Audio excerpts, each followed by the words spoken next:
In this strange new world, a viral phenomenon known as daddy gun style, where women dramatically ate peaches while dressed like men, was sparking intense discomfort online, shattering masculine images built over millennia.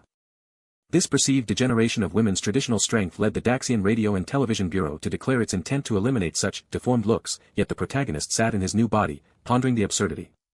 The young man, still confused by his transmigration, murmured his bewilderment at these modern oddities and questioned where exactly he had been reborn. Though only 2 days had passed since he arrived in this unfamiliar world, he found it impossible to grow accustomed to his heavy mortal body or the bizarre new reality. For before he had crossed over, he had been the powerful emperor of his generation, unmatched in the immortal realm. However, his distress mounted as every news website he visited reported incidents of men being assaulted, a concept utterly unheard of in his former life. There were no cultivators here, only a modern legal world where the very concepts of men and women were entirely reversed, with women working to support families while men handled household chores. To make matters worse, the spiritual energy in this world was incredibly low, and his own spirit remained damaged, making the recovery of his former strength a daunting task. Yet, it was a miracle he had survived at all, for he and the incredibly powerful demon Venerable had shattered the endless void in their epic battle, causing both to lose their bodies. His spirit, by some stroke of luck, had managed to travel to this other world and discover a newly dead body, allowing him to be reborn amidst the chaos. He realized this new vessel, from the memories he now possessed, was named Lin Mo. The original Lin Mo had been nothing more than an ordinary rich kid, a student at a top private high school. He silently contemplated the hanging school uniform, a symbol of his current mundane identity. The protagonist wondered if the demon Venerable had also been reborn, accepting that for now, until he recovered his strength, he would have to live as Lin Mo and, to his dismay, attend school. His hand gripped the doorknob, and he stepped out into the bright hallway. He reflected that Lin Mo's family was not poor, but their home felt smaller than even his last fish pond in the immortal realm. Flashback to the tragic past of the original owner, his parents had died in a car accident when he was young, and now his grandmother, suffering from Alzheimer's disease, lay hospitalized. An unrelated aunt had then taken over his guardianship, moving in and gradually seizing all his possessions, drastically cutting his living expenses. The original owner, weak and without support, could do nothing but silently accept these devastating changes. The protagonist stood, his polished dress shoes firmly planted on the ground. He entered the elegant dining room where his aunt, uncle, and cousin were already seated. This was Uncle Lu Ing-jun, and that was his cousin, Lin Zixuan, who ate with a smug air. Aunt Lin Li immediately reprimanded him, claiming she heard about his school antics and calling his engagement to He Yanhui a joke among adults. He Yanhui, the protagonist thought, searching his new memories. He remembered that before her illness, grandmother had arranged an early marriage for the original owner with a girl named He Yanhui. But in a painful memory, He Yanhui had recoiled in disgust, shouting, "How could I possibly go out with a fat guy like you? Fatty." Heartbroken and distracted by her harsh rejection, the original owner had crossed the street carelessly and was fatally struck by a truck, which led his aunt to immediately cancel the marriage agreement. "It's great," the protagonist thought, feeling an immense wave of relief. He internally seethed, questioning how he, an emperor, could possibly marry someone in this world where such unions were between men and women. Aunt Lin Li peered at him, her voice sharp, asking if he was even listening. Lin Mo, with an arrogant lift of his chin, asserted that the engagement was merely a joke and instructed her not to arrange any more marriages for him. Aunt Lin Li observed him, a mix of thought and perplexity on her face, sensing something was different about the boy today. She unexpectedly perceived an unexplainable sensation of tyranny radiating from him. A maid served dishes to the family, but the protagonist merely glanced away, looking bored. He privately complained that he had no appetite because he had been on a diet since his transmigration. Despite his diet, he decided he had to eat to prevent this body from starving to death, eyeing the food with grim determination. Tentatively, he took a bite, then gasped in surprise, realizing how good the food smelled. Cousin Lin Zixuan snidely suggested that Lin Mo should study abroad, scoffing that his classmates knew of his embarrassing declarations of love. The protagonist calmly ate, internally dismissing his cousin as noisy and reminding himself that while he, an emperor who had reigned for tens of thousands of years, had no need to speak with such ants, he must play the role of an ordinary person for now. He calmly stated aloud that he was very happy with his school. Lin Zixuan shrugged dismissively, retorting that it didn't matter where he attended school, only if he got good marks. The protagonist smirked internally, deciding he would not waste his time talking to his cousin. 1 hour passed. The car squealed to a stop. The driver announced their arrival to the protagonist, who remained calmly seated in the back. Cousin Lin Zixuan, annoyed, turned to him and loudly stated he didn't want him to get off with him. The protagonist's blue eye flashed with intense irritation. Lin Zixuan recoiled, a bead of sweat forming on his temple as he registered the protagonist's sudden shift in demeanor. He huffed in defiance and stomped away from the car, briefcase in hand. The protagonist's foot stepped out of the vehicle. With a resolute air, the protagonist strode towards the school building, briefcase in hand. He mused that this world's architecture was quite good, yet something still lingered in his thoughts. No narration for this panel. The male students here flaunted their pale legs, standing out dramatically, while the women appeared to be dressed normally. The protagonist reacted with utter disgust, remarking aloud on Lin Zixuan's legs, likely referring to the flamboyant style. The narration described Lin Zixuan's legs as gorgeous, as two schoolgirls laughed and a disgusted spitting sound came from the driver in the background. The protagonist felt profound disgust, his hand covering his face, finding the display unsettling and concluding that this world was truly a terrible place. He resolved to strengthen himself, realizing he couldn't afford to be complacent, especially if the demon Venerable had also traveled to this world. The protagonist's memory resurfaced, recalling how things were supposed to be as footsteps echoed down the polished hall. A quiet foreboding settled as the original owner of this body stood before the sign for Senior Class 2, his expression somber. An unknown voice loudly announced Lin Mo's arrival, mockingly linking him to He Yanhui, and a serious unhappiness settled on the young man's face. A blonde-haired girl pressed Lin Mo about confessing his love to He Yanhui, whose silent reaction spoke volumes of her acute embarrassment. He Yanhui tersely humphed, her annoyance palpable as she bristled at the mention of Lin Mo. The protagonist's inner thoughts echoed with profound disdain, finding the immortals around him unbelievably boring.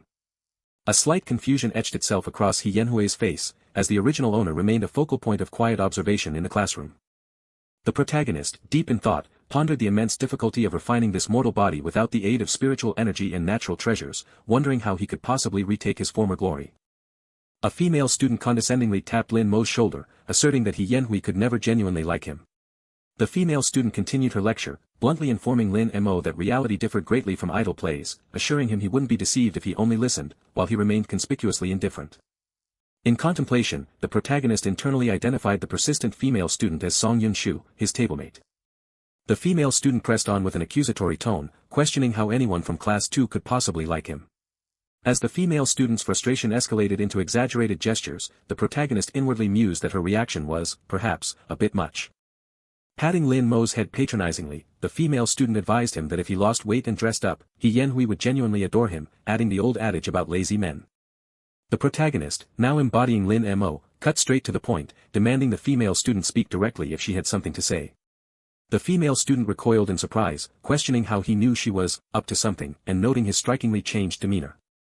As the female student hesitantly began to ask for a favor, the protagonist, unimpressed, immediately and unequivocally refused. Undeterred, she desperately tried to convince him to play games, promising to introduce him to a woman even more beautiful than He Yanhui, but his core remained utterly unbothered. She continued her enticing pitch, arguing he couldn't reach the top alone and promising a summer trip to Wuzhou Mountain, where he would witness a breathtaking starry sky he would regret missing forever. The protagonist's mind raced, realizing that the fabled high mountain, Wuzhou Mountain, likely gathered immense spiritual energy, presenting a prime opportunity for his mortal fat body to sneak climb and cultivate. The protagonist, agreeing, admitted his lack of gaming skill, prompting an enthusiastic and celebratory cheer from the female student. She quickly laid out her plan for a post-school PK appointment against a Class 3 idiot, explaining he only needed to use his voice and assist her in creating a game, to which the protagonist simply agreed. The school bell rang, signaling the welcome end of classes. Club events for the day had been purposefully postponed, leaving the computer lab quiet and anticipating the upcoming activity. Welcoming Lin Mo to the empty computer lab, she stated that no one would bother them, quickly correcting herself to clarify her intention was purely to play games. She eagerly urged him to log onto a computer, asking if he had his number, and he affirmed. With a flurry of rapid tapping, the login screen flashed, prompting for account and password. A decisive click of the mouse confirmed the action. With a soft whoosh, a green light portal shimmered into existence within the fantastical landscape. The immersive interface confirmed this was an Immortal theme action competitive game, presenting its ethereal character. A small beep sounded as the protagonist reacted with a hint of surprise to his game character's name, Mama Baby. Song Yunshu's pink-haired avatar excitedly announced she had called upon the king of the kingdom for aid, planning for them to hide behind her. A new female game avatar, distinguished by her long white hair, confidently declared her arrival. A red-haired game avatar rushed forward, playfully exclaiming about Lin Mo's presence and asking where the little brother was from, to which the white-haired avatar simply replied, her classmate. The red-haired game avatar, charmed, expressed pleasant surprise upon learning he was her classmate. Giggling with anticipation, the red-haired avatar announced she had initiated the 3v3 PK mode, to which the pink-haired avatar readily agreed. She darted forward, confidently instructing the other two to remain still and watch her dismantle the opposing side. The pink-haired avatar then ran off, tactically instructing Lin Mo to hide while she scouted ahead. The protagonist's mind drifted, contemplating how the game's mechanics of sword eternal body cultivation, magic spells, and sword flying bore striking similarities to the legendary immortals of his own world. A deep worry settled upon the protagonist as he considered the possibility of actual immortals existing in this world, resolving that he absolutely could not be careless. A sharp gasp escaped Lin Mo's avatar as a game notification chillingly announced, Cat Slayer was killed by Flying Feather. A frustrated crackling emanated from the red-haired avatar as she angrily cursed her defeat. Darting away, the red-haired avatar declared her mistake was merely a setback, promising a fierce revenge. Another tense gasp from Lin Mo's avatar confirmed the grim news, Cat Slayer had once again been killed by Flying Feather. As the red-haired avatar reappeared defeated amid crackling energy, the white-haired avatar cursed, realizing they had gravely underestimated their opponents. The red-haired avatar declared she would get serious, while the pink-haired avatar, suspecting a master opponent, announced she would join the fray to help. Dejection washed over the female student as twin game notifications declared the crushing defeat of both Cat Slayer and Little Cloud by Flying Feather. Yelling in frustrated disbelief, the female student questioned why the King of the Kingdom had died again, especially after she brought a beautiful man to motivate them, while the protagonist acutely realized Flying Feather had to be the master of the top 100 kings. The female student urgently warned Lin Mo that Flying Feather was coming for him, telling him not to die too quickly, but he confidently told her to rest assured. With rushing footsteps, the protagonist's avatar moved, his thoughts radiating confidence that tens of thousands of years of fighting instincts would allow him to dodge harm, even in a game, deeming it impossible to be killed by a mere mortal. Off-panel voices barked tactical commands about the opposing side's revival and location in Zone B, hinting at the real-world stakes behind the game. A male competitor lauded the female player, Yutong, as truly powerful and deserving of her top 100 kings title, as she, in turn, crisply ordered her team to catch the last escaping opponent. With unyielding determination, the female competitor confidently declared that her opponent would not escape. Rapid footsteps pounded as the white-haired avatar realized with surprise that he was now being actively pursued. A game avatar's foot swiftly landed, indicating incredibly fast movement. The protagonist's avatar made a decisive hand gesture, his mind filled with the intense realization that since becoming an emperor, he had never once been chased and killed. A ranged attack whizzed by, demanding a quick reaction, as the protagonist's avatar realized this game body couldn't win alone, and ranged attacks were proving highly challenging to master. With a powerful hiss of concentration, the protagonist's eyes glowed with fierce determination, channeling his focus into the crucial moment. The protagonist's avatar observed the long-range sword immortal's clumsy attempt at hiding, concluding she was a complete rookie in the art of stealth. With a decisive gesture, the protagonist's avatar declared, "One more point," as the female avatar plummeted through the air. Rapid keyboard clicks and sharp mouse clicks punctuated the intense gaming action. Right now, with a dramatic whoosh, the protagonist's focused avatar launched a powerful attack against his opponent. Two real-world competitors reacted with palpable shock, witnessing Lin Mo's avatar deliver a powerful, unexpected blow in the game. The female game competitor gasped in astonishment, exclaiming that Yutong had actually been beaten, realizing that Mama Baby was surprisingly skilled. Left in silent contemplation, the female game competitor processed the astonishing outcome of the match, intrigued. Laughing with surprised admiration, the female student exclaimed she had no idea Lin Mo possessed such skills. Her tone shifted to concern as she asked Lin Mo if he was all right, noticing his unwell appearance. A wave of distress washed over the protagonist as he realized with profound concern that simply attempting to improve this physical body with spiritual energy was severely harming it. An unseen voice urgently called for Yutong, warning that cat killers had annihilated everyone, as the red-haired female avatar, determined, prepared for what was next. Her intense focus sharpened, and the red-haired avatar declared she had found it. Kneeling, the red-haired avatar watched the small figure fleeing, frustrated that the chase felt like an endless escape game. With a decisive swoop, the red-haired avatar vowed to end her opponent this time. The game avatar pounded swiftly through the forest, leaving a faint trail. The avatar internally lamented being relentlessly chased by a squirt again, knowing he needed to push his body even harder. With a surge of blue energy, the game avatar unleashed a powerful sword attack. A glowing blue sword whistled through the air at incredible speed. The red-haired avatar scoffed, questioning if her opponent truly expected to land a hit from such a distance. Then, with a sudden rush and a burst of blue energy, the female game avatar launched herself forward. She stumbled, abruptly falling to the ground. As she sat there, the female avatar wondered if the attack had been a mere warning for her to stop chasing. In the harsh light of the screen displaying failure, the unseen player sat, reflecting on how even on a sunny day, Du was continuously slain by these mysterious cat killers across the world. Yutong declared their loss, resigned that Song Yunshu would undoubtedly mock them for this defeat.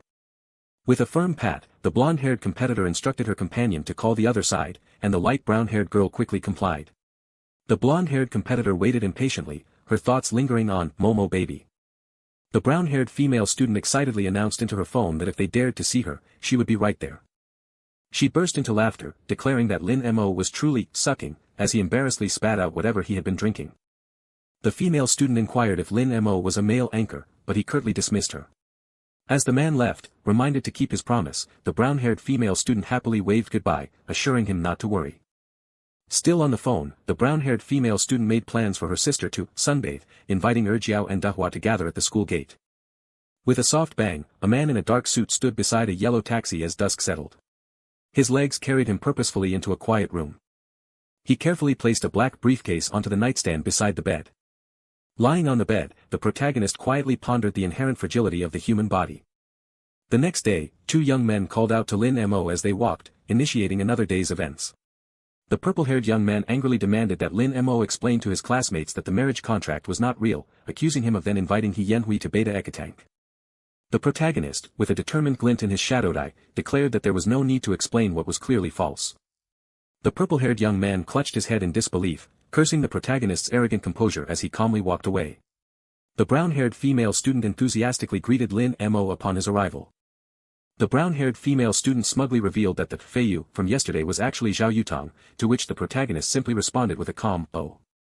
She excitedly pointed out that Zhao Yutong was the famous one from their school, yet the protagonist remained completely calm. The brown-haired female student, surprised, relayed Xuejie's desire to see the Momo baby, reassuring him that Xuejie had no ill intentions towards a guy.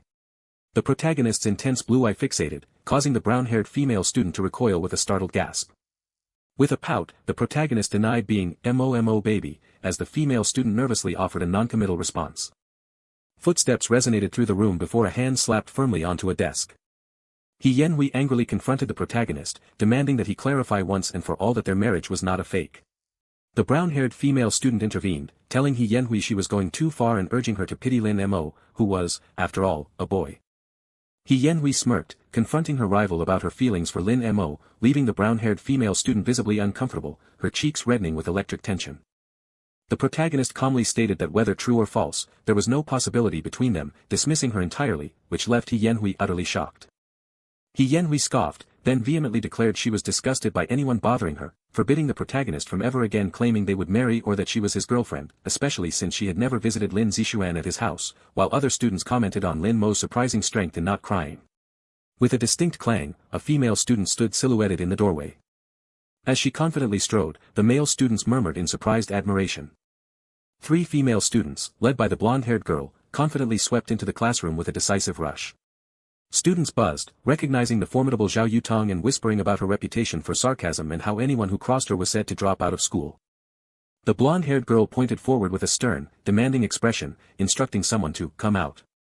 He Yanhui nervously offered her assistance to the senior sister, as the protagonist remained calm. With a stern, slightly irritated expression, the blonde-haired girl called out for Momo baby to appear. The male students exclaimed in awe, wondering aloud who Momo baby could be, as the three girls stood poised at the front of the class. Both the brown-haired female student and He Yanhui looked on with concern, calling out to the annoyed protagonist, who sat fuming. The protagonist's eyes blazed red with fiery energy as he angrily declared, "Damn, this is Emperor, not a Momo baby." As two boys gossiped about Zhao Yutong's interest in him and why he was called Momo baby, the brown-haired female student nervously pleaded with the protagonist, assuring him that Zhao Yutong only wanted to play a game with him alone and he could do whatever he wanted with her later. The protagonist calmly remarked on the number of people and dishes, while the brown-haired female student happily made a peace sign. The blonde-haired girl strode past the protagonist, fixing him with a stern, unwavering stare.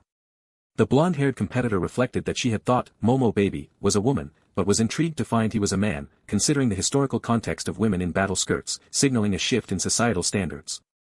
Questions were exchanged, challenging someone about crossing a line and asking why they were running, with one person claiming they were simply making up the numbers. The blonde-haired girl angrily pointed, demanding to be called after class so she could play a game with him alone. The protagonist coolly dismissed her, claiming he didn't play games and that his previous success was just luck, deciding it was time to return to class. With an enraged huff, the blonde-haired competitor fumed, questioning if this fat man truly didn't know who she was, while her companion giggled. The blue pigtailed student explained to the blonde-haired girl that Yutong didn't know he had just been dumped, which was likely why he wasn't afraid of her now. The blonde-haired girl commanded that he be brought to her at noon, to which the blue pigtailed student saluted with a determined yes. 3 male students, full of curiosity, pressed the protagonist, asking what Sister Zhao had said to him and what their connection was. The brown-haired female student, with a scheming smile, suggested that since he had been shown up yesterday, he could now play a game alone with her as much as he liked, much to the protagonist's obvious frustration. She worriedly offered to take him to Wuzhou Mountain on the weekend and arrange some girls, but the protagonist's intense gaze suggested he only wanted them to be alone. The brown-haired female student's mind conjured a vision of a romantic date with the protagonist, causing her to react with nervous shock at the thought of it just being the two of them. As the brown-haired female student shouted self-deprecatingly that she was worse than Ho Yanhui and a scum who doesn't recognize people in a skirt, the protagonist fixed her with an intense stare, internally declaring this woman would be crushed for hundreds of years. A clear ring echoed. With an excited wave and a definitive bang, the pink-haired female game avatar announced that Zhao Yutong was waiting for Lin Mo. Looking around the classroom, the pink-haired female game avatar wondered aloud where he was. Outside the second canteen, a young man and woman lingered, their quiet presence masking deeper thoughts. As the protagonist walked through the brightly lit cafeteria with his food, other students whispered, wondering if he ate well or belonged to Class X, their murmurs carrying a mix of surprise and intrigue. The protagonist politely asked the chef to pack his meal, to which the chef readily agreed. Through the sunlit school courtyard, the protagonist walked past He Yanhui, their paths diverging without acknowledgement. The protagonist, lost in thought, admitted he was still unaccustomed to the noisy chaos of the mortal world. He yearned for a place where he would not be disturbed by mortals, seeking a moment of peace.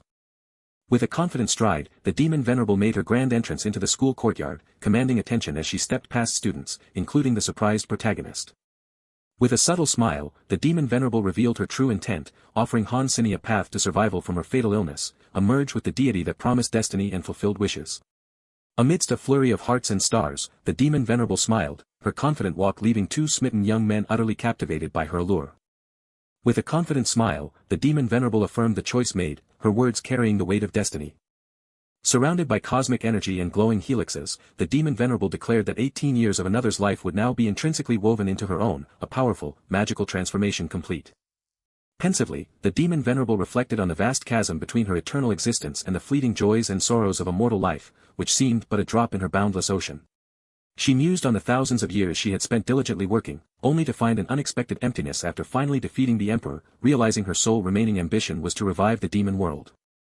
A shadow of doubt crossed her thoughts as the demon venerable conceded the emperor's cunning, fearing his easy demise and suspecting his potential presence in this very world, demanding utmost caution.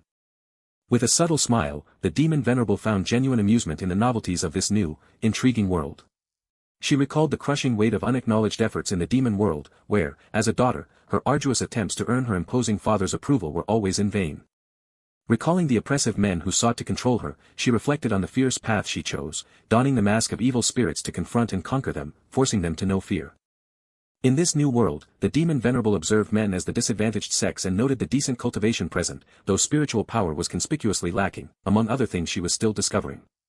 The demon venerable, slightly annoyed, noticed the protagonist consistently following her, musing on her own undeniable attractiveness and the fragrance she exuded as a woman in this new world.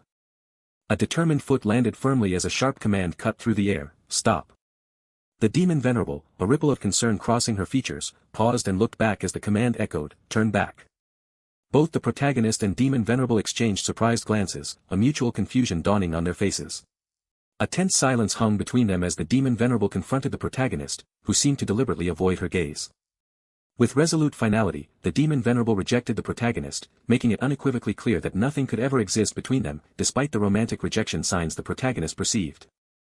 Utterly baffled by her sudden pronouncement, the protagonist could only utter a confused sound. A look of profound disgust crossed the demon venerable's face as she let out an irritated sigh, watching the protagonist walk away. With a glow of irritation, the demon venerable clenched her fist, resolute in her determination to quickly regain her strength and abandon this irritating world. Thoughtfully, the demon venerable rationalized the behavior of boys in this world, concluding they were reserved, refusing to admit self-rejection to preserve their pride. With a huff of certainty, the demon venerable concluded that the protagonist's behavior was simply a transparent attempt to save face, affirming her own assessment. The protagonist could only react with a simple, bewildered, huh. Exasperated, the protagonist wondered why the girl persisted in following him, a familiar annoyance already brewing. From below, the demon venerable observed the protagonist steadily making his way toward the rooftop, a sense of curiosity and mild judgment stirring within her. Annoyed at the intrusion, the demon venerable decided it would be best to find another secluded spot for herself. As her thoughts spiraled, the demon venerable considered the unusual presence on the rooftop, speculating on the mental frailty of this world's inhabitants and suddenly wondering if the boy intended to end his life. Attempting to appear indifferent, the demon venerable tried to dismiss the thought, questioning what his fate had to do with her. But a wave of inner turmoil washed over her, making her realize that she was indeed upset by the possibility. An intense internal debate raged within the demon venerable. She wrestled with the moral dilemma, weighed down by the memory of Han Sini's friend who had taken a similar path. Resolving to honor her promise to Han Sini, the demon venerable dashed up the stairs with sudden urgency, her decision made. With a single, firm declaration that this would be her only intervention, the demon venerable burst through the doorway, her footsteps pounding. Arriving on the rooftop, the demon venerable gasped, surprised by the sight before her. Shocked and disbelieving, the demon venerable stared at the protagonist, who stood precariously close to the rooftop's edge. With intense focus and an outstretched hand, the demon venerable commanded, "Bind," attempting to unleash her power. A wave of desperate realization washed over the demon venerable as she remembered her current powerlessness, her spiritual energy entirely absent in this foreign realm. Shivering against the rooftop's chill, the protagonist considered the cold, deciding to descend only after he had finished his meal. The demon venerable's urgent cry of, "Wait a moment," escalated into a full-blown scream, jolting the protagonist with sudden alarm. With a sharp, decisive grab, hands seized a body. With a jolt of anger and confusion, the protagonist demanded, "What are you doing?" Firmly grabbing the protagonist, the demon venerable urgently commanded him to get down. A fresh wave of surprise washed over the demon venerable as she looked up, uttering a bewildered sound. With a chaotic whoops, the two lost their footing, collapsing onto the ground with a dull thud. The protagonist found himself suddenly entangled by white bindings with a splat, as an ethereal female avatar nearby was racked with electric shocks, her agony visible. Dazed and pained, the protagonist sat amidst the wreckage, lamenting his careless lack of response while the demon venerable lay partially obscured beneath him. With an accusatory glare, the protagonist angrily demanded to know what she had intended to do. Racked with pain and indignant, the demon venerable reprimanded him for causing trouble, only to gasp as she realized the painful truth, a broken rib. A wave of thoughtful guilt washed over the protagonist as he finally understood the profound misunderstanding. She had genuinely believed he was contemplating suicide. Looking down at the injured demon venerable, the protagonist reflected on this world's reversed societal roles, where women were strong and men fragile, a thought he punctuated with a curse of regret. With a clear gesture of aid, the protagonist reached out his hand, startling the demon venerable with his unexpected offer. The protagonist, with a hint of exasperation, clarified his true intent, asserting he was merely enjoying the wind, not contemplating suicide. Blushing fiercely and seething with anger, the demon venerable vehemently declared her absolute lack of interest in him, her pride wounded. In a fit of pure rage, the demon venerable forcefully pushed the protagonist away, commanding him never to appear before her eyes again. Confused and hesitant, the protagonist sheepishly asked if he should indeed leave. Annoyed, the protagonist grumbled to himself about the lack of respect shown to an emperor who rarely offered aid, reflecting on the free-spirited women of this world who embraced or fought with equal abandon. A school bell resonated, signaling the end of a period. A brown-haired female student confronted the dismissive protagonist, asking about his whereabouts and warning him that Zhao Yutong and others were looking for him after school. With a resigned sigh, the brown-haired student dumped the responsibility squarely on the protagonist, who glowered with anger and frustration at the imposition. But the determined brown-haired student insisted on accompanying him after school, advising him to play a game with the girl and let her kill him to finally be rid of her. The protagonist dismissively refused, inwardly questioning the very notion of letting a young girl kill him, even in a game, deeming it an impossible surrender. Exasperated, the brown-haired student explained Zhao Yutong's powerful status as the Yu family's eldest, bemoaning how the protagonist had landed her in trouble by humiliating someone stronger than a king. In a burst of frustration, the brown-haired student impulsively offered to go on a date with the protagonist to resolve the issue, only to immediately retract her desperate offer. With a subtle, almost mocking tone, the protagonist observed her defeated posture, asking if her efforts were finally over. Barbecue?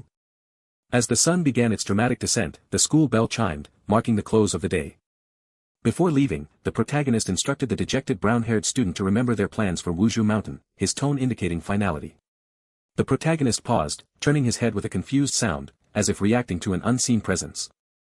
As the sun set, the protagonist reflected with a twinge of concern on the girl's potentially crushed ribs, attempting to reassure himself that she was, and should be, perfectly fine.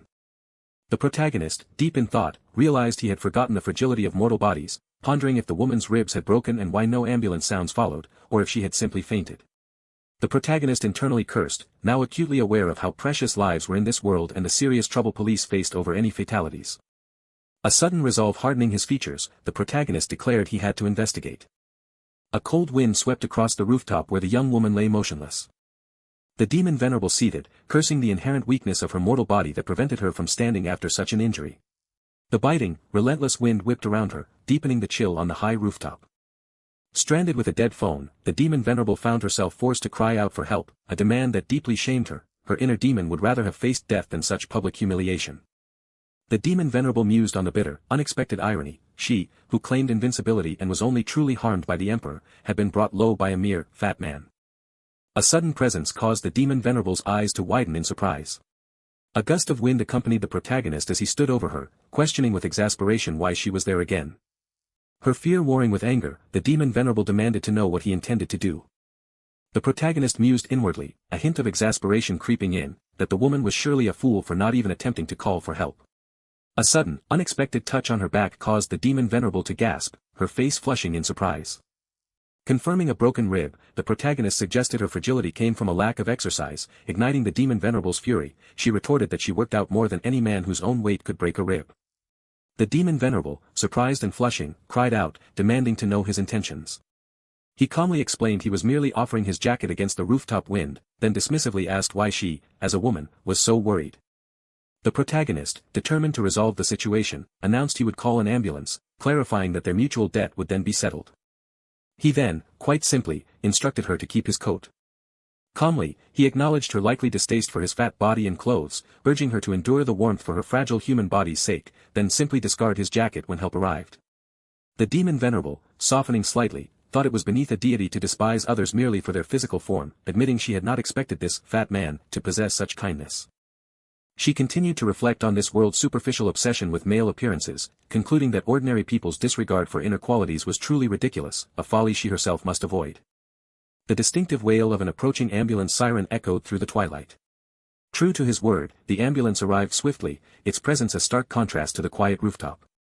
As the demon venerable was prepared for transport, curious students gathered, speculating whether the ambulance's arrival was due to a fight. Overwhelmed by public humiliation and burning rage, the demon venerable fiercely vowed that she would remember this day. The distinct tap of a taxi door closing signaled the protagonist's arrival home. Immediately upon his arrival, cousin Lin Zishuan launched into an angry, demanding interrogation, wanting to know why Zhao Yutong had sought him out that day and how they had hooked up. Lin Zishuan pressed closer, his voice rising into an aggressive shout, still demanding answers about Zhao Yutong's intentions. The protagonist's expression hardened as he delivered a chilling, decisive command, scram. Lin Zishuan felt a prickle of fear, intimidated by the protagonist's fierce eyes and bewildered by his recent, uncharacteristic transformation. Lin Zishuan continued his angry tirade, accusing the fatty protagonist of provoking trouble and warning him not to bring shame upon their family. Escalating his threats, Lin Zishuan warned that if the protagonist continued his defiance, he would have his mother kick him out of the house. The protagonist, turning with a fierce expression, asserted that shamelessness had its limits, declaring this house was unequivocally his home as well. Enraged beyond reason, Lin Zishuan wound back his arm, preparing to strike as he screamed for the protagonist to pack his bags. With a swift, decisive move, the protagonist seized his cousin's attacking wrist. The protagonist coolly observed his cousin's pathetic physical weakness, internally mocking how such a fragile being dared to attempt striking him, as Lin Zishuan cried out in sharp pain. Internally deeming his cousin beneath his notice, the protagonist disdainfully pushed him aside with his foot, commanding him to move. Lin Zishuan cried out again, his grimace reflecting the raw pain as he collapsed onto the floor. The distraught cousin scrambled up the stairs, loudly complaining to his father that the protagonist had cruelly bullied him. Enraged, Uncle Lu Yingjun fiercely confronted the protagonist, calling him a white-eyed wolf for daring to bully his cousin.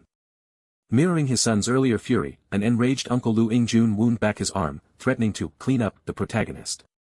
With an equally swift and precise motion, the protagonist again seized his attacker's wrist. Uncle Lu Yingjun stared at his seized wrist in shocked anger, utterly disbelieving the protagonist's audacity. The protagonist, his gaze serious and intense, delivered a chilling piece of advice: do not cross him. Enraged beyond measure, Uncle Lu Ingjun furiously denounced the protagonist as a lawless, uncontrollable person. Dramatically, Uncle Lu Ingjun shrieked for his wife to intervene, claiming the protagonist was beating both him and his son, a theatrical appeal mirroring a gored girl saving her grandpa. Aunt Lin Li's furious, authoritative voice cut through the chaotic scene, demanding, "Enough." A tense silence fell as Aunt Lin Li and the protagonist exchanged a prolonged, challenging stare. The protagonist held a thoughtful, unreadable expression. Aunt Lin Li internally acknowledged, with a subtle mix of surprise and concern, that this boy had profoundly changed. Aunt Lin Li furiously declared the protagonist at fault, commanding him to immediately apologize to his uncle and cousin, regardless of his elder's actions. The protagonist, a subtle smirk playing on his lips, thought that Lin Li was the very first person who had ever dared to command this emperor to apologize. With a defiant stomp, the protagonist turned and walked away. The protagonist defiantly refused, stating with firm conviction that only those who made mistakes needed to apologize, and he had done no such thing. Aunt Lin Li issued a stern ultimatum: if he would not apologize, he could forget about his holiday pocket money. The protagonist, utterly dismissive, merely stated, "It's up to you," as he walked away, leaving the family member surprised and helpless. A door slammed shut, bringing an abrupt end to the family confrontation. The protagonist's thoughts immediately turned to the pressing, practical concern of money. He rummaged through his wardrobe, then the drawers, the rattling sounds echoing the futility of his search for resources. The protagonist recognized the harsh truth that even a hero was crippled without money, realizing he desperately needed to find a way to earn funds for his upcoming Wuzhou mountain trip. He took inventory of his meager possessions, finding no money left and few usable items, save for a scant collection of clothes, shoes, and socks. He resolved to try a new avenue, deciding to attempt selling his remaining items online. To his utter surprise and burgeoning hope, buyers seemed to have appeared almost instantly. The potential buyers immediately posted strange, unsettling questions: is it original, does it have a special smell, and, do you have a picture of yourself? The protagonist fell backward from his chair with a comical thump, his slippers flying as the shocking questions sank in. Lying stunned on the floor, the protagonist, who had never feared facing devils, admitted that these strange women now made him feel cold all over. Back at his computer, the protagonist urgently commanded himself to remove the items from sale, wary and unnerved by what these women might possibly want with his clothes. Dismissing money as a mere external trifle that shouldn't stifle him, the protagonist resolved to focus first on exercise to quickly regain his strength. He planned to use his previous life's body-forging methods, knowing that cultivating his body to absorb spiritual energy would ultimately eliminate any financial worries. Exhausted and panting, the protagonist collapsed, realizing with a bitter sigh that his current mortal body couldn't support his powerful forging method without the aid of spiritual energy, rendering his efforts a complete waste. As he lay recovering, the red-haired female game avatar called, chiding him for not replying to her previous messages, prompting his weary inquiry, "What's up?" She casually mentioned her plans to climb Wuzhou Mountain the next day, a detail that prompted his immediate, slightly suspicious inquiry, "What's wrong?"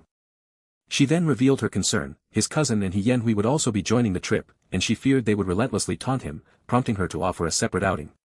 The protagonist confidently dismissed her worries, asserting that an emperor cared nothing for such taunts, and decisively instructed her to pick him up directly tomorrow morning, admonishing her not to be late. A stark realization hit the protagonist: the bodies of mortals in this world were painfully fragile, and the impact should have shattered ribs, yet no ambulance sirens had broken the ensuing silence, leaving him to wonder if she had simply fainted. He was shocked by the gravity of mortal lives in this world, where police were immediately involved, a stark contrast to his past realm of invincible cultivators. Driven by a potent mix of concern and self-preservation, the protagonist swiftly moved, compelled to assess the situation for himself. A swift gust of wind swept across the rooftop, revealing the motionless form of a woman lying vulnerable against the dusk. Despite her mounting pain, the injured woman struggled to rise, her pride clashing with the agonizing weakness of her mortal body. The biting wind lashed across the rooftop, making her shiver uncontrollably as the cold seeped into her bones. Internally, the woman, who considered herself a formidable demon, waged a fierce battle against her own pride, despising the thought of crying for help even as her phone lay uselessly dead. The self-proclaimed invincible deity was consumed by disbelief and fury, humiliated that she, who only the emperor could gravely injure, had been brought low by a mere fat man. Heavy footsteps approached, and the woman's head snapped up, her surprise palpable as the sound of breathing drew nearer. The protagonist stood over her, a serious question in his voice as he asked why she had returned to such a dangerous spot. As the protagonist knelt, his concern was met with the woman's furious demand, as she questioned his intentions with panicked defiance. The protagonist inwardly mused on her perplexing silence, finding it unfathomable that she hadn't called for help in her predicament. A sudden touch on her back made the woman gasp, her face flushing with a mixture of shock and indignation. He confirmed her injury, noting her fragility and suggesting a lack of exercise, which she immediately countered by blaming his weight for her broken rib. As the protagonist calmly adjusted his shirt, the woman stared, her confusion evident as she demanded to know his purpose. With a gesture of surprising practicality, the protagonist draped his blazer over her shoulders, urging her to wear it for warmth and questioning her lingering modesty. Holding his phone to his ear, the protagonist explained that he would call an ambulance, believing this act would settle their unforeseen entanglement. He firmly told the woman to keep his coat, a gesture of unexpected concern. The protagonist, understanding her likely disdain, told her to bear with his clothes for the sake of her fragile human body, assuring her she could discard them once help arrived. The proud deity, surprisingly touched, internally admitted that she had misjudged the fat man, recognizing an unexpected kindness beneath his outward appearance. She reflected on the mortal world's superficial judgment of men, realizing that despite her initial prejudices, she needed to look beyond appearances. Sirens wailed in the distance, a clear signal that help was finally approaching. An ambulance had arrived, casting its stark white and red presence onto the quiet residential street. The injured woman, consumed by embarrassment, tried to hide her face as she was carefully placed on a stretcher, while students whispered in the background. Her face burned with humiliation and rage as she vowed to remember this shameful moment. Tires screeched as the protagonist decisively stepped into a waiting yellow taxi, leaving the scene behind him. Cousin Lin Zixuan, seething with anger, immediately confronted the protagonist, demanding to know the nature of his encounter with Xiao Yutang. Lin Zixuan's voice escalated, aggressively pressing the protagonist for answers about Xiao Yutang, unwilling to accept his silence. The protagonist, his patience at its limit, delivered a sharp, singular command for his cousin to leave him alone. Lin Zixuan flinched under the protagonist's unexpectedly fierce gaze, recognizing a disturbing change in his usually meek cousin. Uncle Lu Yingjun angrily accused the protagonist of provoking the girl, warning him against causing trouble for the family. His uncle continued his furious tirade, threatening to have him expelled from the house if he didn't listen. The protagonist scoffed at his uncle's baseless threats, asserting his rightful place in the home, even as his cousin angrily tried to intervene. Lin Zixuan, fueled by rage, threatened to make the protagonist pack his bags, raising his hand to strike. A swift grab stopped his cousin's attack. The protagonist, barely exerting effort, wondered aloud at his cousin's weakness even as Lin Zixuan cried out in pain, demanding to be released. The protagonist, bored by his cousin's feeble resistance, simply pushed him aside with a dismissive command. Lin Zixuan crumbled to his knees, clutching his arm and crying out in pain from the protagonist's unexpected strength. His cousin fled, loudly complaining to his father that the protagonist had bullied him. Uncle Lu Yingjun, enraged, turned on the protagonist, accusing him of being a white-eyed wolf for hurting his own cousin. His uncle, fueled by indignation, threatened to clean up the protagonist, raising his hand in preparation to strike. With an effortless motion, the protagonist seized his uncle's wrist. Uncle Lu Yingjun gasped in shock, utterly astonished that the protagonist dared to grab his hand. The protagonist's gaze was serious as he delivered a stark warning to his uncle to stay out of his way. Uncle Lu Yingjun, bewildered by the defiance, called the protagonist lawless. With a dramatic cry, Uncle Lu Yingjun called for his wife, claiming that he and his son were being assaulted by the protagonist. Aunt Lin Li's furious shout cut through the commotion, her fierce glare silencing her terrified husband and son. Their gazes locked, a silent challenge passing between the protagonist and Aunt Lin Li. The protagonist maintained a resolute and unyielding expression.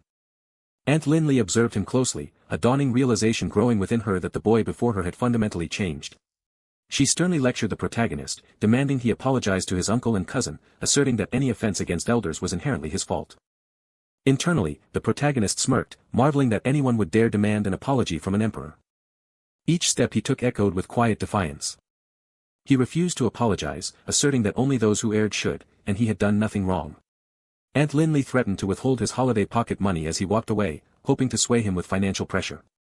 The protagonist remained dismissive, telling her that the decision was hers alone as he walked away, leaving the shocked family behind. The door slammed shut with a resounding finality. The word money lingered in the protagonist's mind, a sudden, pressing concern. He rummaged through his meager belongings, but as items clattered to the floor, disappointment etched his face.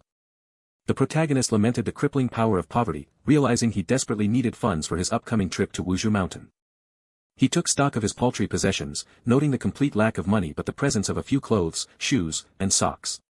He decided to attempt selling his remaining items online, cautiously venturing into the unfamiliar digital marketplace. To his surprise and burgeoning hope, he immediately saw that buyers had already appeared. His hope quickly soured as various female users posted strange, unsettling questions about his items and even demanded a picture of him. He toppled backward from his chair in shock, his slippers flying as the bizarre questions sank in. Lying stunned on the floor, the protagonist, who had never feared devils, admitted that these strange women now made him feel cold all over.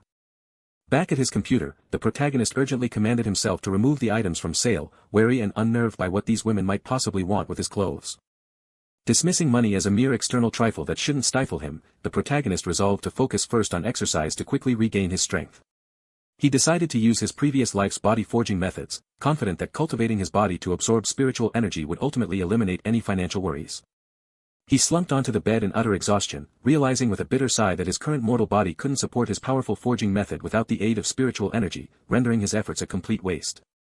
As he lay recovering, the red-haired game avatar called, chiding him for not replying to her previous messages, prompting his weary inquiry about her purpose. She casually mentioned her plans to climb Wuzhou Mountain the next day, a detail that prompted his immediate, slightly suspicious inquiry about what was wrong. The red-haired woman then revealed her concern: his cousin and Yanhui would also be joining the trip, and she feared they would relentlessly taunt him, prompting her to offer a separate outing. The protagonist internally dismissed her worries, asserting that an emperor cared nothing for such taunts, and decisively instructed her to pick him up directly tomorrow morning, admonishing her not to be late. The journey began with the game competitor's audible sigh of exasperation at the protagonist's presence beside her. Her frustration was palpable as she fidgeted with her two phones, a restless energy permeating the vehicle. The protagonist, holding his phone, sharply instructed her not to answer if he called later, citing the money transfer and his number already being on file. In turn, the female competitor sternly warned him not to call her or share her number with anyone else. He fumed internally, believing that even as an emperor, he possessed far less arrogance than this woman. With a sudden movement, the female competitor burst out, lamenting the lack of space around them. She then pointedly ordered the light brown-haired student to move to the front, eliciting a stunned question in return.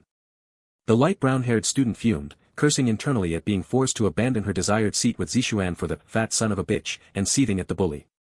A tense silence stretched between the female competitor and the light brown-haired student as they faced off. The female competitor impatiently demanded compliance, while the light brown-haired student wrestled internally with the choice of saving face or risking offense to Zhao Yutang. Ch1 offered the light brown-haired student an unexpected escape, suggesting she go speak with Lin Mo, which she internally welcomed as a perfect way out. The light brown-haired student resolved to use the opportunity to clarify that the marriage contract between their grandparents was nothing more than a joke. The young man, Ch1, internally celebrated his newfound chance to finally sit with Yutang. A subtle clearing of his throat signaled his presence. Cousin Lin Ch1 introduced himself, offering to play a game, but the female competitor simply and sharply told him to shut up. Lin Ch1, wide-eyed with internal regret, realized he would have preferred the fat one as a softer, quieter cushion, had he known about the competitor's loudness and strong perfume. The bus sped along the road, carrying its passengers towards their destination. At the base of the imposing mountain, students marveled at its height, questioned the climb's feasibility, and asked for sunscreen. Ch1 proposed they aim for only halfway up the mountain, while a gray-haired young woman kindly offered assistance, encouraging him not to be afraid. As a mischievous smirk touched the female competitor's lips, the gray-haired woman and the light brown-haired student secretly approved their plan to use the boy's exhaustion as a chance to bond. With a triumphant wave, the female competitor enthusiastically rallied everyone to follow her lead up the towering stairs. 30 minutes later, their ascent continued. The majestic mountain rose into the blue, windswept sky, where birds danced on unseen currents. As several students lamented their aching legs and declared their inability to climb further, the protagonist smugly thought them even less fit than himself. The protagonist, already planning his future, internally vowed to crush these demons for centuries once he fully regained his strength. As others struggled, a dark-haired young man offered to carry Li Nan's things, while the gray-haired woman even suggested carrying Xiao Ming if he couldn't continue. The red-haired student watched Lin Mo walk alone, internally lamenting her inability to openly care for him without becoming the subject of gossip. With ragged gasps, the protagonist pushed his way up the relentless stairs. He confessed his breaking point, realizing with a grim internal sigh that despite their pretentious airs, these devil men were, in fact, surprisingly fit. Observing Lin Mo's struggles, the female competitor thought him out of shape, yet felt a sense of responsibility, knowing she couldn't simply do nothing after bringing him there. When the female competitor offered assistance to the struggling Lin Mo, he stubbornly refused, telling her to continue on her own. With sheer will, the protagonist insisted he could still go on, even as the female competitor offered silent support from behind. Despite his current exhaustion, the protagonist internally dismissed it as nothing, recalling the unimaginable trials he endured in his past life to become an emperor. The red-haired student watched his struggle, speculating that he was overexerting himself to impress Yanhui, who was near Lin Ch1.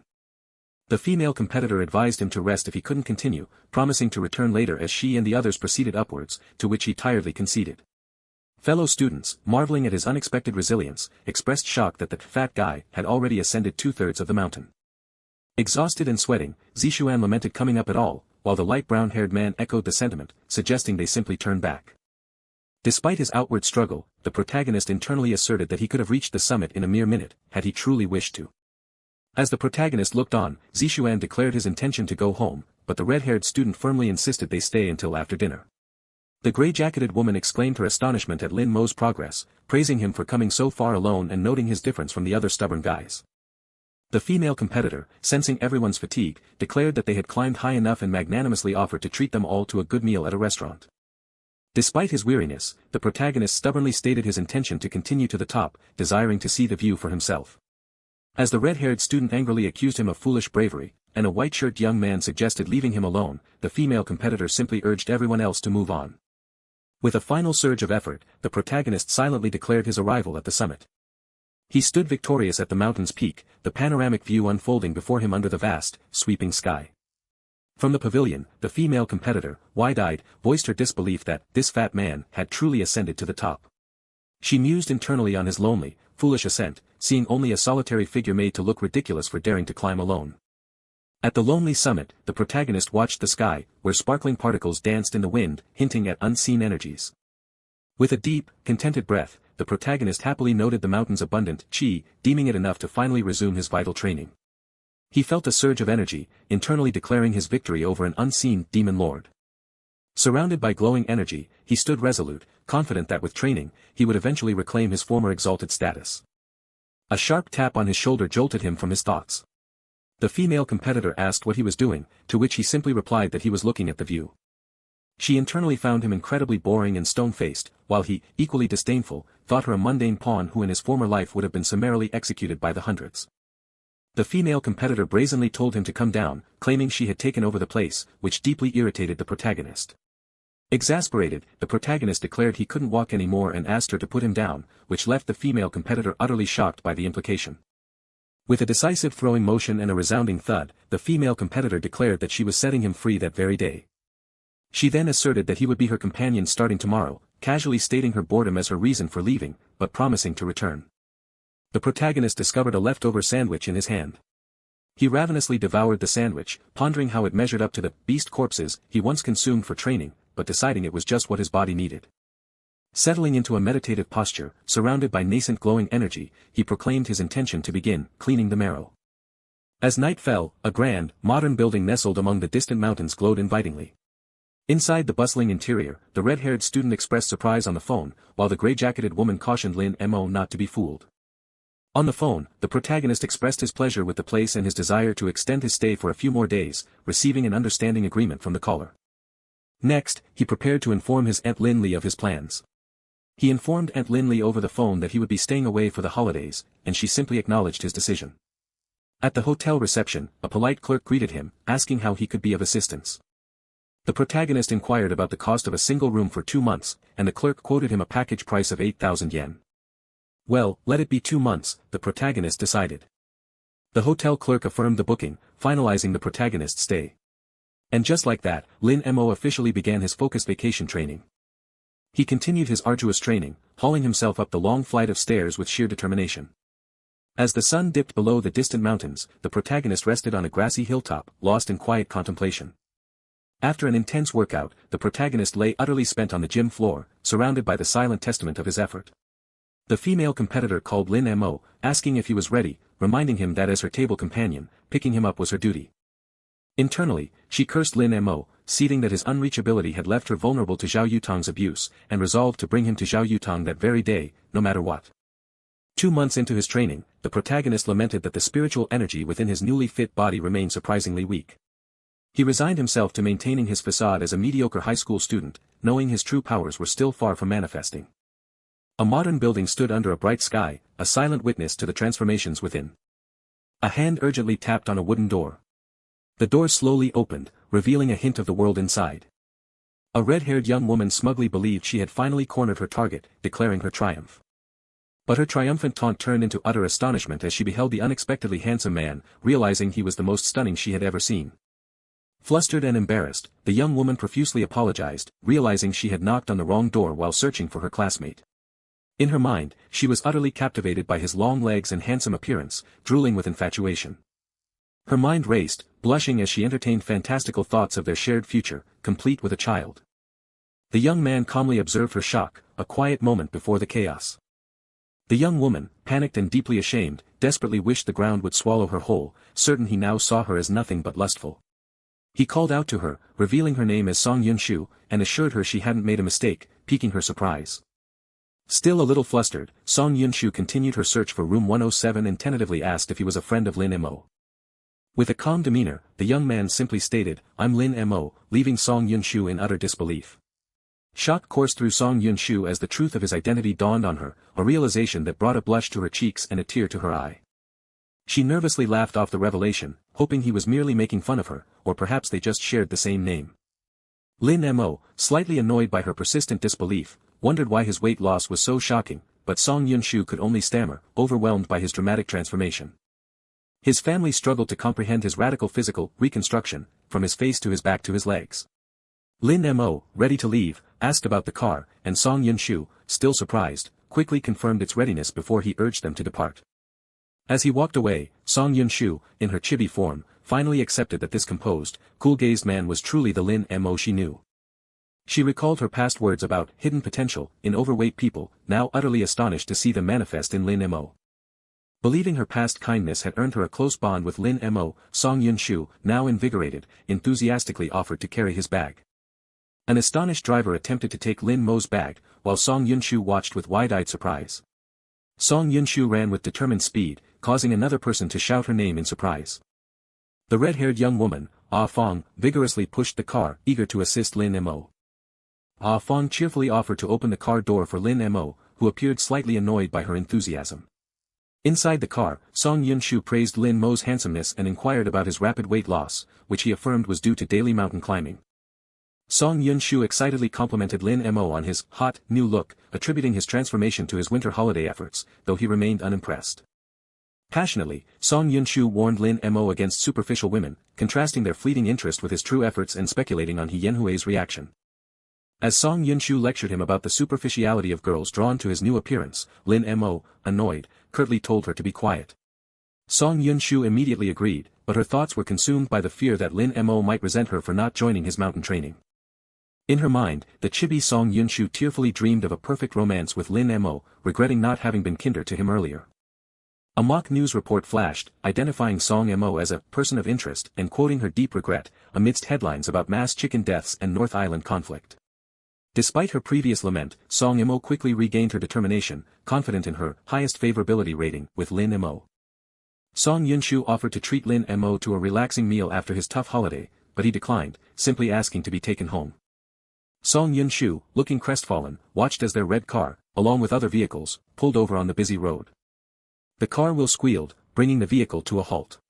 Lin Mo walked away from the car, bag in hand, while Song Yunshu watched him depart from inside the vehicle. As Song Yunshu waved goodbye to Lin Mo, the driver, Sister Roland, questioned her about their original plan to take him to Miss Ch1.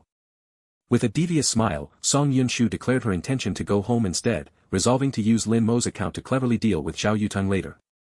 Lin Mo stood impassively in front of a closed door, his journey momentarily halted. Three faces, Uncle Lu Ingjun, Aunt Lin Li, and Cousin Lin Zixuan, registered intense anger and readiness for confrontation. Aunt Lin Li confronted the young man, demanding to know his identity and how he had entered their home. Lin Mo calmly introduced himself, explaining his vacation weight loss, which caused his cousin Lin Zixuan to drop his chopsticks in shock. Lin Zixuan erupted in anger, vehemently denying that the handsome stranger could be Lin Mo and accusing him of impersonation. Uncle Lu Ingjun, shadowed and serious, sternly ordered Zixuan to cease his shouting. Aunt Lin Li, her expression suspicious, directly asked Lin Mo if he had undergone plastic surgery. Lin Mo sarcastically retorted about his access to funds for plastic surgery, then casually inquired about his living expenses for the upcoming semester as he continued to eat. Aunt Lin Li sternly laid out the conditions for his expenses, warning him against harming his cousin or uncle, to which Lin Mo calmly agreed. Lin Mo declared he was full and walked away, leaving Aunt Lin Li to ponder whether this transformed young man truly was her nephew. Cars traversed a busy city street, their movements a blur against the bright sky. A young man playfully remarked on Sister Roland's slow driving, prompting her to agree to speed up. Sister Roland's heart fluttered with infatuation for Master Lin Mo, finding him too beautiful, and wondered if she would ever see him again. The car squealed to a stop, and Lin Mo, composed and carrying a briefcase, stepped out. A flurry of gasps and exclamations erupted from the students, utterly surprised by Lin Mo's appearance. As Lin Mo confidently walked into the school, female students openly admired his striking looks, loudly commenting on his long legs and beauty. Cousin Lin Zixuan, disgusted, condemned the girls as lustful and superficial, yet couldn't help but acknowledge the intensity of their reactions. Lin Mo sensed an unsettling abnormality as he noticed female students in the hallway engrossed in their phones. A profound silence fell over the classroom as Lin Mo entered, drawing all eyes to his unexpected presence. As Lin Mo walked past her desk, a female student admired his handsomeness and wondered if he was a new transfer student. Lin Mo reflected on the unusual level of attention his slightly improved appearance was attracting, despite his weight loss. He considered the situation further, his gaze distant. He pondered why his transformation was drawing such immense attention, far more than he usually experienced. As his hand glowed with green energy, Lin Mo considered if his inherent aura was influencing the heightened attention. An angry voice accused Lin Mo of deceit, claiming he was impersonating the fat guy, creating a tense atmosphere. The female game competitor aggressively demanded the whereabouts of the fat man, threatening a frightened female student who insisted he no longer existed. The female game competitor continued her aggressive interrogation, causing the terrified student to break and agree to reveal what she knew. The frightened female student pointed to Lin Mo, blurting out that he was the fat guy, who had lost weight, surprising the female game competitor. The female game competitor's intense gaze met Lin Mo's composed, closed-eyed expression, creating a moment of tense anticipation. A sudden silence descended upon the classroom as the female student pointed out Lin Mo to the female game competitor. In a comical chibi struggle, the female game competitor angrily accused the student of lying, who vehemently insisted on her truthfulness. Lin Mo calmly interjected, confirming that the female student was, in fact, telling the truth.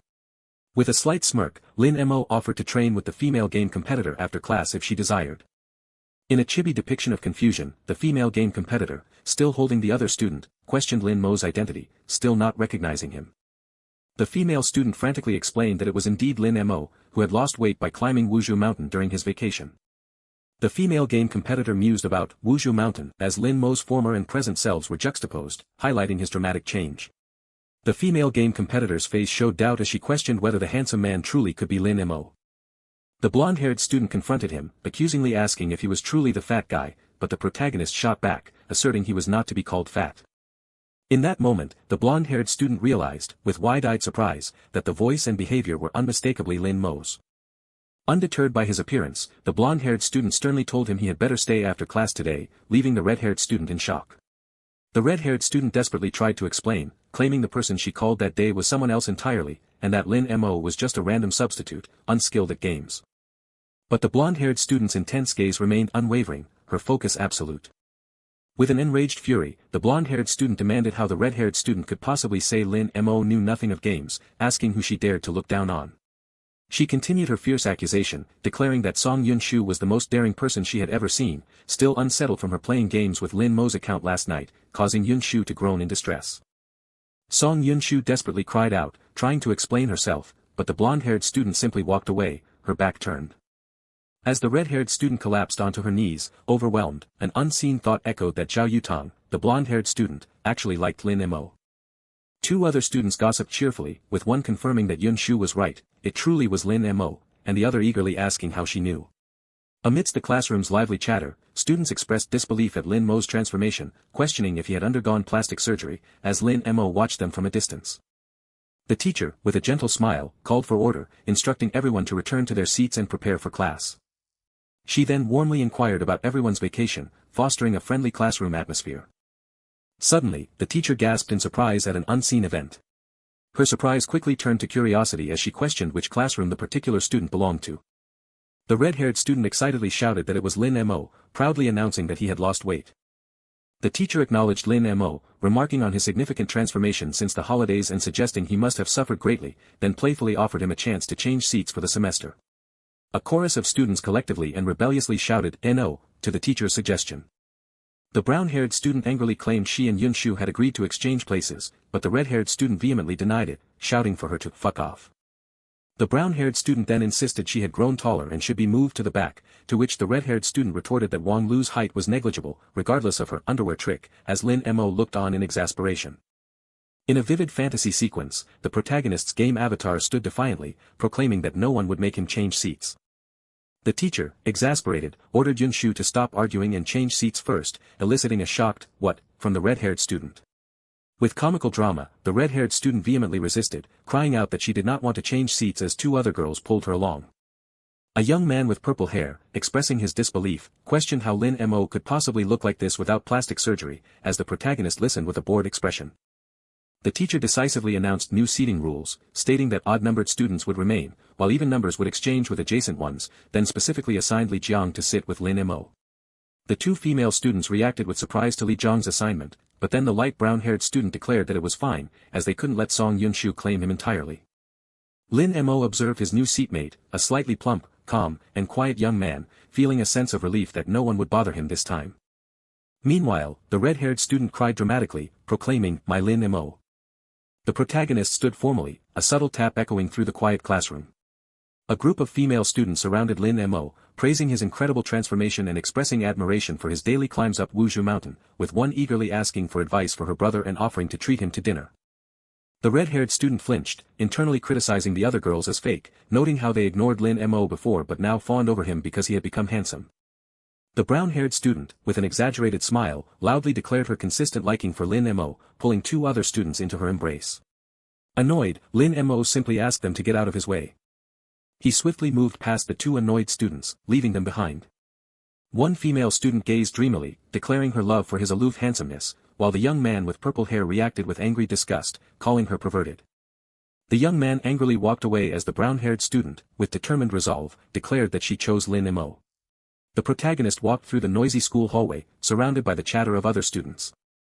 A female student eagerly offered her seat, but another with gray hair coolly dismissed the offer. Lin Mo walked on, pondering the situation, realizing he suddenly had nothing to do, and wondering if he could truly keep his nose out of other people's business. He bristled with annoyance as the narration declared that these women's eyes were unbearably wild, and he heard the admiring thoughts of others commenting on his big ass and long legs. The young man with purple hair, still surprised, questioned if it truly was Lin Mo, looking to the light brown-haired female student for confirmation.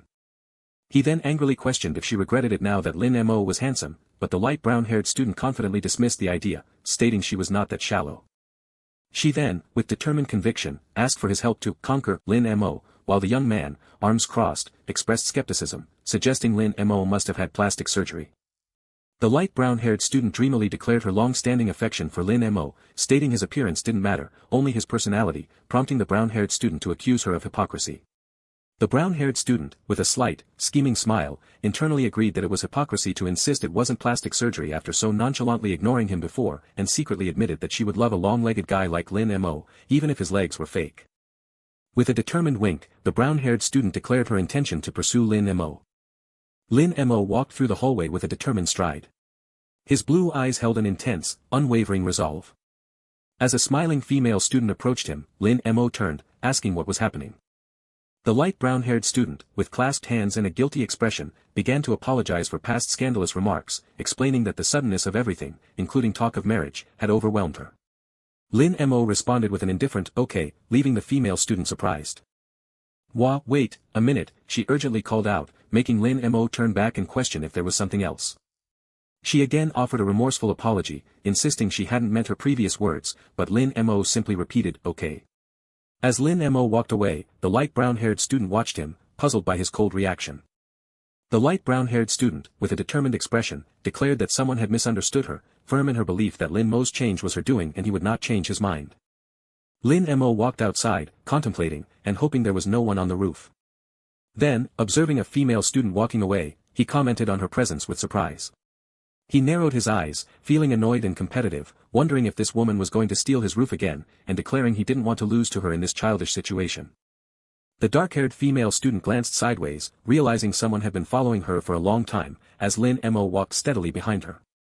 Conflicted thoughts swirled in her mind. She cursed the way he reminded her of that fat guy again, but then blushingly admitted that this person was far more handsome than his former self. Swiftly, the female student reached out to grab something from Lin Mo's bag as they walked. A relieved smile spread across her face as she realized he truly wasn't planning on confessing anything. But her relief turned to surprise and worry as she saw him running towards the school roof, wondering if he was headed there too. The female student advanced with a determined step, seemingly ready to confront the protagonist who walked ahead. She swept past him, prompting a surprised sound from the protagonist. A competitive thought fueled the protagonist's determination. Was she really trying to claim his territory? He inwardly seethed at the audacity of a mere mortal as he pressed on, matching her rapid descent. Their eyes met in a fierce, unspoken challenge, each acknowledging the other with a sharp "you." They surged forward, a silent, furious race begun. Their feet pounded relentlessly, a desperate ascent up the winding stairs. The female student fumed, bewildered that he wouldn't act like a gentleman in this absurd race. Her frustration mounted as his speed defied her expectations. Losing now would be an unbearable humiliation. She cried out her refusal to surrender, pouring every ounce of will into the relentless sprint. A lingering cloud of dust was all that remained of their furious passage, leaving a lone student bewildered. He challenged her, asking why she ran, but she swiftly retorted, pointing out his own equal exertion. His challenge about her pace only stoked her anger, leading her to demand why it was his concern. Her fury erupted, her voice sharp with a warning against his disrespectful tone. She hurled a stinging insult, declaring his boorish behavior would doom his chances of marriage. He bristled at her words, his imperial pride wounded by the idea that an emperor of his stature would ever be concerned with mere mortal marriage. He shot back, labeling her an ungentle woman for their territorial squabble, which only ignited her further. Her resolve hardened. She absolutely would not lose as they both hurtled towards the distant doorway. They both slammed into the doorway, struggling to push through simultaneously. Another powerful shove, leaving the female student momentarily stunned by the protagonist's force. Their argument escalated into a furious exchange of territorial claims, each demanding the other yield. The protagonist decided strength was the only answer, resolving to force his way forward as she reeled back in surprise. Fabric tore with a sudden, sharp sound. Her face contorted with a surge of shock, embarrassment, and boiling rage. A strange, unsettling feeling washed over the protagonist. He dashed away, leaving her standing bewildered at the threshold. Standing triumphant, the protagonist declared her defeat and the area his. Indignant, she challenged his audacity and then abruptly alluded to his recent improper actions. She flatly accused him of touching her chest, making the air thick with tension. Her hand flew to her chest in a surprised reflex. He fired back, flustered and angry, accusing her of being the one who touched him. He pondered the world's perception of men as weak, rationalizing his own indignant reaction as appropriate. Her fury erupted in disbelief at his outrageous accusation that she had been the aggressor. He threatened to call the police, igniting another wave of anger from her. Her rage manifested as glowing red eyes and a visceral threat to break his neck, calling him a damn mortal. He provocatively asked if she planned to repeat her actions, further stoking her rage. His words rendered her utterly speechless, a shock wave of surprise washing over her. Her anxiety mounted as she imagined the devastating social backlash and likely expulsion if her actions became known. Her fury boiled over at the injustice, wishing to destroy a world that would inevitably side with him. She issued a final, determined warning, vowing to win their next confrontation. She sighed in exasperation, declaring her frustration with villains and men, unaware of the calm protagonist behind her. He settled onto the ground, a wave of relief washing over him that the vexing encounter was finally done. He picked up his phone, a pensive expression on his face as he recalled a news story from earlier that morning. His gaze sharpened, reflecting a sudden, intense focus. A news alert flashed across the screen, reporting thousands of chickens tragically transformed into dry husks overnight by a suspected virus. The sight of a lone, lifeless chicken prompted a chilling exclamation from the protagonist. The narrative unveiled the demon Venerable's destructive power, her fabled demonic sword, and her ultimate sacrifice to vanquish a demon god, leading to the creation of a new realm. A realization struck the protagonist, clutching his chopsticks, as he questioned the impossible survival of the venerable demon. A grim resolve set in as the protagonist understood the venerable demon's path to power was through annihilation, a path he could not take, and vowed not to wait for her full resurgence. With unwavering resolve, he knew he had to visit the fateful location and uncover the truth. As the bell chimed, the school stood silhouetted against a peaceful sunset, signaling the day's end. Two female students casually gossiped about the protagonist's striking looks as he passed, with one dismissing the other's hopeful admiration. A cheerful student invited Lin Mo to join a game with Sister Zhao and offered him a ride home afterward. He politely declined her offer, leaving her visibly surprised by his refusal. As he walked away, she insisted on accompanying him, jokingly warning him that even pretty girls like Sister Zhao could be wolves. She then recounted a somber tale of a boy who, after being cheated and abused, tragically ended his life by jumping from a roof. He abruptly dismissed her, telling her not to get too close, startling her with his clear rejection. She coyly suggested he had misunderstood her intentions, a hint of embarrassment and flirtation in her tone. A sudden thought struck her, and she called out to stop him. She voiced her exasperation at his readiness to leave someone waiting yet again, but he simply stated he was in a hurry. She tried to relay urgent news about someone searching for him all vacation, but he curtly dismissed her, promising to talk later. Realizing his urgency, she thoughtfully reassured him to go, promising to explain the situation to her sister. A new realization hit her, stopping her in her tracks. Her mind drifted into a fanciful daydream of the protagonist's gratitude, imagining his thanks and her own delighted giggles. A yellow taxi whirred down the bustling city street. His thoughts turned grimly to the chicken farm at the city's edge and his resolute vow to destroy the venerable demon, even if it cost him his own soul. The abrupt screech of a taxi briefly broke the roadside's quiet calm.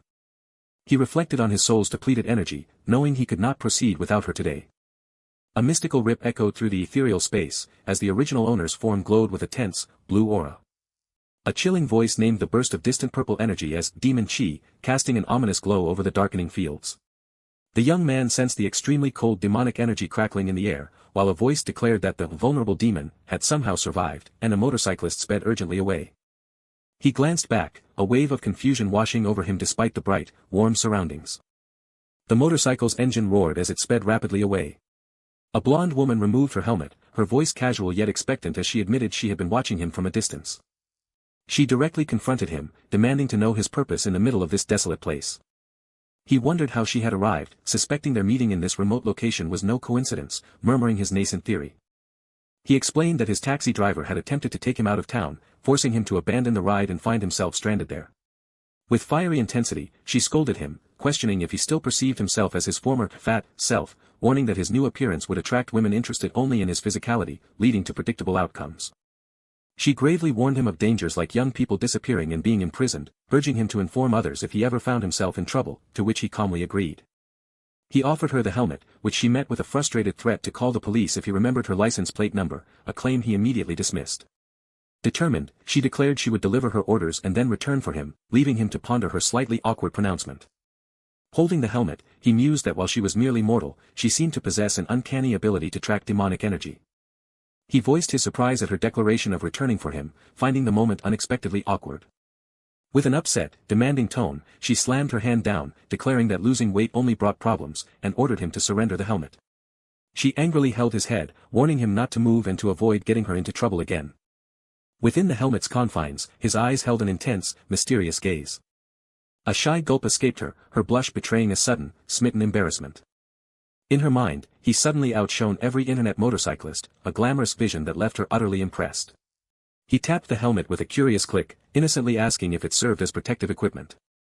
With a playful wink, she affectionately thought of him as very cute, despite his past. Suddenly, she was shocked and exasperated, self-reprimanding for entertaining such a ridiculous notion. She snapped at him to wake up, angrily warning that if he broke her custom helmet, she would abandon him as bait for evil individuals. In utter frustration, she declared him a headache, while he remained silently resigned inside the helmet. His observations confirmed that the woman was heading directly towards the potent demonic energy he had sensed. He declared his worry and resolve to investigate, then began to run with urgent determination. With a determined step, she announced her arrival, ready for whatever lay ahead.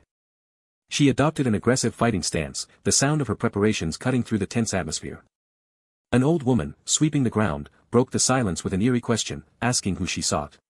With a decisive click, she produced a gun, threateningly noting the old woman's unusual courage for not fleeing.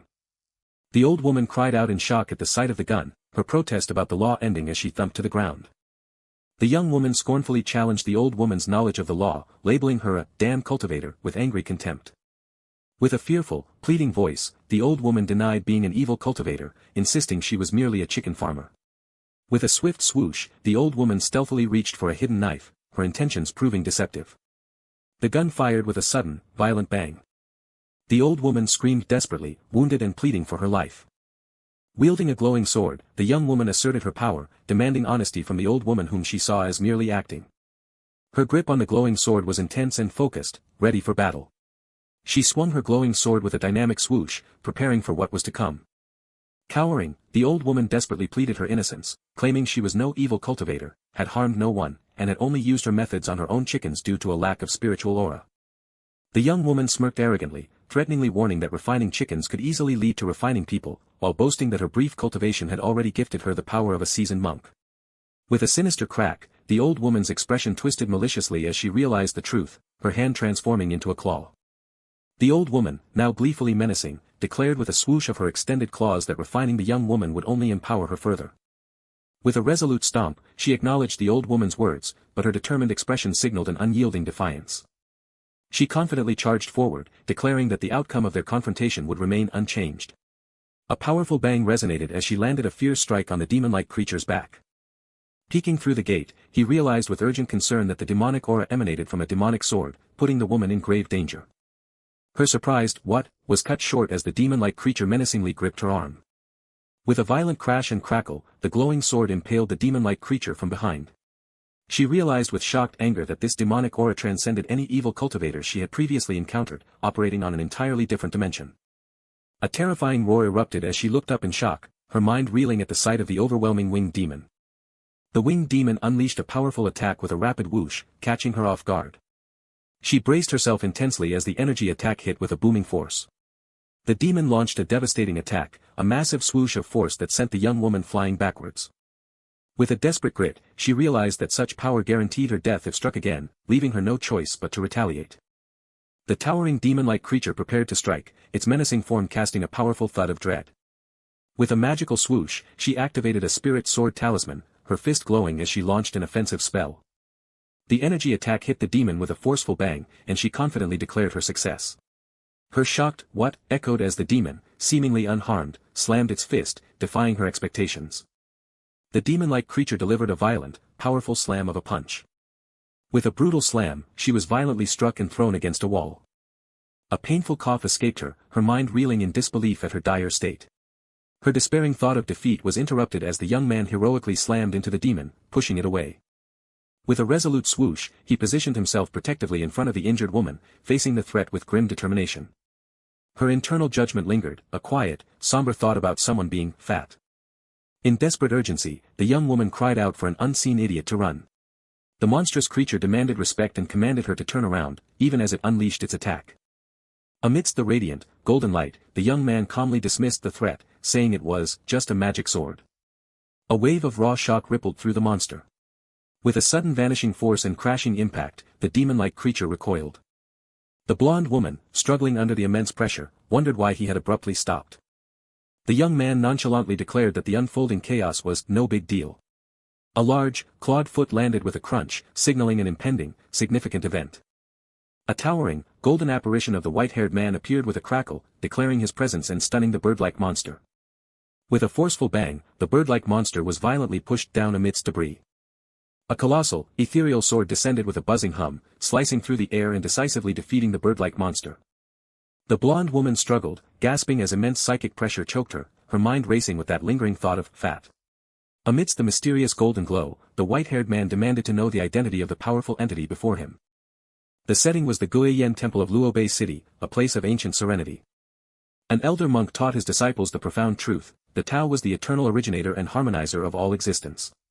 As the elder monk spoke of attaining immortality, an unseen eye widened in alarm, a golden pupil flaring as the temple bell rang out. Concerned, a monk questioned his master, asking why the bell rang if not for a truly monumental world event. The temple's grand bell resonated with a powerful, echoing hum. The elder monk suddenly collapsed with a thud, his disciples rushing forward in urgent alarm. With wide eyes and profound fear, the elder monk revealed the astonishing truth: the father of Taoism had reincarnated. The white-haired man, radiating golden light, sternly demanded the location of the venerable demon. The white-haired man observed the prostrate, glowing figure, contemplating if its spirit was lost or if it was merely a fragment of a magic sword. With a mystical absorption, the white-haired man began to draw the purple energy from the defeated figure, dismissing its origin. He mused whether this was a trap from the venerable demon, yet resolved to cultivate the acquired treasure after purifying its demonic nature. His gaze sharpened with intent as the white-haired man considered his next task: to deal with this woman. The blonde woman, stars in her eyes, gushed with admiration at his beauty, causing the white-haired man to visibly redden with anger. With a powerful display of golden magic, the white-haired man commanded her to forget what she had just witnessed. Her eye reflected a brilliant light, glowing with mystical, script-like symbols as the magic took hold. With a soft puff and a gasp, the blonde woman collapsed unconscious, leaving the white-haired man standing over her. Zhao Yutong, a 17-year-old with the highest spiritual roots and late-stage qi refinement, was a true cultivation genius even in the immortal world, radiating powerful energy. However, the narrator revealed that his high talent necessitated a special cultivation place, as the current world lacked sufficient aura. His heart pulsed then stung with an intense, pricking shock of blue electricity. Clutching his chest in pained worry, Zhao Yutong realized he had overloaded his residual soul and feared internal damage. Deep in thought, the protagonist determined he had to return soon. As he walked away, two women commented on his striking handsomeness, wondering where such a boy came from. The red-haired woman tried to entice him to a nice place, but Zhao Yutong sternly warned her to release him. With a rustling struggle, the blonde woman in a hooded top mocked his resistance, as both women overpowered him.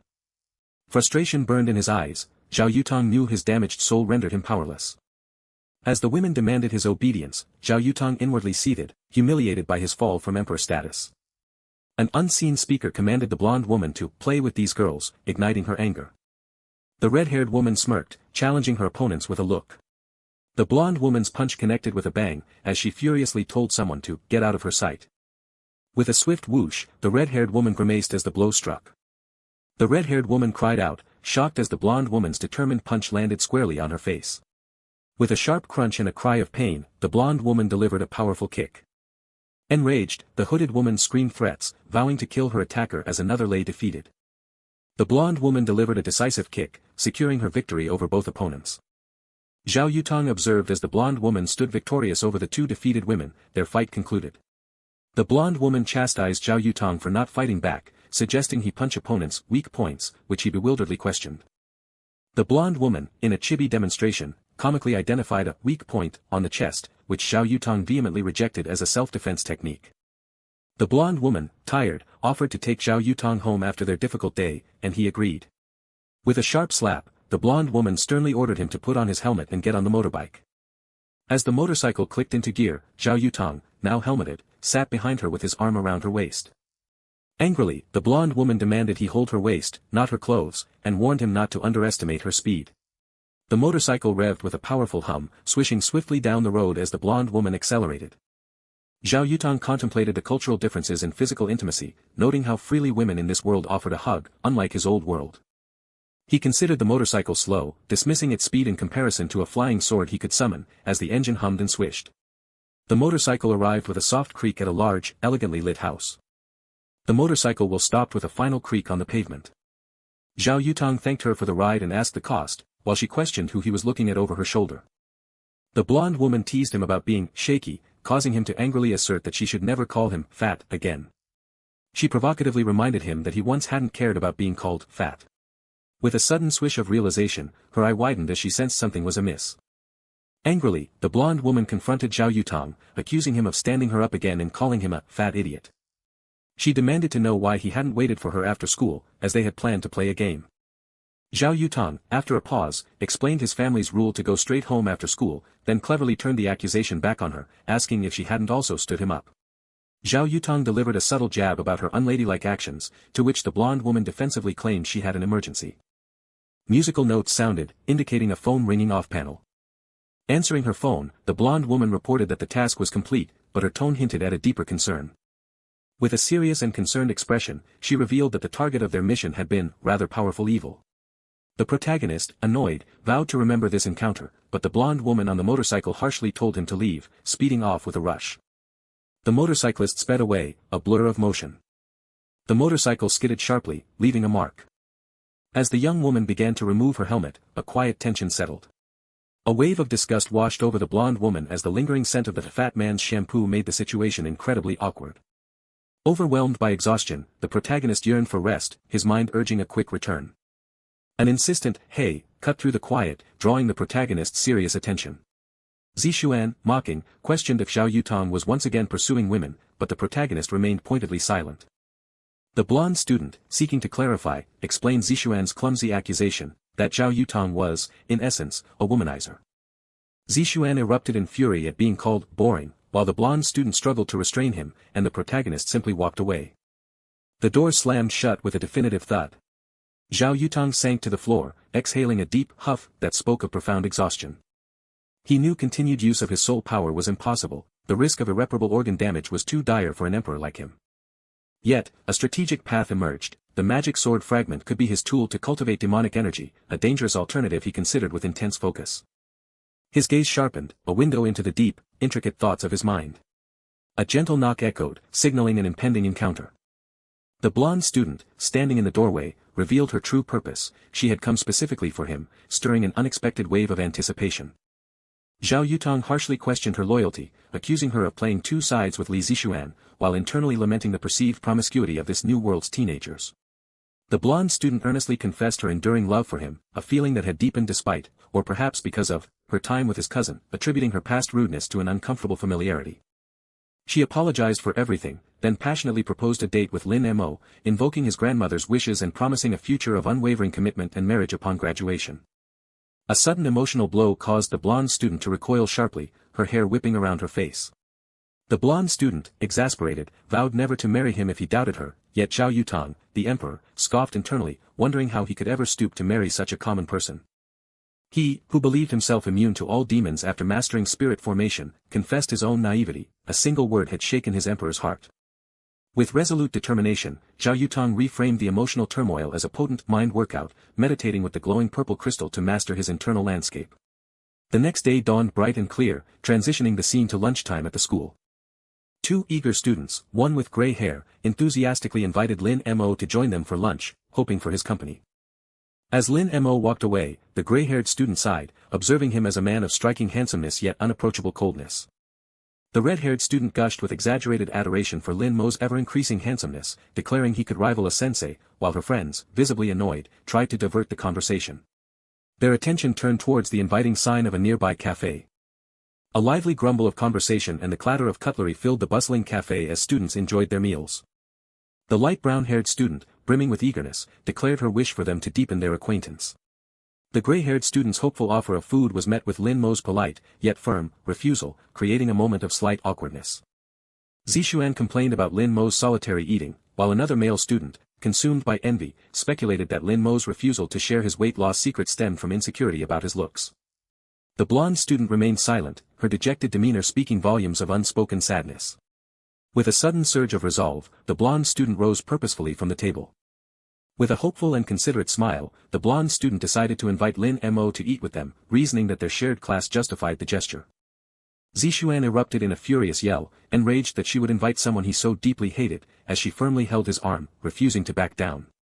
The blonde student, anxious about appearances, urged Zixuan to release her, fearing Lin Mo would misinterpret their struggle, and Zixuan, startled, complied.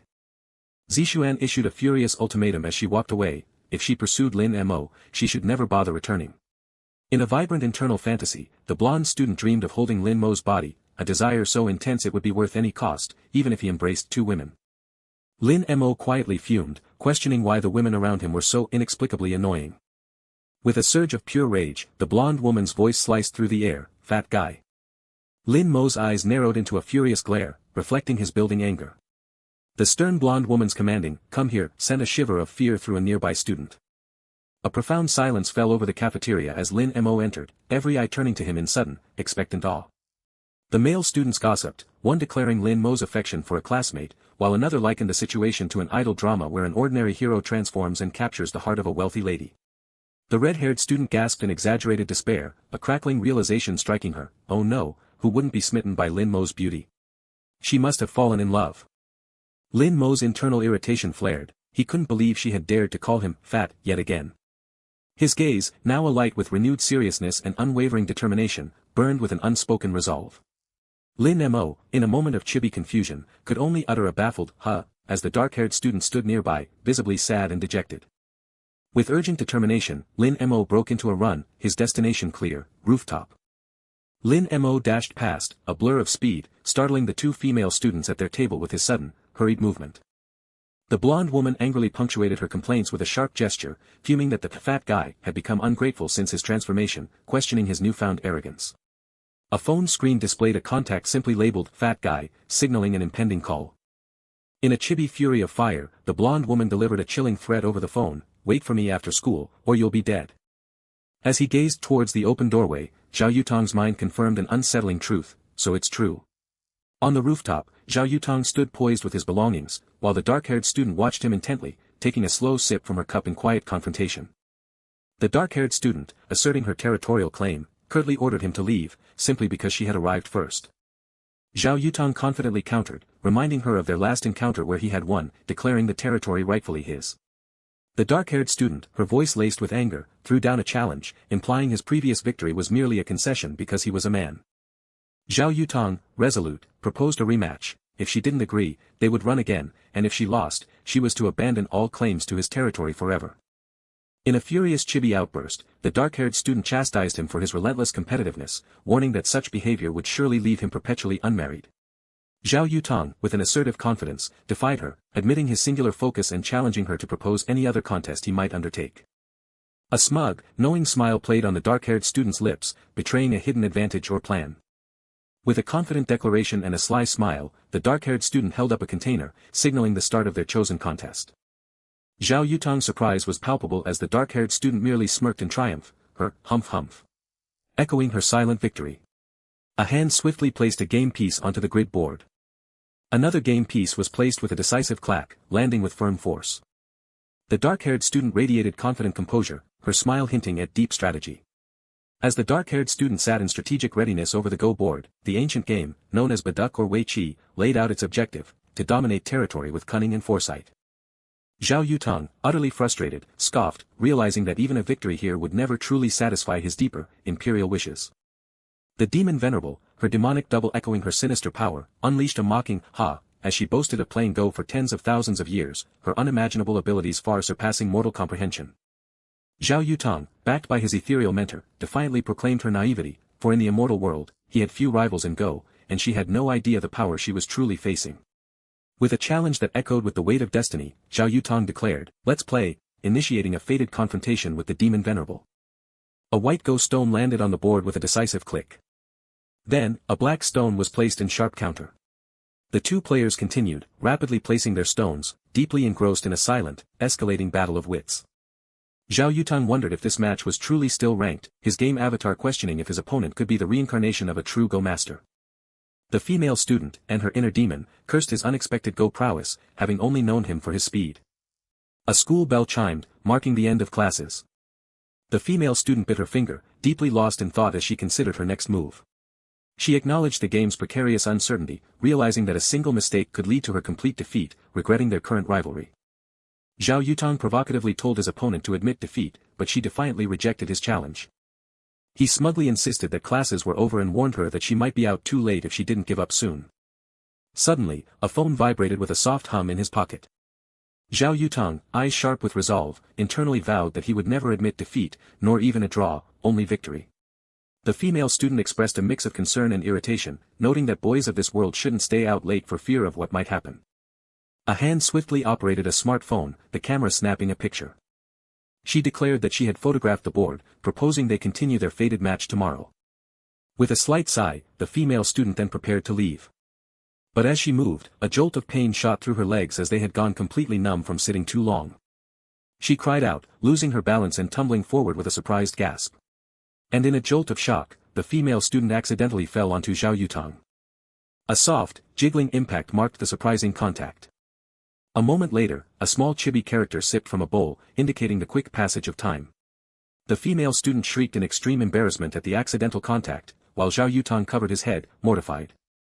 She glared furiously, still incandescent with rage and humiliation. The female student cried out again, holding her head as if in pain from the overwhelming shock. Zhao Yutong, walking away, warned her not to touch him again, threatening to sue her for being a pervert, which only infuriated her further. Clutching her head in fury, the female student internally vowed that once she regained her strength, she would show him the true difference between them, recalling this was the second such contact. A chibi version of the female student, determined, declared she would meticulously plan her tactics tonight, promising Zhao Yutong his utter defeat tomorrow. Zhao Yutong stood calmly outside the school building, his hands casually in his pockets. He then answered a call from Game Girl, who angrily scolded him for not answering her calls. Zhao Yutong, giving instructions to meet at the school gate, hung up as the call abruptly disconnected. He resolved to follow Game Girl that day, intent on uncovering her secret. A young woman with blonde hair stood impatiently beside a motorcycle, telling Zhao Yutong he was too slow. She confronted him, accusing him of skipping class and still lingering at school. Zhao Yutong defensively claimed he had accidentally fallen asleep, but the young woman angrily dismissed his excuse as a lie. Frustrated, the young woman decided against her original plan to settle accounts with him. Zhao Yutong held out a helmet, instructing the young woman to get on the motorcycle. With a low hum, the young man and young woman rode away on the motorcycle. Someone stepped indoors, their slippers softly padding on the carpeted floor. Zhao Yutong commented on the house's size, but the young woman dismissively brushed off his observation. She warned him pointedly not to touch her belongings in her dedicated gaming room. The room featured an impressive gaming desk with 3 large computer monitors, a keyboard, and a mouse, all accented with blue LED lighting. Shelves were filled with a vast collection of old game consoles and video games. Zhao Yutong observed the room, noting the absence of anything related to cultivation. A chibi version of the young woman playfully smirked, asking if he felt helpless in her presence.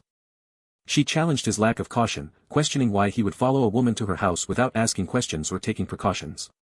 Zhao Yutong retorted, slightly amused, asking what she thought she would do to him. He then complimented her, suggesting that since she was no longer fat, it wasn't a bad idea to be with her.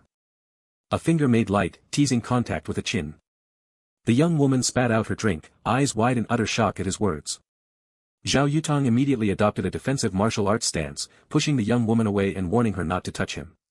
He expressed surprise at the unexpected power of his male defense technique, capable of subduing a woman instantly, as a ghost-like figure rose from the unconscious young woman. Chibi versions of the 2 characters showed Zhao Yutong trying to defuse the situation, while the angry young woman warned him never to tease her again. The young woman issued a fierce challenge, declaring her intent to fight him for 300 rounds. Surrounded by a dark aura, the determined young woman vowed to decisively beat Zhao Yutong in their game today. The game screen displayed a defeated stick figure character and a calm game avatar, declaring, "You have died."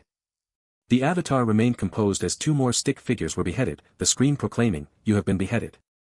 The game avatar taunted the numerous defeated stick figures, covering its mouth as the screen declared, "You are too weak." Zhao Yutong observed the young woman's dismal game record of 47 losses and 0 wins. He then announced his need to leave, his hand reaching into his pocket. A hand held a small, white stick figure model. The young woman pleaded for one more game, promising to take him home afterward, but Zhao Yutong dismissed her, citing the late hour. He offered to take her home, but she insisted she would take a taxi instead, as a stick figure comically fell from the ceiling. A stick figure was shown falling headfirst with comedic speed. Another stick figure character scampered across a wooden floor. The narrative shifted to an exterior view of He Yanhui's house, its windows illuminated in the night. He Yanhui, surprised, learned that Lin Mo had skipped afternoon classes and questioned her actions. A smartphone rested silently on a surface. He Yanhui listened intently, her face etched with concern, as an unknown voice informed her of a major development in their group chat. She gasped in shock, clutching her phone as messages and a photo confirmed Lin Mo had gone to Zhao Yutong's house. He Yanhui slammed her fist down, cursing in a fit of intense anger. Contorted with rage, He Yanhui yelled a violent threat towards Zhao Yutong. She paced her room, panting heavily with frustration and fury. He Yanhui's face contorted with anger as she furiously cursed Zhao Yutong for bringing Lin Mo to his house, even wishing a motorcycle accident upon him. Her eyes narrowed, recognizing that mere insults would do nothing to help her situation. With glowing eyes and swirling purple energy, He Yanhui questioned if she truly desired revenge. The protagonist, now in a woman's form, furiously commanded the mysterious purple energy to show itself, sensing a demonic presence in her tense room. A subtle purple glow behind her signaled the protagonist's internal struggle, her expression tightening with tension.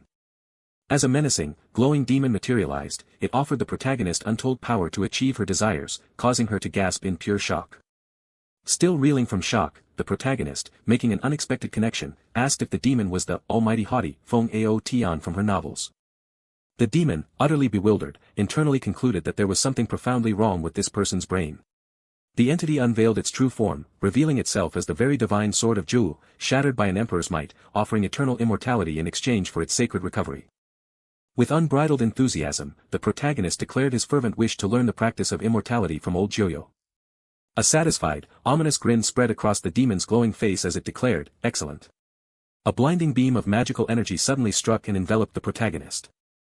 As a glowing gem materialized on his forehead, the demon commanded the protagonist to embrace the overwhelming, transformative merging, "Open your mind and melt with my body." Kneeling on the floor, the protagonist expressed his disappointment, "Old Joyo, why don't I feel any power?" prompting the demon to casually ask what power he truly wanted. Eager and hopeful, the protagonist asked, "Old Joyo, can you teach me?" and the demon, intrigued, revealed a powerful skill set known as, the Dream of the Soul. The protagonist gleefully imagined himself using hypnosis, hypnosis, to embrace two women, while a tiny chibi demon silently observed his fantasy-driven, stomping ambition. A yellow taxi sped dynamically through the city night. Zhao Yutong, lost in thought within the luxurious vehicle, silently resolved to uncover the deepest secret someone held. A hand suddenly surged with brilliant, golden magical energy. An internal voice or presence registered profound surprise. The young woman, engrossed in her game, furiously realized she had lost 40 consecutive matches against him, a crushing blow to her focused concentration. A puzzled voice internally questioned how this woman continued to play, wondering if she was a fake immortal cultivator who miraculously reached the last stage of chi refinement. What a shame. I can't even win against a fool, the young woman angrily declared, her frustration hardening into fierce determination to play harder. An enraged internal voice fiercely vowed, "How dare you, I will never let you win even if I have to ruin this body." The young woman's eyes widened in sudden surprise as she exclaimed, "Oh no. I forgot I have a job to do today." As she stretched, the young woman lamented her bustling, overwhelming schedule. "Unfortunately, there are too many things to do every day," prompting an unseen voice to question, "Job?" With a resolute expression, the young woman purposefully adjusted her attire. Her hand moved swiftly, reaching out and then securing the red tie, finalizing her professional ensemble. Dressed in a sharp suit, the young woman smirked, confident and determined, "This'll do it." With a decisive motion, the young woman opened the cabinet. Within the cabinet lay a hidden arsenal of wind equipment and specialized equipment, an array of formidable weapons for her mysterious tasks. The demon-like creature, with a discerning eye, noted that while these spirit tools and talismans were only of medium quality, such artifacts were exceptionally rare in this realm. On the shelf, talismans glowed faintly beside a golden bracelet and an array of mysterious boxes and bottles, each holding its own mystical secret. A chibi figure whirled in frantic distress. A heavy blade struck down with impactful force. A small chibi figure playfully, almost curiously, clung to the young woman's hip. With a roar of the engine, the young woman sped away on her motorcycle, unaware that the demon-like creature, convinced it would discover something today, decided to follow. Holding a cup, the young woman pondered introspectively, what kind of shampoo did this fat guy use, how come he smells so good? Walking away, the young woman's frustration mounted as she thought, it makes it look like it's his helmet, feeling misled by an illusion. The young woman approached a closed door in the warm, quiet corridor, her steps anticipatory. With a soft, stealthy movement, the young woman took a step forward. At the brightly lit reception, an unknown male speaker joyfully offered heartfelt blessings to the newlyweds. The speaker then announced, the bride will now give her speech, introducing the bride and groom standing together on the lavish stage. The bride, her face alight with joy, thanked all her friends and family for attending her wedding to Ch1, despite their tight schedules. As the bride formally continued her speech, "I would like to thank my parents," the young woman watched the ceremony intently. Leaning on her hand, the young woman patiently thought, "Let's wait for it to finish," her expression a mix of boredom and resolve. The speaker formally concluded the festivities. "Next, I declare that Zhou Linyu and Ch1's wedding ceremony has officially ended. Let the party begin," the speaker proclaimed, and as the celebration began, the young woman remained serene and composed. A subtle, quiet movement emanated from the young woman. The groom, noticing her weariness, asked the bride, "You tired?" "Today has been a very busy day," to which she replied with relief, "Fortunately, we will be free after changing clothes and toasting for a while." Another quiet, deliberate step echoed softly on the wooden floor.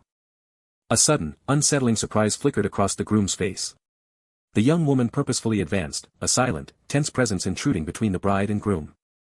The groom's eyes snapped wide open, consumed by sudden alarm.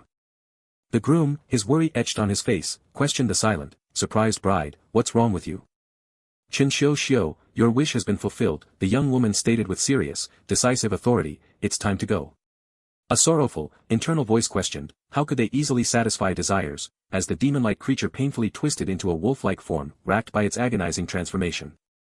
The partially transformed wolf-like creature roared fiercely, its aggression palpable as dark energy surged around it. With an urgent, magical surge, the young woman launched a glowing talisman at the roaring, transformed wolf-like creature. A powerful, violent sword strike connected, making the creature reel. She leapt with acrobatic grace, her sword arcing for another intense strike. The wolf-like creature recoiled in pure agony, a fresh wound bleeding on its forehead. A brilliant golden blade sliced through the air with incredible speed and power. The young woman stood triumphant and decisive over the defeated, bleeding wolf-like creature. The wounded wolf-like creature continued to struggle weakly, gasping for breath on the ground. With a thoughtful gaze, the young woman surveyed the scene. The young woman stood grim and decisive beside the now human-like figure of the creature, its head bloody and its life force extinguished. The bride, her face contorted in sorrow and panic, cried out frantically, "Xiao Xiao!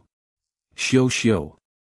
From within a giant, dreamlike purple eye, the demon's haunting voice warned, "If I die, I will never see you again in my life," but urged her to let the young woman kill it, believing she would then live, without fear.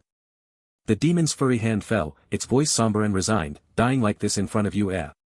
As its furry hand disintegrated into glowing particles, the demon's final, melancholic words echoed, "I feel somewhat ashamed." Chaos erupted as the bride frantically cried, "Xiao Xiao! Don't die," kneeling over the injured groom, while another man angrily accused, "You killed him." Her face streaked with tears, the desperate bride pleaded, "Call the police. Call an ambulance." Heartbroken and enraged, the bride shrieked, "I'll kill you," her vengeful threat directed at the young woman calmly walking away. The young woman revealed the stark truth, "You don't know your husband. He is a fox in every sense of the word who specializes in sucking energy from women and turns them into wives." The young woman continued, her voice grave, "All of his victims have met a bad end." With detached professionalism, the young woman declared, "Hate me all you want, this is my job, although soon you will forget me." Surrounded by a glowing magical circle, the young woman dramatically cast a powerful spell, commanding, "Forget it." As the powerful forgetting spell took hold, the bride's tears flowed freely, her face etched with sorrow. The bride abruptly fell unconscious to the floor. Walking away, the young woman efficiently instructed someone over the phone, "You can come and finish the rest." The young woman decisively stepped on a small chibi figure, symbolizing the demon's complete suppression. In the quiet aftermath, both the bride and groom lay unconscious on the luxurious floor. A chibi Zhao Yutong, the protagonist, observed the unconscious groom and thought, "A shapeshifter fox. This man is of great use to me, a clear sign of his scheming intent." The powerful soul reincarnation spell began, weaving its ancient magic around the protagonist and a luminous spiritual form. Then, a crimson streak of energy pierced the ethereal soul within the glowing vortex. A disorienting exhalation of spiritual energy sent a young man tumbling through a swirling void, his wolf spirit hovering protectively above him. A brilliant burst of light enveloped the small figure, signaling a profound transformation. A soft hum resonated as the fox-eared chibi awoke, appearing profoundly dazed amidst the ethereal clouds. The small, fox-eared chibi figure scrambled forward with frantic urgency. A sudden movement swept the chibi figure up, caught in a powerful grasp. The protagonist stood, his eyes closed in deep contemplation, the urban world fading into quiet reflection. His game avatar drifted lifelessly through the deep blue, a melancholic regret echoing in his mind, revenge achieved, yet separated from Au forever. A profound question lingered in his submerged consciousness, pressing him to choose between oblivion and existence. He resolved to live, driven by the desire to speak with Zhou Linyu, willing to pay any cost to continue his existence. From a celestial realm, an emperor declared that in exchange for 10 years of service, he would grant a new life.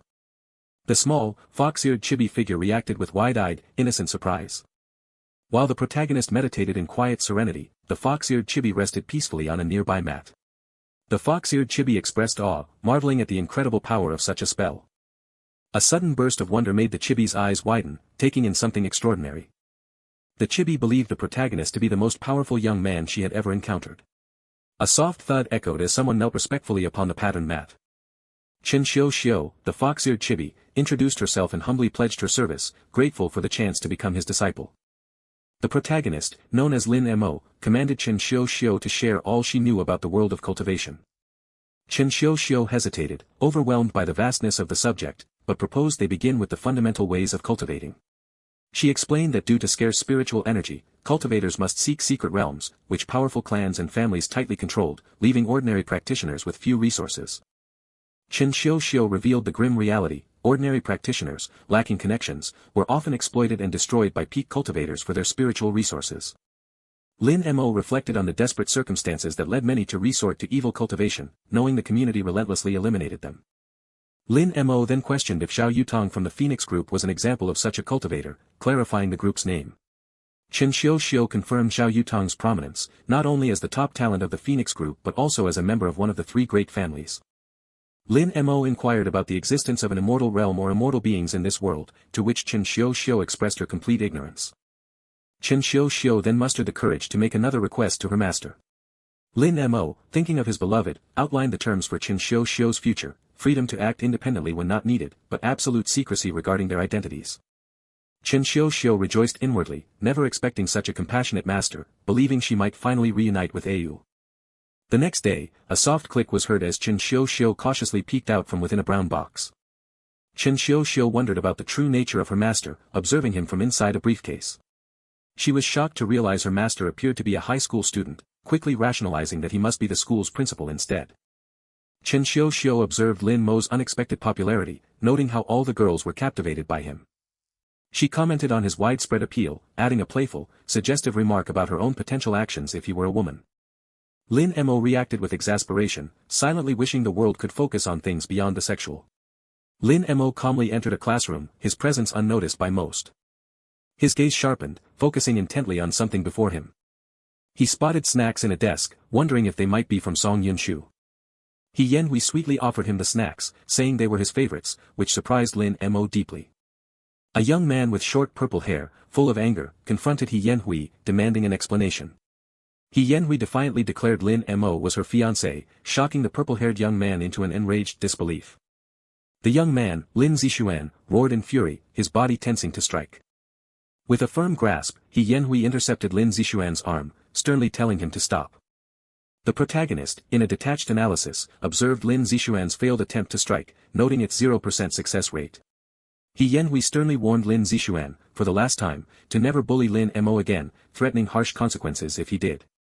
Lin Zixuan's eye widened in shock, his face clouding with hurt and disbelief. Lin Zixuan screamed in furious protest. Lin Zixuan stumbled backward comically, stunned by He fierce defense, as other students watched the unfolding chaos. He gently offered her continued protection to Lin Mo, then calmly returned to her seat. One student gossiped about He sudden switch to Lin Mo, calling her fickle, while another plotted to spread rumors about Lin Mo and Zhao Yutong. A male voice called out, asking Yutong about a group, as he approached a cafe. A female student, with a gleeful glint in her eye, maliciously informed someone that Yanhui was stealing their man. A blonde female student initially dismissed the fat guy, uninterested, but then corrected herself, admitting he was no longer fat. Her eyes narrowed in dawning realization, connecting the current situation to this newfound information.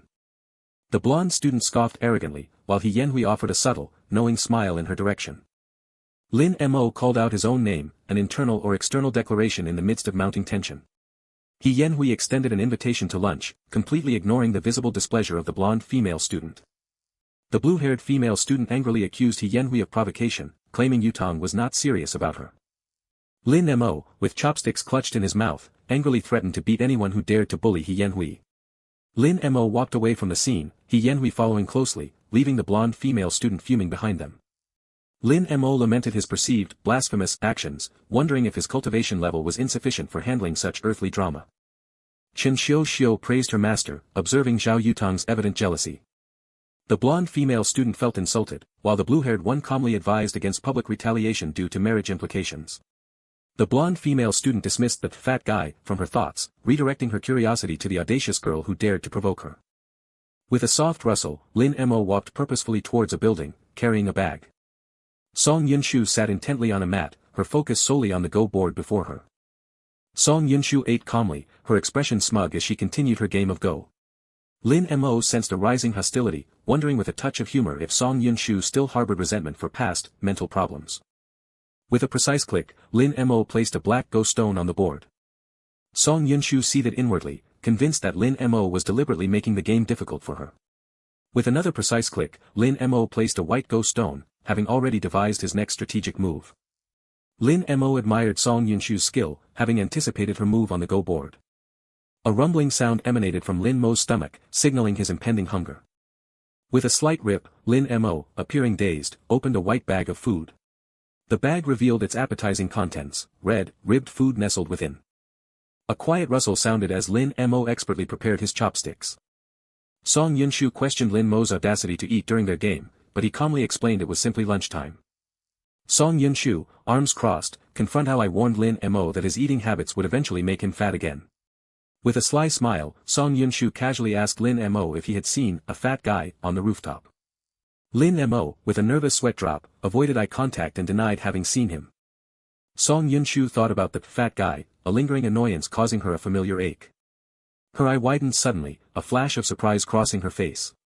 She scrolled through a chat, revealing a discussion about melon eaters and a handsome picture of Lin Mo. The chat excitedly speculated on his transformation, wondering if he had lost weight or undergone surgery, and asking for old photos. The chibi version of Song Yunshu angrily confronted Lin Mo, demanding an answer. With a menacing grin, Song Yunshu showed Lin Mo her phone, displaying his own handsome image, and asked if he knew the man in the picture. Even as the young man insisted he knew no one, the young woman angrily retorted that his deception was obvious. The young woman mused that he was reluctant to speak of his past, then clarified that her only motive was to win their game. A soft rustle accompanied the gentle movement of white cloth around him.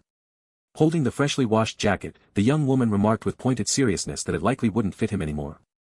The young man remained lost in his quiet thoughts, reflecting on her words. He began to speak, but his words caught in his throat, leaving his sentence unfinished. The young man looked up, slightly surprised, as she stood over him. Proposing a draw, the young woman acknowledged his exceptional skill as an opponent. With a smug smirk, the young man conceded that few could match him, and even fewer possessed her formidable strength. The young woman declared their engagement was over for good and walked away, leaving him in pensive silence. He called out in surprise, taken aback by her sudden declaration. Undeterred, the young woman suggested a best-of-3 match instead. With a cheerful blush, she agreed to a 2-out-of-3 match, finally introducing herself as Han Xine. The young man quietly repeated the name, her identity settling into his thoughts with a shimmering clarity. Chen Xiu, in chibi form, reacted with an exaggerated sound of disgust. Chen Xiu praised her master's formidable charm, noting how all sorts of pretty girls were drawn to his strength. The young man then gravely questioned the source of her evil cultivation resources. Chen Xiu promptly revealed that their resources were found within the shadowy web of the Dark Door. The world's cultivation resources were typically clan-controlled, but selfishness was inevitable, leading to powerful, ancient organizations like the Dark Clan, which trafficked in resources for all, provided one had the money. Intrigued, the young man pressed further, demanding to know how one acquired such influential money. Chen Xiu cheerfully suggested assassination missions, or more quickly, finding a sugar mommy who, once satisfied, would generously offer her wealth. She animatedly elaborated that he wouldn't even need to sell himself, just state his need for money, before a hand abruptly quieted her. Pinched by his hand, a panicked Chen Xiu quickly apologized to her master for her inappropriate suggestions. The young man calmly instructed her to investigate materials for spirit charms after school. The scene transitioned with a hum to a modern school building.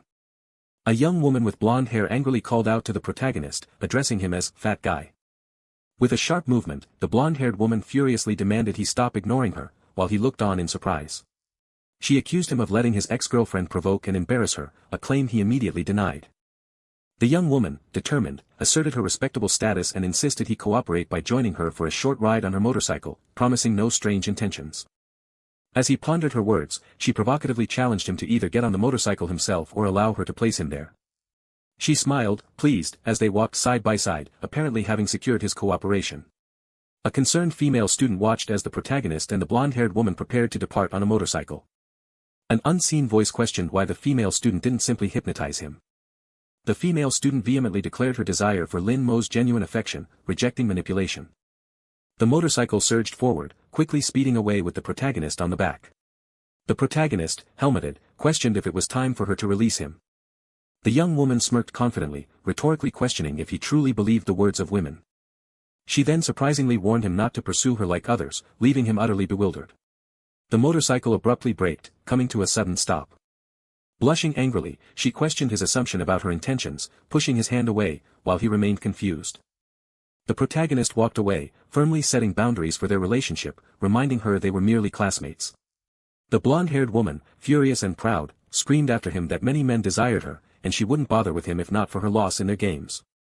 Chen Xiu, peeking out tiredly, reflected on her master's formidable strength. Still angry and blushing, the young woman ran off, realizing a paper doll had been stuck to her back. The scene shifted to an exterior view of a traditional house nestled beside a modern building at dusk. The protagonist mused thoughtfully on the web of the Dark Door. He looked down at an excited Chen Xiu, who bounced enthusiastically beside a stack of books. Chen Xiu, determined and sparking with energy, declared she would immediately carry out her master's order to enter the web of the Dark Door, furiously typing. A hand rapidly typed on a keyboard. The protagonist sat at his computer, browsing the ominous Dark Door website. On the screen, a listing advertised a long-legged girl for rent for 2 million yuan. Another listing offered a guide on how to last 7 times at night for 450 yuan. The protagonist pondered the website, but Ch1 scolded him for viewing such vulgar content and redirected him to the treasures page. As he viewed the expensive treasure listings, including a Yang clan cauldron, the protagonist mused on how an immortal world's lowest-tier spirit weapon here was considered a top-tier treasure. The protagonist stated his urgent need for spirit stones and century-old spirit ginseng, which cost $1 million at their cheapest. Ch1 mischievously suggested he could obtain money from rich and very kind women. The protagonist angrily dismissed the notion that he was worried about money, and a nervous Ch1 quickly apologized, assuring him she knew he had a solution. The chibi protagonist demanded money, but Ch1 exasperatedly replied she only had 30,000 remaining, with most of her funds held by Linyu. The protagonist, off-screen, concluded that the available amount would be sufficient and moved his mouse. Ch1, surprised by his actions, questioned if her master was about to create talismans. With a worried expression, Ch1 suggested that making talismans was incredibly difficult, despite their high price, and feared the purchased materials were of the lowest quality. The protagonist calmly reassured her, explaining he was only making low-level spirit talismans. He then encouraged her to keep practicing. Ch1 voiced her concern, stating that even with all those materials, she herself could only make low-level talismans. The protagonist, hooded and masked, walked purposefully along the sidewalk. A driver asked if the delivery was for him, and the protagonist responded with his codename, White Fox. The driver handed over a package, kindly requesting a 5-star rating upon his return home. Still disguised, the protagonist mused on how surprisingly easy the entire process had been. Ch1, peeking from his pocket, explained that the Dark Clan, like powerful families, had long integrated its worldly businesses into everyday life. The protagonist observed the yellow paper sheets and ink bottle laid out on a table before him. Ch1, surprised, questioned if her master truly intended to create talismans without any prior practice. She expressed her skepticism, recounting how even experienced talisman masters, after extensive preparation, only achieved a 30% success rate. The protagonist closed his eyes, taking a deep, focused breath. His brush swiftly drew intricate, glowing lines across the paper, bringing a talisman to life. With a sudden, loud sound, a glowing talisman appeared instantly, astonishing Ch1. Ch1 was utterly dumbfounded, marveling at his incredible speed in creating 2 talismans and even witnessing the manifestation of a dragon spirit. The protagonist calmly dismissed her fuss, stating they were merely remnants from 10,000 years ago. He regretted his limited spiritual power, which only allowed him to create 2, necessitating the purchase of more spiritual stones. The protagonist decided to post the talismans for auction, setting the price at 500,000. His eye intently watched the screen as the auction began. He registered his surprise at how quickly the bids were coming in. Ch1 explained that talismans were always in high demand, not just among practitioners, but also ordinary people on the dark door web, who saw them as treasures granting divine power, a fact the protagonist acknowledged positively. The protagonist sensed something amiss with the paper doll that was Ch1. He pondered if Xiao Yutong also frequented the dark door web, as the female student was shown at her computer displaying the site. The female student angrily expressed her annoyance at being tasked with a missing teenager case, suspecting a connection to an earlier demon incident. She noticed a good quality invisibility talisman available for auction on her screen. She considered the invisibility talisman a crucial preparation for an impending fight against an unknown demon. The protagonist deduced the top-tier spirit stone bid likely came from Xiao Yutong, finding it useful, and further pondered if the missing teenager case was linked to the venerable devil. As a new day dawned, the familiar school building stood under a clear sky. With a determined stride, he began his ascent up the oppressive stairwell, drawing surprised stares from those already there. The young men immediately launched a barrage of venomous insults, calling him a fat bastard and a piece of shit disguised as a whore, and accusing him of seducing women.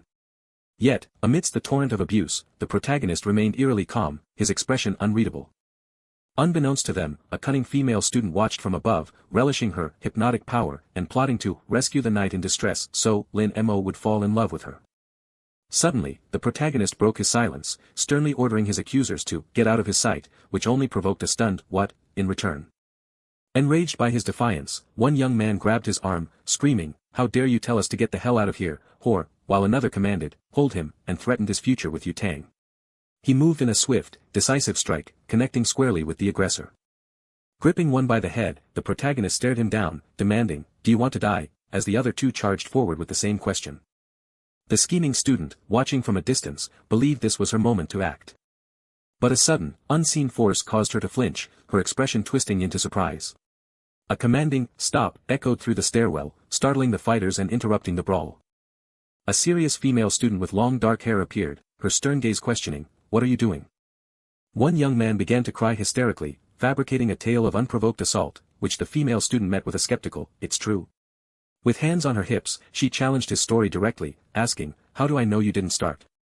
Hidden behind a wall, the schemer seethed, furious that her moment of protagonism had been stolen by the unexpected intervention. A concerned young woman with blonde hair rushed into the scene, asking, "Are you okay?" and explaining she had come right away after hearing about the trouble.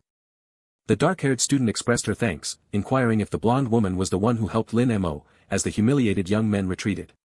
With a confident smile, the blonde woman promised to invite him to dinner someday. The protagonist reached out to her, inviting her to leave with a simple, "Let's go, Lin Mo." But before their hands could meet, an unseen hand fiercely grabbed the blonde woman's wrist, preventing the connection. The dark-haired female student smirked, confronting the blonde woman with a possessive question, "How dare a woman as cunning as you grab the hand of such a young man?"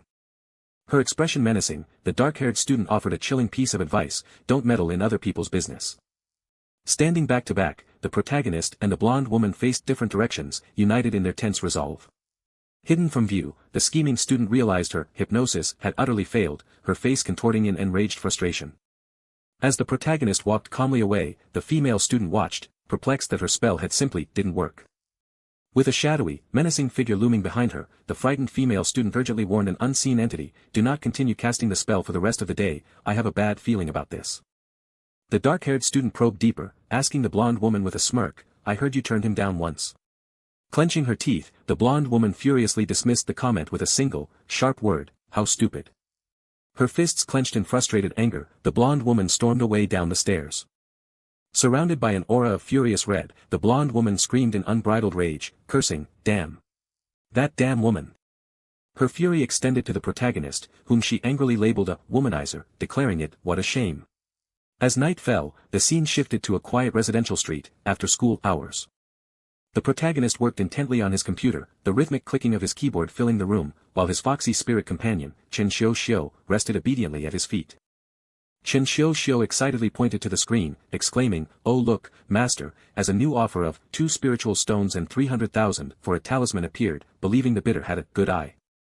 Using his innate senses, the protagonist realized the bidder was Zhao Yutong, and his thoughts immediately turned to suspicion. Isn't she a member of the Phoenix Group? Could this be a trap? He recalled the Phoenix Group's mandate to eliminate illegal cultivators and maintain stability, a mission he knew Zhao Yutong was bound by. It seemed illogical that the Phoenix Group, dedicated to order, would involve itself with a clandestine organization that feeds on money. Ch1, ever practical, explained that it was unlikely a trap, as the Phoenix Group had cleaned the dark door before and would act directly if they wanted to intervene. A subtle smirk played on his lips, a quiet acknowledgement of Ch1's insight, signaling a new understanding or decision had clicked into place. He reviewed the screen, meeting point, Fangtong Station, Hunbei Post Station, a surprisingly regular address for such a clandestine exchange. Still, just to be sure, he decided to don a hoodie and mask, preparing for the unknown. Ch1, unimpressed by his disguise, murmured, "Master, it's not really necessary." The scene shifted to the next day, after school, revealing the tranquil exterior of a suburban house. He sat at his desk, contemplating the remaining spoils of his commission, only 70,000 yuan in cash and 2 spiritual stones, from an initial 200,000. Holding a spiritual stone, he mused with displeasure, "I didn't expect the quality of stones in this world to be so bad," lamenting the lot of effort it took to acquire them. With a sudden whoosh of energy, he activated the spiritual stones, a vibrant blue aura swirling around his hands. Despite the poor quality, he remained resolute, affirming his ability to still recover some spiritual energy.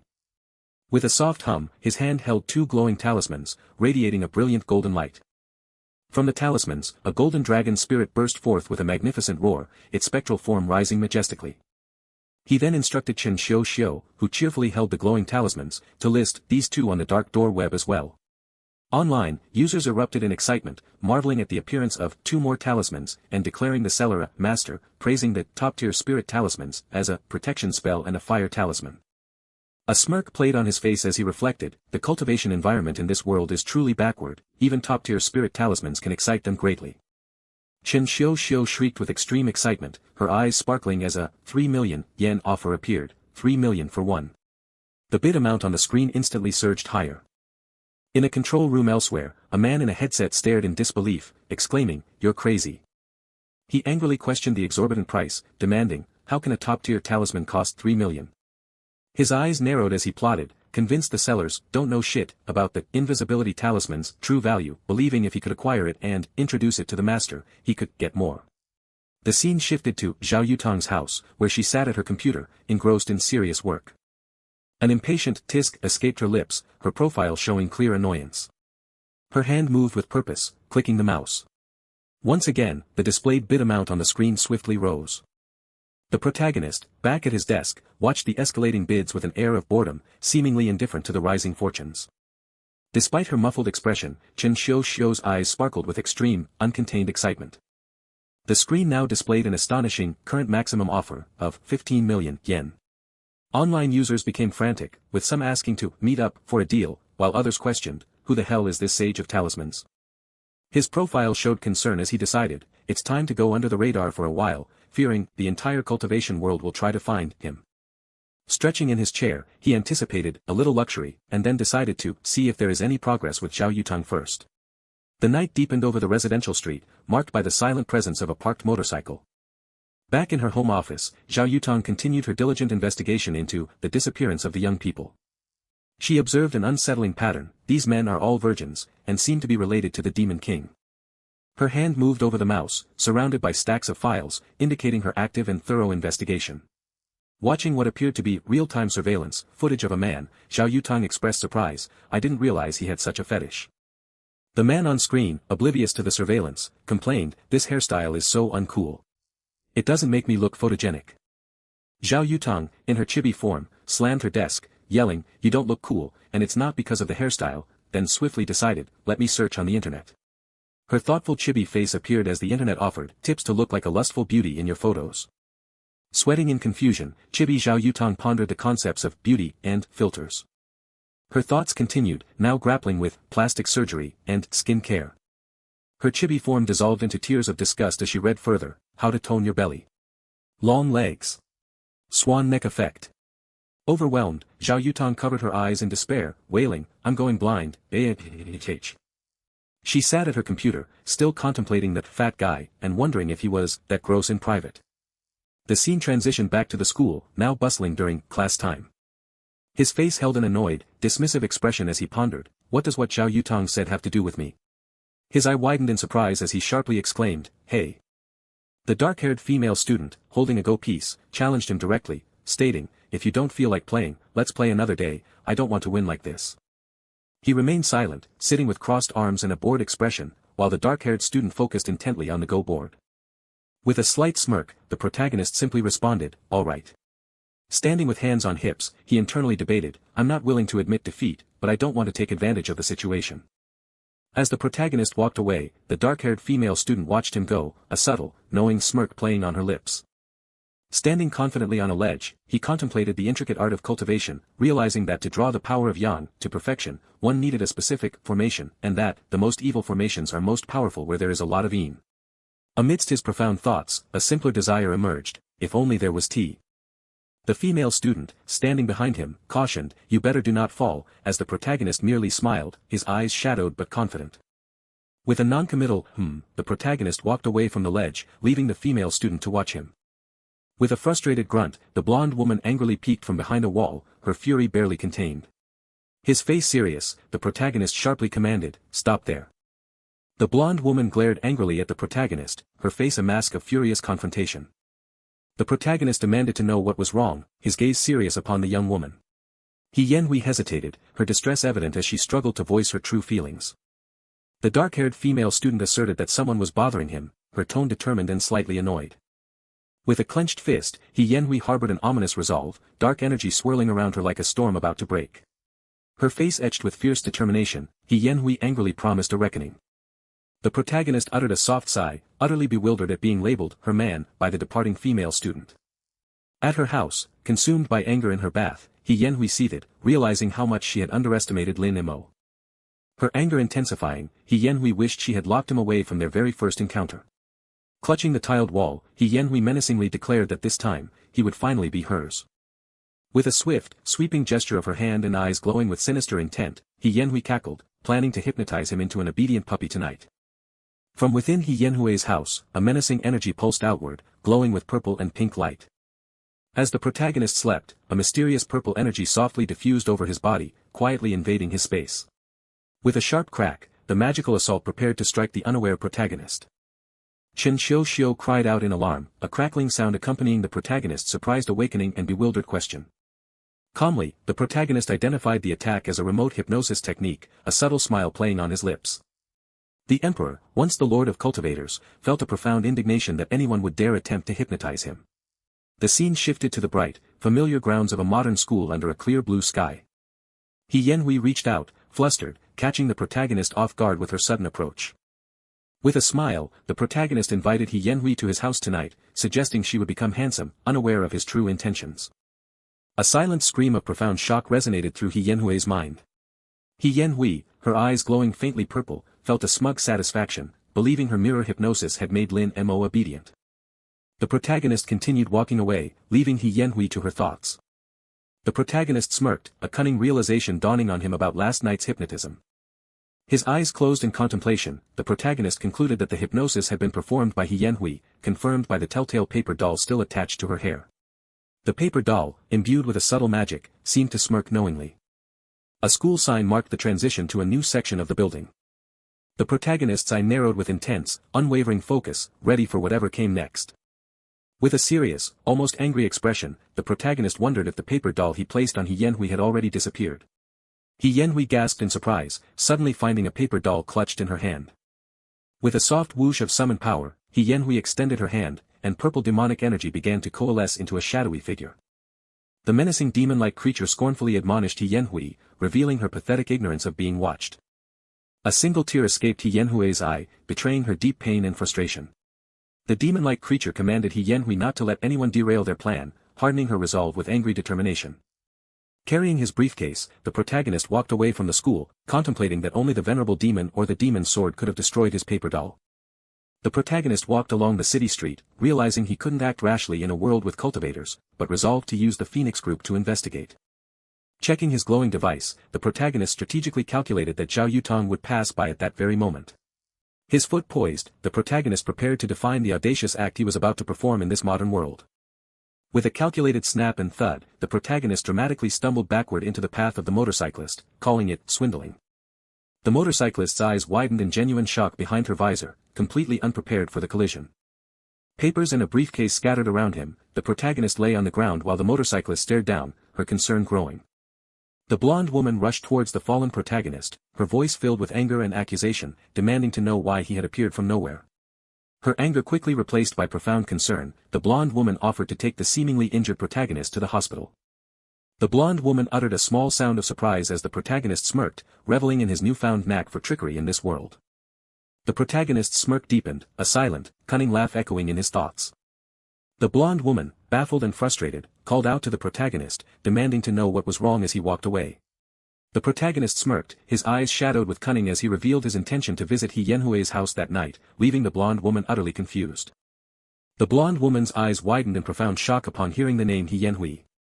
Her face still contorted in surprise, the blonde woman grappled with the implications of the name. The protagonist looked down at the distressed blonde woman with a tear in her eye, condescendingly telling that fat guy to come to reason. The blonde woman let out a frustrated tisk as the protagonist strode past her. The blonde woman pondered, annoyed, whether the fat man truly had been hypnotized. With a swift, mystical sweep of her hand, magical energy pulsed with a bright light. A fist clenched tightly, signaling unwavering determination. Surrounded by fiery energy, the blonde woman, with determined seriousness, focused her power into a hand seal, preparing a magical attack. With a sudden, forceful brush of energy, the blonde woman unleashed a glowing attack that struck the startled protagonist. The protagonist's eyes widened, registering profound shock at the unexpected assault. The blonde woman, shocked that her spell had no effect, realized her target must be incredibly powerful and escalated her attack, performing the ritualistic ghost fan redemption seal amidst surging flames. With a fierce grunt of effort, the blonde woman lunged with her small blade, but the protagonist quickly blocked the attack. The protagonist uttered a surprised sound, his eyes wide in genuine bewilderment. Clutching his head in confusion, the protagonist wondered aloud what he was doing there, as the blonde woman looked on with concern. The blonde woman, curious and slightly annoyed, returned his question and pressed him about meeting Yenhui recently. Blushing and slightly angered, the blonde woman retorted, demanding to know why he cared if she visited her own fiancé. In a chibi-style outburst of exaggerated anger, the blonde woman furiously declared she would never have run into him if he hadn't appeared out of nowhere. The blonde woman angrily questioned his unscathed state after being hit by a motorcycle, but the protagonist dismissively told her not to bother him if she felt guilty. With a frustrated huff, the blonde woman yanked the annoyed protagonist back by his collar, a feather still dangling from his mouth. With an angry slap to his face, the blonde woman received a bank check from the annoyed protagonist, who inwardly cursed the fear of future lawsuits. As the blonde woman ran away in anger, the protagonist dismissively told her to spend the money on medical bills, but warned her of severe consequences if she ever used it against him. The protagonist mused over the modern currency in his hand, calculating how many spiritual stones a couple of 100 million might buy him. With a whoosh of air as she sped off, the motorcyclist confirmed her understanding of the protagonist's urgent order to investigate He Yanhui, who was now suspected in a missing teenager's case. The motorcyclist arrived at He Yanhui's house, prepared to investigate. With a determined hum, the motorcyclist removed her helmet, revealing a serious expression. A simple silver ring adorned her hand, hinting at a hidden allegiance. With a clear, ringing sound, the blonde woman conjured a glowing sword, her expression intensely determined.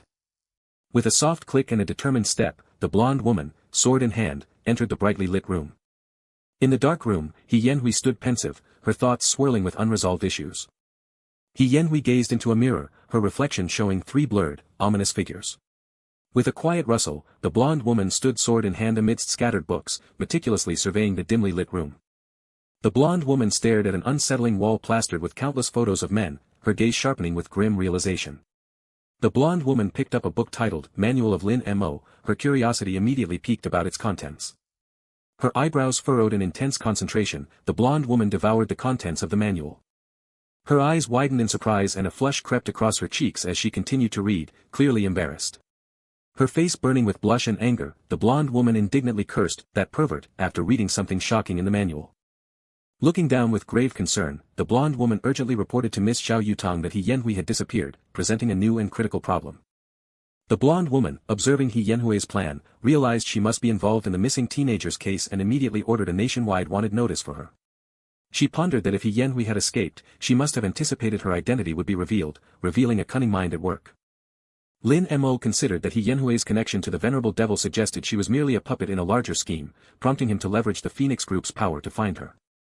A subtle chirping sound broke the silence. Lin Zixuan then called out to Lin Mo, asking if he had seen the news.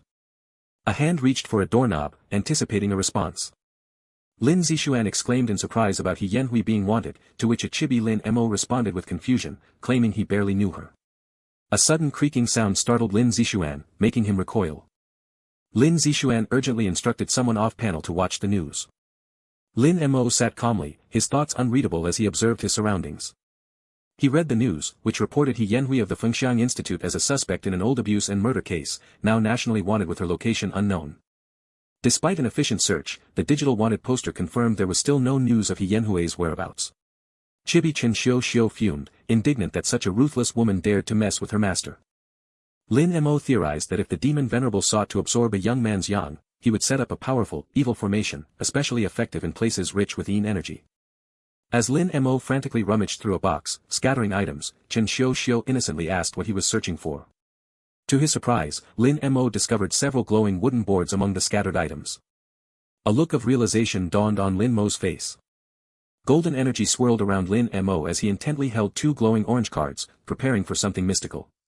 With a sudden flash, golden energy enveloped an object, transforming it.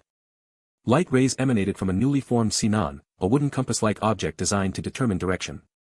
Chibi Chen Xiu, bewildered, questioned if the object was a Sinan, a prototype compass used for navigation. Lin Mo concluded that the Phoenix Group would be unable to locate He Yanhui against the demon venerable's abilities. A smirk played on Lin Mo's lips as he realized he would need to use magic power as a lure to activate the Sinan. Green energy pulsed from Lin Mo as he focused his power, his hands clasped intently. With an explosive bang and a crackle of green energy, Lin Mo swiftly created a glowing magical device. Chibi Chen Xiu reacted with wide-eyed, delightful surprise. On a hexagonal wooden base, several spoon-like objects glowed with green accents. Chibi Chen Xiu exclaimed with awe and excitement, praising her master's instantaneous and immense power. Lin Mo instructed Chen Xiu to keep the Sinan safe, to which she obediently replied yes. Still confused, Chibi Chen Xiu asked her master about the Sinan's purpose. Lin Mo explained that the Sinan served to pinpoint the strongest sources of yin energy in the city. A bead of sweat trickled down Lin Mo's focused face, hinting at the intensity of his magical exertion. Lin Mo called out to Chen Xiu, who answered with a swift, yes, as she moved rapidly. Chibi Lin Mo peered out a window, observing the world outside. A chibi blonde woman appeared outside his window, surprising a chibi Lin Mo. The chibi blonde woman winked and gave a thumbs up through the window, causing the chibi Lin Mo to sweat with exasperation. Annoyed, chibi Lin Mo considered calling 911 as the angry chibi blonde woman yelled for him to open the window. The blonde woman apologized for her actions as she climbed through his window. Lin Mo, looking annoyed, demanded to know why she was there, but the blonde woman immediately countered by asking about his injuries. Lin Mo calmly explained that he had deliberately refrained from healing himself, leaving his wounds and scars visible. He pointed to his arm, then his leg, detailing where his injuries were to the blonde woman.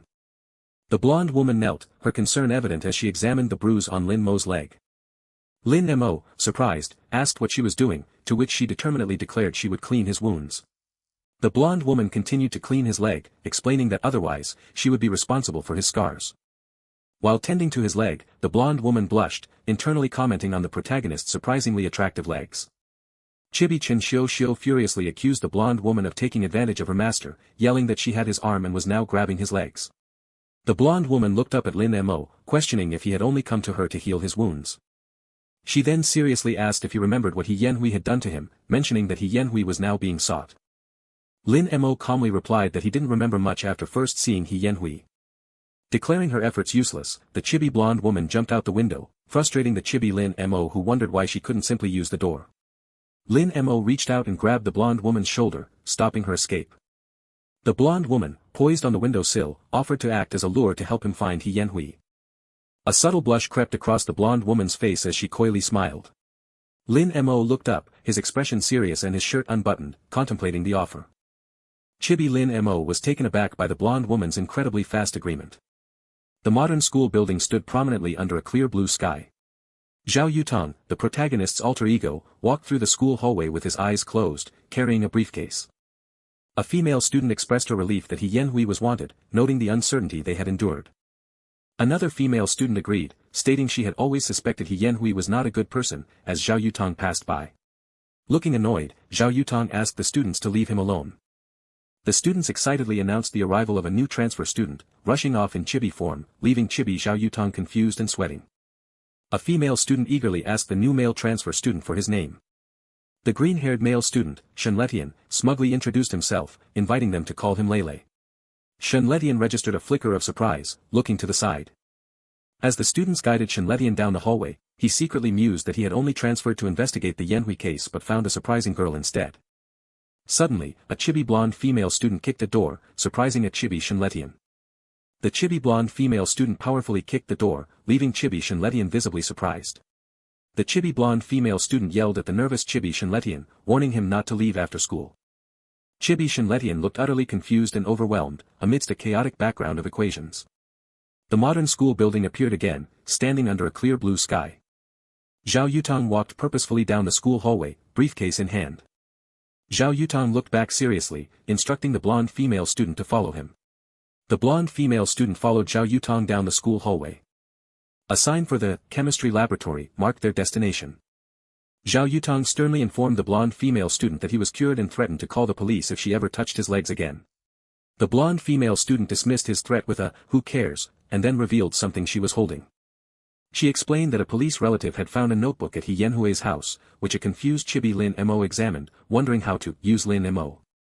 Even though he had seen it drawn, the protagonist found himself even more amazed by the intricate details as he carefully read the book.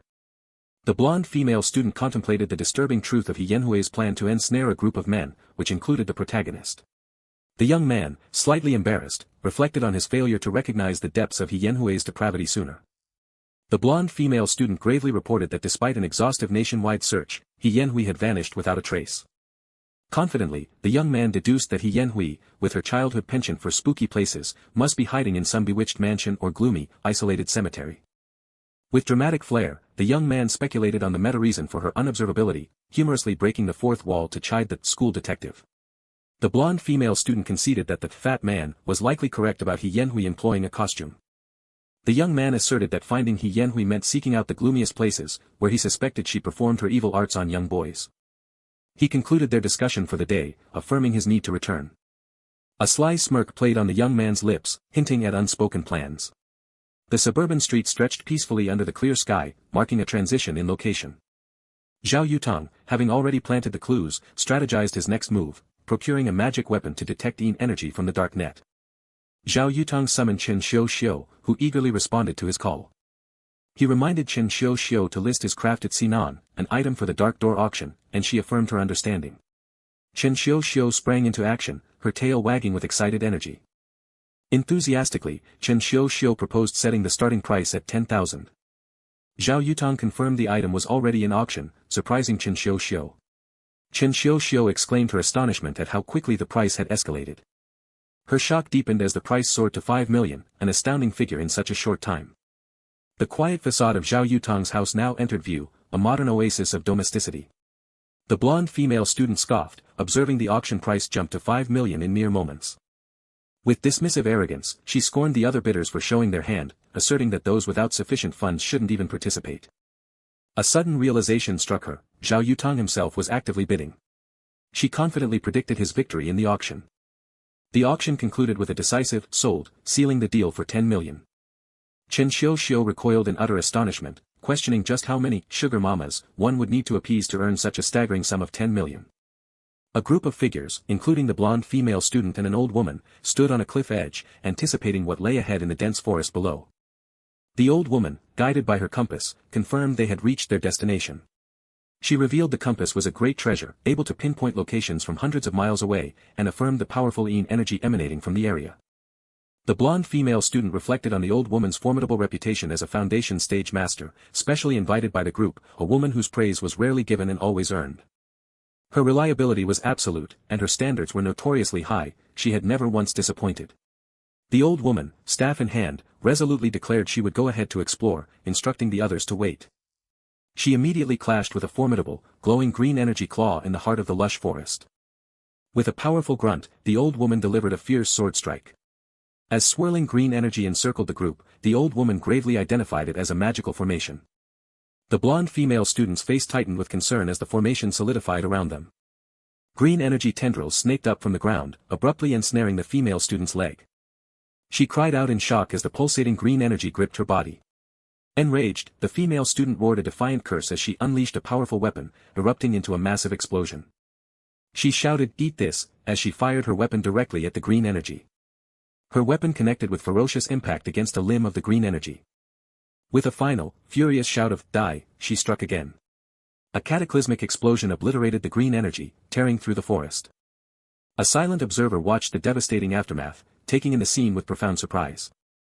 The observer pondered the mysterious breach of the formation, speculating if it was a modern weapon conjured from a magical ring, while the young man smiled contentedly. The young man smugly acknowledged the unprecedented nature of what had just transpired. A female character violently punched through a wall, startling Zhao Yutang. Enveloped in glowing blue energy, the female character assertively stepped on a man lying in pain on the floor. Chen Xiu exclaimed her alarm, revealing that this aggressive woman had previously attacked Lin Zixuan as well. Zhao Yutang calmly reassured her, confirming he had anticipated this and had a strategic plan in motion. He deduced that He Yanhui had hypnotized them for a kidnapping, but found it unlikely she would personally appear given the ongoing battle with the Phoenix group, as the female student lunged. A sudden realization crystallized in Zhao Yutang's mind as he clenched his fist. As the female student grabbed him, his energy shield flared, and Zhao Yutang realized the location he'd found was merely a decoy. He Yanhui was hidden elsewhere. Playing dead, Zhao Yutang formulated his bold plan: allow himself to be taken, using the woman to lead him directly to He Yanhui's hideout, reflecting with relief that his protective aura had saved him from a fatal blow. The female student swiftly carried the seemingly unconscious Zhao Yutang away, passing a white van on the sidewalk. He was unceremoniously dropped to the ground with a dull thud. The white van sped away, leaving the scene behind. It screeched to a halt outside a desolate brick building, surrounded by empty barrels. As a bag was pulled from his head, the tied-up Zhao Yutang winked, revealing his confident composure. The blonde female student, standing over the bound Zhao Yutang, announced her captive with a triumphant air. Lin Mo challenged him directly, asking if he was surprised to see her. Zhao Yutang admitted his genuine surprise with a hint of defiance, earning an irritated "tisk" from Lin Mo. Enraged by his tone, Lin Mo snapped about his big mouth before brutally kicking him, sending him flying with immense force. Zhao Yutong, despite his predicament, sternly warned her not to approach him. Lin Mo, smirking provocatively as she unbuttoned her shirt, taunted him about his arrogance and questioned his virginity, linking him to others like Zhao Yutong and Han Sini. Her eyes wide with a demonic glow, Lin Mo realized Zhao Yutong had broken the formation and was rapidly approaching, urging herself to hurry with the sinister energy swirling around her. Standing maniacally over the bound Zhao Yutong, Lin Mo declared her unwavering devotion to the Emperor, who she claimed was still waiting for her.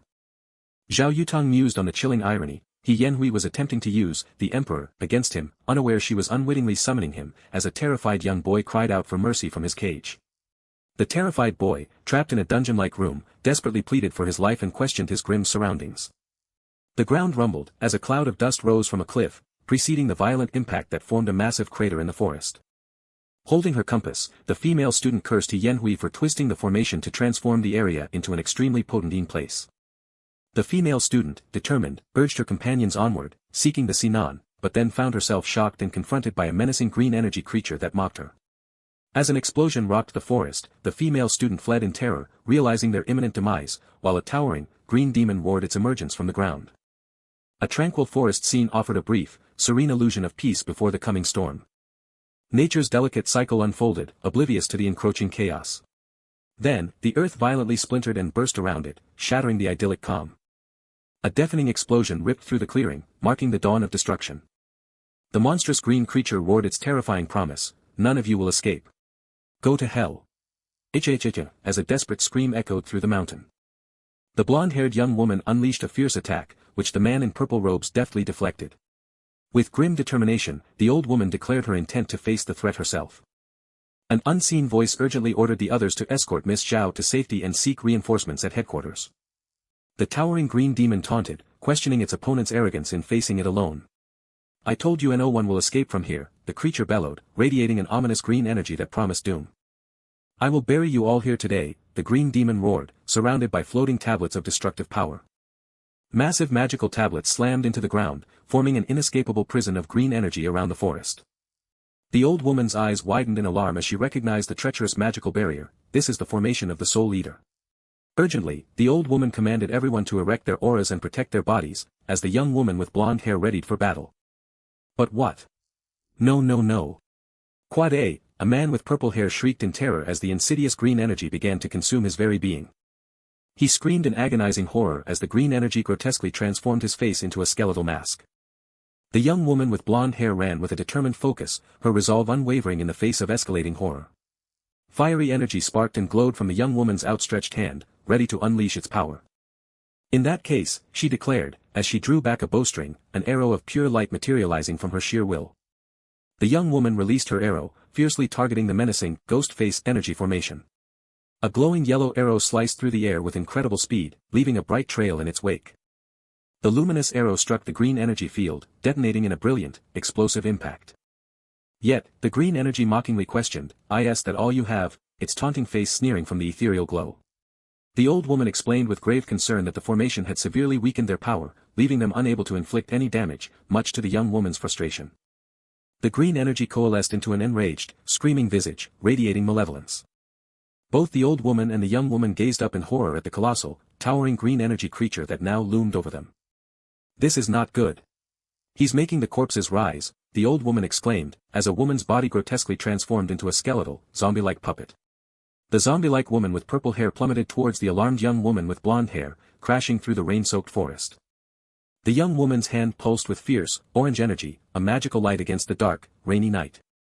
With fiery slashes, the young woman attacked, deftly deflecting a blow from a shadowy, zombie-like attacker amidst the downpour. "Waaaaaa!" One of the zombie-like figures shrieked as two fell around the ready young woman, adding to the chaotic scene. The old woman, generating a protective aura, urged the young woman to swiftly eliminate the blood puppets while she contained the poisonous gas. A somber voice stated that the poisoned figures were beyond saving, their former classmates lost to the grim transformation. "Joe!" One of the zombie-like figures snarled as the young woman attacked them both with a fiercely glowing blade. The young woman gracefully attacked with her sword, striking a lunging, zombie-like man in the rain-swept forest. The young woman with blonde hair stared in horrified shock, a profound sense of anguish crossing her face. "Friend Zhao. the zombie-like man uttered, his empty eyes fixing on her with an unsettling familiarity. The young woman's sword clashed violently, blocked by the zombie-like man's green energy, creating a desperate struggle. Argh, the young woman cried out, her face contorted in pain and exertion as she fought to overcome the resistance. Her hand gripped the hilt of her sword with tense, unyielding determination. The young woman moved with incredible speed and agility, her glowing sword leaving dazzling trails of light with each rapid slash. Exhausted and injured, the young woman stood on a grassy hill, as a violent storm gathered in the darkening sky. Overwhelmed, the young woman collapsed onto the wet grass, the storm mirroring her utter exhaustion and defeat. Cough. Cough, cough, she choked, blood staining her lips as she lay injured on the muddy ground. The injured young woman, her eyes filled with tears, wondered if her former comrades were truly blood puppets, as an unseen hand reached towards her. Two men stood over the collapsed young woman, one expressing profound regret that so many had been brought to this grim fate, now that only he and the old woman remained. The two men, one brandishing a knife, stared menacingly with glowing eyes down at the unconscious young woman, their intentions sinister. Zhao Yutong, the old woman screamed in a raw cry of anguish and desperation. How dare you be distracted, the creature admonished, as green energy swirled around the old woman in a defensive, burning pattern. I want to see how much longer your turtle shell can last, the green creature taunted, relentless in its attack, forcing the old woman to strain against its power. A man with dark skin raised his sword, poised to strike the unconscious young woman lying exposed on the rainy ground. The protagonist, Zhao Yutong, felt a pang of deep regret, blaming herself for dragging the old woman into this perilous situation. A sword sliced down with terrifying speed, cleaving through the air with lethal intent. Damn, the protagonist, Zhao Yutong, exclaimed, her frustration and urgency echoing through the violent scene. Blood splattered violently across the panel, marking the brutal impact of the unseen strike. The knife plunged into the ground just inches from the crying, injured young woman's head, sending up sparks of danger. Suddenly, the man with dark skin's head exploded in a gruesome burst, his body collapsing and saving the young woman from the impending knife attack.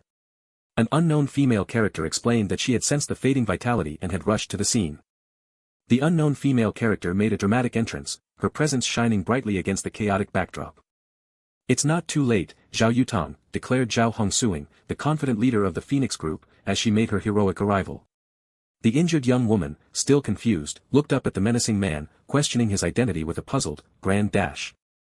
Grandmother, the young woman cried out in shock, as the menacing man's head violently exploded, ending his threat.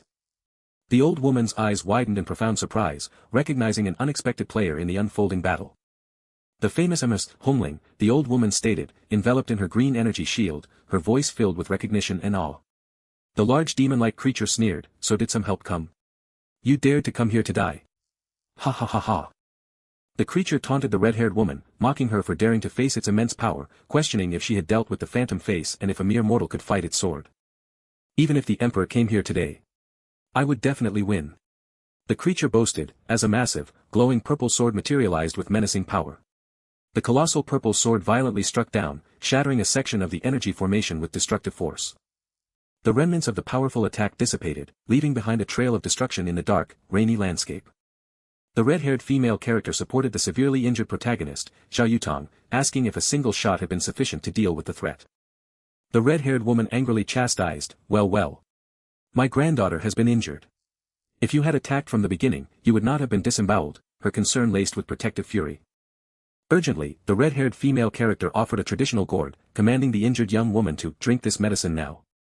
Grandmother, glup glup, my classmate is missing, can you help me find her first? The injured protagonist, Zhao Yutong, pleaded while drinking the potent medicine. The protagonist, Zhao Yutong, earnestly implored her grandmother to find Lin Mo, emphasizing that she was the enemy's target. The red-haired female character first gently told the protagonist, Zhao Yutong, to rest, but then became confused, pondering, rest? Wait, as disorientation briefly claimed her. Old woman, the protagonist, Zhao Yutong, cried out, rushing towards the collapsed red-haired female character, as the old woman swiftly moved to help. The red-haired character, now confused, pointed as she inquired about Zhao Yutong's missing classmate. The old woman explained that Zhao Yutong's missing classmate was likely in a place of abundant extreme yin, and offered a Sinan compass given by Miss Zhao of the Dark Door to help find them. Standing on a massive purple sword embedded in the dark forest ground, the red-haired character declared, there's no need, dismissing the offer of a compass. The massive purple sword, now embedded in the ground, emitted a strange mist, sensing the powerful yin energy of the location. A chibi-style red-haired character comically rode a giant pen, calling out to the surprised old woman. "Ouch," the chibi-style character exclaimed as she comically tumbled from the giant pen, much to the old woman's continued surprise. The red-haired character, standing authoritatively on her sword, commanded the old woman to take the protagonist, Ch1, for treatment, while she herself would go to the place of extreme ease. With a confident wave and a smile, the red-haired female character flew away on her mighty sword, bidding farewell to the scene. A nondescript white van stood parked outside a grim brick factory, a silent witness in the rainy, industrial setting. Inside a dark, dungeon-like room, a glowing blue magical circle pulsed ominously at its center. Ch1, in chibi form, curiously asked the calm protagonist, the male emperor, sitting on the floor, what the woman was doing. The emperor explained that the woman was absorbing yang power from men to enhance her abilities, a dangerous process that would cause her to age rapidly as demonic energy consumed her. "Oh. It looks like she's really aged," the protagonist, the emperor, observed, noting the woman's significantly older appearance surrounded by blue energy. "What the hell? Who is bothering me again?" the woman with long light brown hair snapped, annoyed, as she turned to face the intrusion. A distinct rustling sound indicated movement at the wooden door, hinting at an imminent arrival. The woman with long light brown hair peeked out from behind the door, her face a mask of surprise at what she saw. Peeking through the narrow doorway, the curious woman questioned if the young girl standing outside in the rain was lost. Aunt, excuse me. The little bastard is here," the innocent-looking young girl declared, her words chilling despite her demeanor. "Huh," the woman reacted, her face contorting in utter confusion at the girl's alarming statement. The protagonist, the emperor, questioned if knocking out the captive immediately upon waking was appropriate, but an unseen speaker reassured him of the captive's inherent resistance. The emperor's face registered surprise and concern as debris flew through his cell, signaling a sudden, violent impact nearby. A crimson, laser-like beam shot through the dark dungeon, heading directly towards the glowing blue magical circle. The woman with long light brown hair cried out, "Argh." Cough cough cough, as she was brutally impaled by a massive purple demonic sword, blood spilling from her mouth. The injured woman defiantly asked if her attacker was already complaining, while the red-haired female character, sitting calmly on her sword, challenged her to answer. A sharp impact echoed as the red-haired game avatar mockingly told her severely wounded opponent, Yenhui, to at least fight a little more. Yenhui's hand glowed faintly green, clenching amidst a dark pool of her own blood, struggling to activate some hidden power. A rapid motion intensified as Yenhui screamed in agony, cursing vehemently while clutching a large, glowing green blade. Her back to the viewer, Yenhui braced herself as the smaller, floating red-haired game avatar prepared to unleash another attack. The red-haired game avatar surged forward with a swift, powerful swoosh, delivering a potent green energy blade, daring her opponent to take it. A green energy projectile struck forward, impacting its target with a resounding thwack.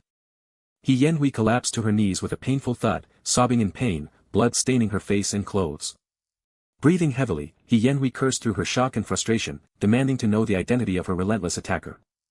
The red-haired game avatar hovered triumphantly over her defeated foe, questioning if their brief struggle truly marked the end of the fight. Despair filled Yenhui's voice as she cried out to Major Joyo, admitting her helplessness against such an overwhelming opponent. The purple demonic energy, taking the clear form of a monstrous, glowing face, was addressed directly as Major Joyo. The scene shifted abruptly to "a day ago," showing a serene modern house under a bright sky. In a tense moment, a black-haired young woman in a school uniform stared intently at another black-haired woman with small pink horns, their red eyes locked in confrontation. The horned woman offered a sly smile, watching her opponent with cunning amusement. The young woman in the school uniform sighed softly, a subtle expression crossing her face. Game number 146 began as the black-haired young woman reflected on her ridiculous inability to ever beat her opponent, the horned woman. A flash of light caught the young woman in the school uniform by surprise, her red eyes widening in alarm. She sensed a powerful and mysterious chi, commenting on its demonic sword origins as she looked around curiously. Something moved rapidly past a rural house nestled among green trees, leaving a swift swoosh in its wake. Engulfed by monstrous purple energy, a brown-haired woman with glasses struggled and cracked with defiance, screaming to be released. Despite her terrifying entrapment, the sect member defiantly challenged her captor, asking if they knew who she was. The trapped sect member shouted her identity, declaring herself a proud member of the Heavenly Demon sect. An unseen speaker acknowledged the sect member's affiliation, prompting her to defiantly vow revenge for her elder, maintaining heaven, and promised to massacre their captor's sect amidst gasps and a whoosh of energy. The terrified sect member's eyes widened behind her glasses, her thoughts a desperate, silent plea for help as the purple chi overwhelmed her. With a loud crack, the sect member, still engulfed in the purple energy, was hurled through a wall, creating a gaping hole. The monstrous purple demonic energy swirled and fell to the floor with a whoosh. A foot thumped down into a cloud of dust that billowed up from the wooden floor. The foot pressed down with a crunch, settling firmly on the wooden floor. The new black-haired young master exclaimed in surprise at the sheer power of the chi. With a rumble and crackle of energy, the black-haired young master appeared, causing the previously trapped sect member to exclaim in surprised recognition, "My lady?" The monstrous purple energy face transformed into an expression of immense, tearful relief, crying out its joyful recognition of "My lady." In a humorous chibi moment, the young master sternly kicked the purple energy creature, which immediately recoiled and declared its submission, "Yes, master." The young master confirmed the purple energy's identity as the devil allied with Hui, receiving immediate affirmation while internally acknowledging the familiar feeling of dominance. Hui, still in immense distress, pleaded desperately for someone to save her. The sect member, now cowering on the floor, attempted to negotiate her release, identifying herself as the son of the heavenly demon sect's patriarch and offering submission. Still on the floor, the sect member desperately emphasized her sect's power, claiming it specialized in cultivating magic and was no less mighty than the Phoenix group. 36. The female character in the school uniform stood dominantly over the cowering sect member on the floor. Narration transition. With a dismissive huff, the standing young master asserted her dominance by stepping on the cowering sect member, declaring she lacked men, but not dogs. The young master, perched comfortably on the now submissive purple energy, ordered it to keep the captive alive for future use, to which the energy readily agreed with an echoing laugh. The sect member, looking up with a submissive smile, thanked her captor for saving her life. The sect member began to offer herself as a slave, her words trailing off as exhaustion overcame her. The young master's red eyes narrowed in anger, sharply reprimanding the captive for daring to fall asleep while addressing her. The young master sat on the purple energy, which emitted soft zzz sounds, still crackling faintly as it seemingly dozed off. The young master explained that the captive's exhaustion was due to absorbing too much yang energy. The young master inquired about the purple energy's plan for Hui, and the entity revealed its intention to use Hui as a host to absorb yang energy, regaining strength, and that the remote forest's chi was merely a trap to evade detection. The purple demonic energy elaborated on its plan, stating its current hiding place with Hui in an abandoned factory and its expectation to fully regain strength in under 10 days. The young master questioned the purple energy's control over Hui, to which the entity responded that Hui's lustful nature made her easily manipulable, especially with Lin Mo as bait. The young master dismissed the plan as idiotic but acceptable, then instructed the purple energy to prevent Hui from harming Lin Mo later. The young master explained her protective stance over that man, due to their unresolved go game, surprising the purple energy with her declaration. The purple demonic energy urgently implored its master to retrieve its shards, warning that the situation was escalating, with all forces closing in rapidly. The young master calmly revealed that there was no need to rush, for the emperor had also arrived in this world. The purple demonic energy reacted with a shocked gasp, exclaiming in utter surprise at the mention of the emperor. The young master explained that demon sword fragments could not communicate memories, but revealed she had recently sensed another demon sword fragment sprouting near a farm. The demon venerable recalled how, when she was about to kill him, another demon sword repelled the emperor with similar power, a rainbow-like chi that she had only witnessed once in 1,000 years. She then instructed Hui, now determined and empowered, to manage her presence freely until she could permanently eliminate the emperor, but Hui countered that he had already mastered their moves. A pink-haired game avatar floated confidently amid a swirl of magical swords and a glowing pink magic circle. The pink-haired game avatar confessed her inexperience to Major Joyo, admitting she had never been in a serious fight since childhood and knew nothing of martial arts. A title card dramatically announced the sword secret technique. The pink-haired game avatar looked up in wide surprise, her yellow eyes glowing faintly. The red-haired game avatar sarcastically commented on her opponent's inability to even know how to fight. The pink-haired character screamed in pain, recoiling from a powerful impact, blood appearing at her mouth. The demon venerable, seizing the moment, branded the pink-haired character as useless and imperiously demanded control of her body. The pink-haired character's eye glowed with fierce determination, signaling a potent activation of power within her. The demon venerable mockingly condemned the pink-haired character as a waste, declaring her intent to kill her with maniacal laughter. With a clang and thwack, the pink-haired character, now sporting glowing eyes and a menacing grin, attacked with glowing blades from her hands. Maniacal laughter accompanied the pink-haired character's rapid, multi-strike assault, as she delivered kicks, clanging blows, and powerful thumps with her glowing blades. The menacing pink-haired character slashed her opponent with a whoosh of green energy, eliciting a scream of AAAAH. The pink-haired character, now wearing glasses and cackling with sinister glee, attacked with dual glowing red and green blades. The pink-haired character taunted her opponent, sending forth swirling energy blades with a menacing whoosh. The pink-haired character, seemingly retreating, sent a volley of energy projectiles with a zing, challenging her opponent to take them. After trapping the red-haired game avatar in a purple energy shield with a rumble and thump, the menacing pink-haired character ominously prepared a small gift by forming a glowing green energy ball with a whoosh. The serpent soul technique was unleashed, as a massive snake-like demon attacked the red-haired game avatar, trapped within a purple energy sphere. The red-haired game avatar recognized the attack as a long-lost secret technique, yet critically observed its diminished power, remarking that her opponent's abilities had reached their limit. The red-haired game avatar defiantly stated that the snake demon's enraged roar would only make it easier to defeat.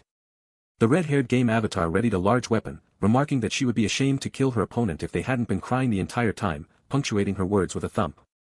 The red-haired game avatar, filled with resolve, declared that she would be ashamed to kill her opponent, implying her impending, decisive action.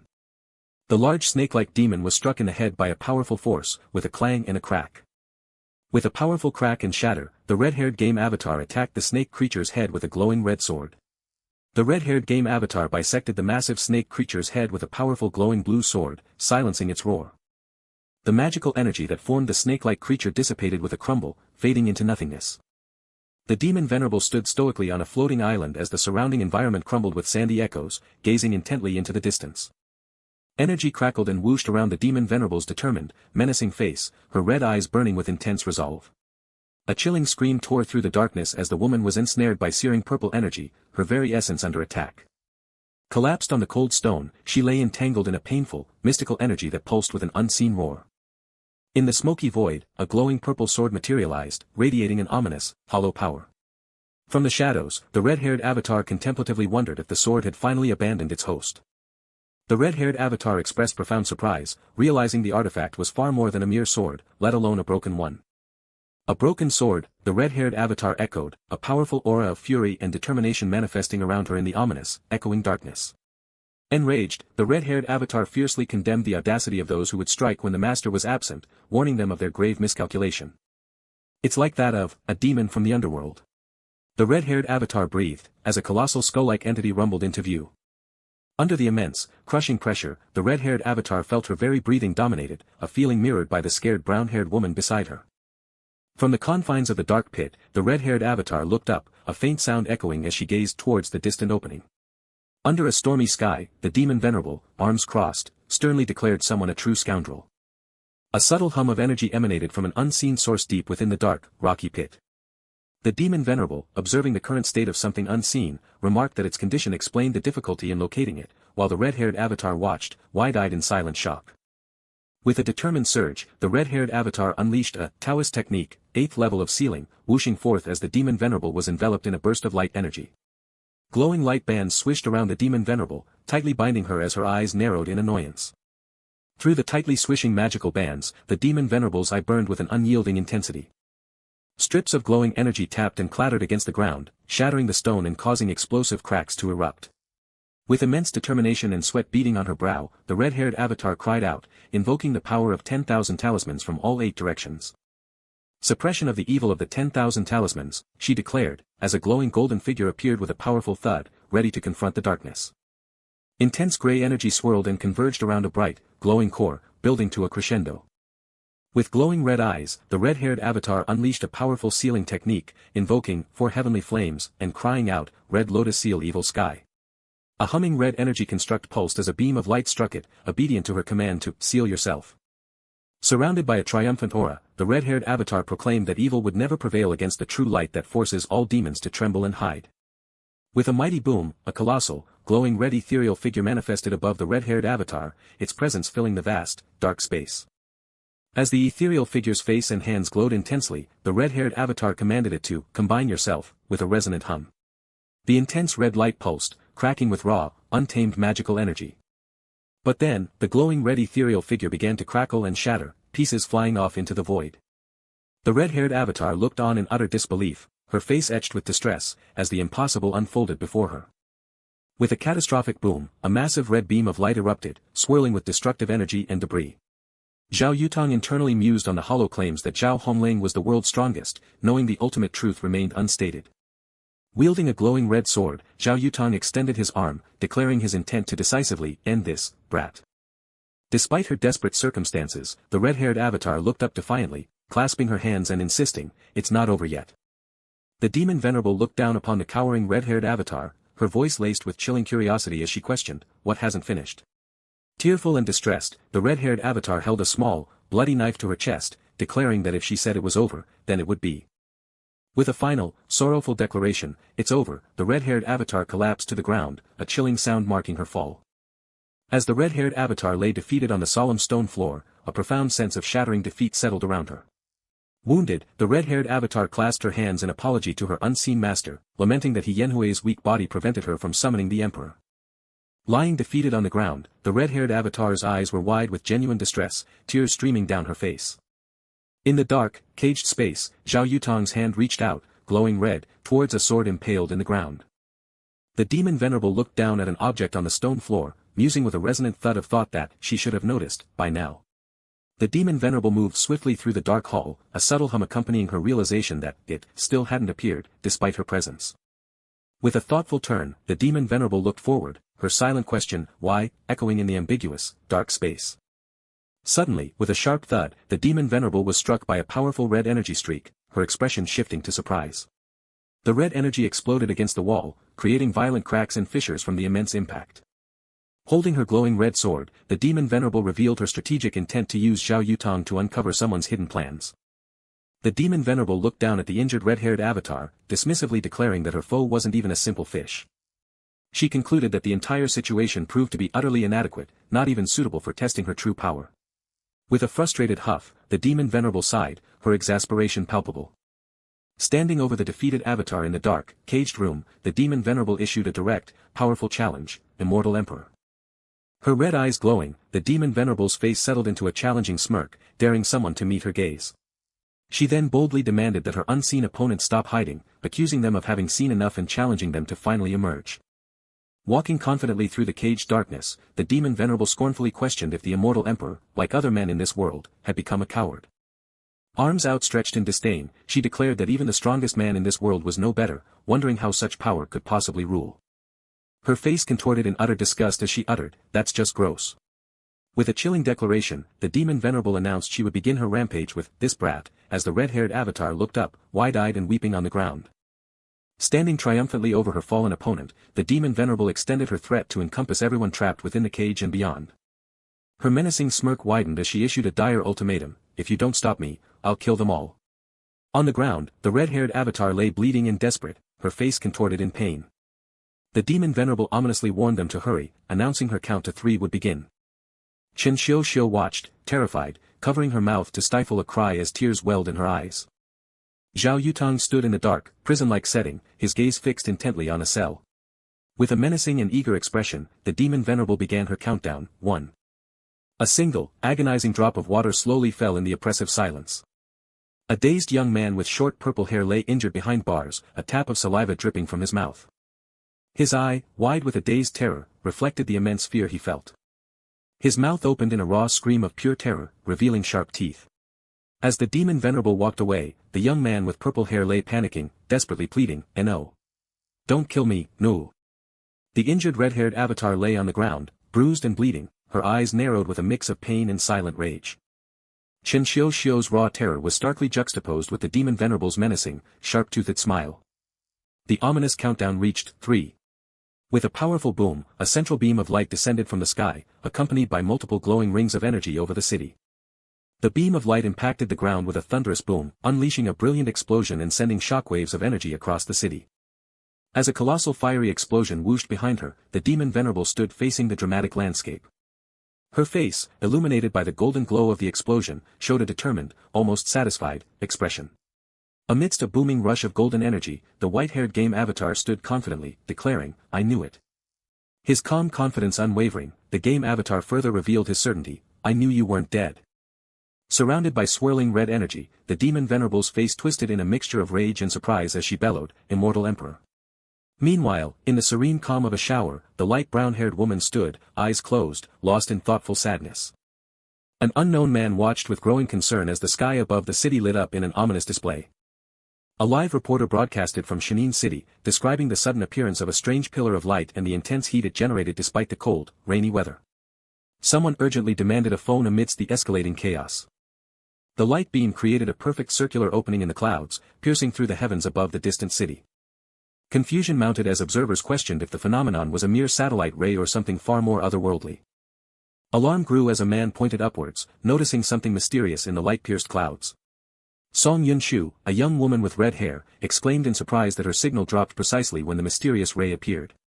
She looked contemplative, holding her phone as she processed the strange event. Her parents' voice broke the unusual reverie, asking if she had finished her homework, to which Song Yun-shu evasively replied, yes. Of course. Walking thoughtfully, Song Yun-shu connected the incident to Lin Mo's house in the Huanxi district, realizing its proximity to the Pillar of Light.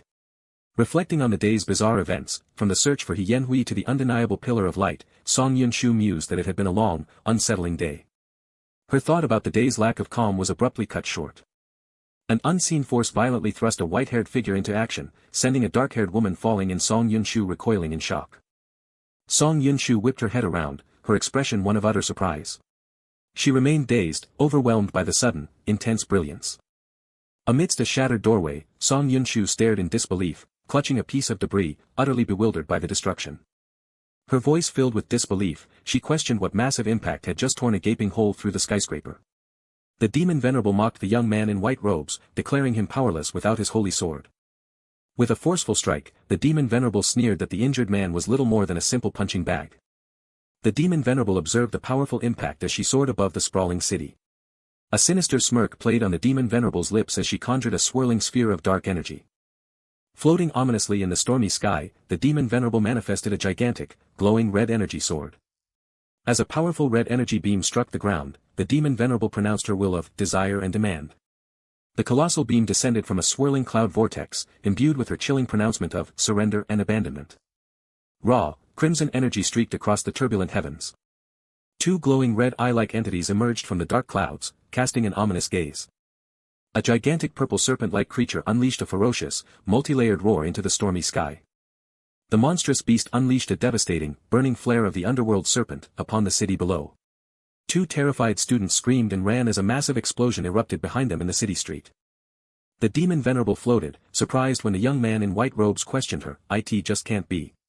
You didn't even dodge this." The demon venerable reacted with a sound of utter confusion. The young man in white robes, protected by a brilliant golden aura, sarcastically retorted that it wasn't fair for old people like her to have a protective, turtle shell. He calmly reflected on the historical brutality of past demon kings, finding the current generation even more vicious. He continued his thought, recalling how he initially disbelieved the rumors and failed to recognize the truth during their past quarrels. The demon venerable glared with intense fury as the young man declared, "But now it seems like father like son."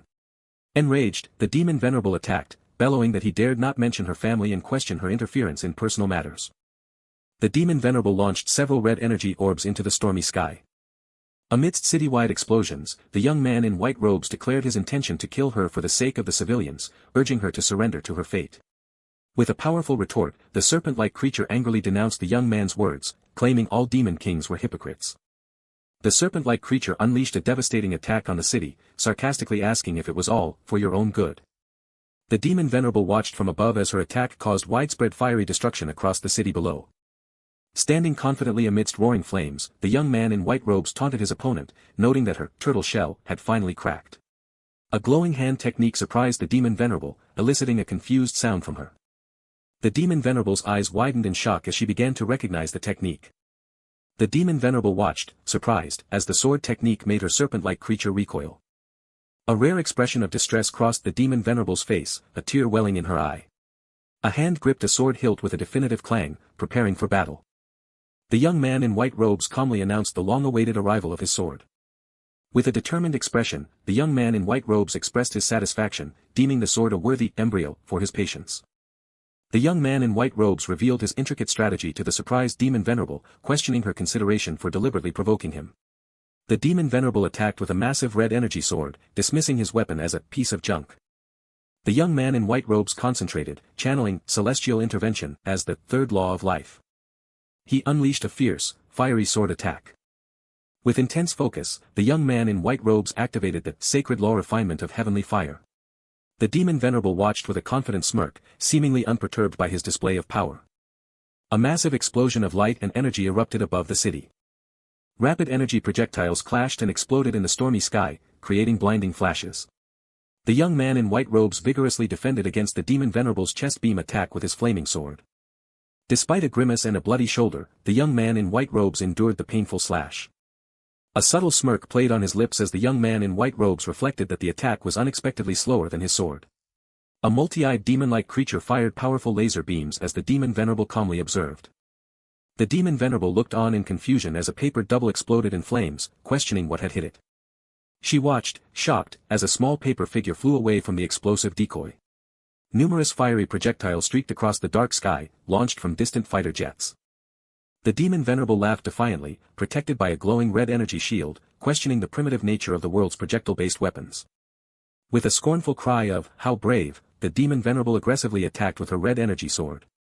A red energy sword swiftly sliced past a fighter jet, demonstrating its incredible speed and danger.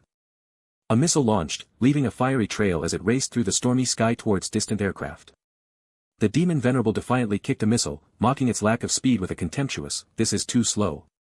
The missile, now deflected, curved rapidly through the air. The demon venerable reacted with surprise as the missile narrowly missed her face. A massive explosion erupted in the sky above. Multiple missiles converged on the explosion over the city as a commander ordered to keep shooting. A massive, sustained explosion filled the sky above the city, rumbling ominously.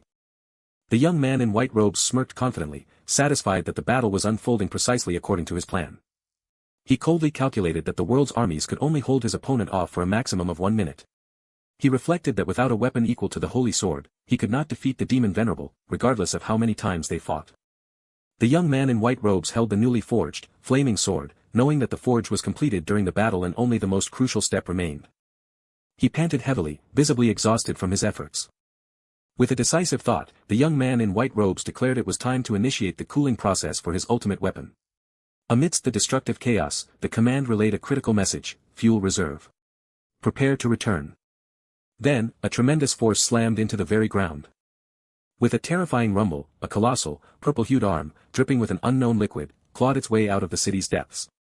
As the monstrous hand violently crushed a fighter jet, a desperate voice screamed, "Get away. The others get away fast." A fighter jet narrowly evaded the monster's colossal, dripping limb, a mere blur against the ominous sky. With a destructive burst, the monster's massive arm exploded at its tip, spreading ruin across the city. The large demon-like creature let out a terrifying, guttural roar. The gigantic demon-like creature loomed over the city, its horrifying roar echoing an apocalyptic warning. The demon venerable floated above the destruction, defiantly declaring, "This is what happens when you interfere in my fight. The only way to stop this is for you to die." Her subordinate urged the demon venerable, relaying critical intelligence about the locust beast and demanding she find the emperor quickly, certain of victory. The demon venerable's eyes widened with sudden, intense shock, as she cried out, "WOHH." Pure terror blazed in the demon venerable's wide, red eyes. A young boy cried out, his voice laced with tragedy and desperation, searching for his dad. "Dad, where are you?" Overwhelmed by sorrow, the child continued to sob, expressing his profound fear.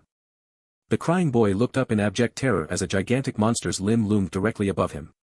A child's desperate cries for "Dad" echoed through the chaos, while in a fleeting vision, the demon venerable herself cowered in fear. Elsewhere, stuck in heavy rain and a traffic jam, an unseen man ranted about his lack of phone signal and domestic frustrations, cursing the situation. The frustrated driver confirmed to his passenger that he still couldn't get a signal, trapped in a helpless situation. As the dashboard displayed news of the monster's sudden disappearance, the confused driver questioned the unexpected rain, amidst electronic beeps. The woman in the yellow jacket, startled and concerned, began to speak, piecing together the unsettling reality. She murmured, trying to recall, that it was supposed to rain today. Then, her voice rising in disbelief, she questioned, "So what is that thing?" as a massive, swirling water vortex appeared in the distance. On the bridge, 2 bystanders reacted with shared shock and urgency, both recording the bizarre phenomenon on their phones. At the heart of the swirling vortex, a glowing red object became intensely visible, pulsing with mysterious energy. The Emperor, wielding glowing blue energy, calmly observed the all kinds of waves that churned around him. With a surge of immense power, the Emperor declared, "Reverse the temperature and swallow the sky." "Take it," as blue energy burst from his clenched fist. A vast, crackling blue energy field dramatically swirled over the water, affecting the entire area around the suspension bridge. Cars on the bridge were violently caught in the turbulent, receding water, trapped in the chaos. The woman in the yellow jacket frantically yelled, "Song Yunsh. Are you crazy? Get back here now," as the strange events unfolded. She stared in profound confusion, a bead of sweat on her temple, struggling to comprehend the impossible sight before her. Her voice barely a whisper, she began to realize, the water. No, the hole. Her voice filled with disbelief, she finished, the entire river has been drained, as the riverbed beneath the bridge lay empty and muddy.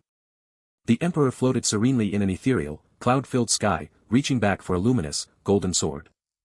His hand extended into a blinding, radiant golden light, reaching for the unseen source of immense power. His hand closed firmly around the hilt of the glowing golden sword, now wielding immense power. A single, bright golden orb descended mysteriously from the thick, foggy sky towards the bridge. The golden orb impacted the drained riverbed, creating a massive, star-shaped crater, a testament to its colossal force. The Emperor stood ready, his glowing golden sword now fully manifested and prepared for battle. His serious and focused expression, marked by intense blue eyes and a determined brow, conveyed unwavering resolve. The Emperor spoke with contemplative expectation, "It's been a long wait."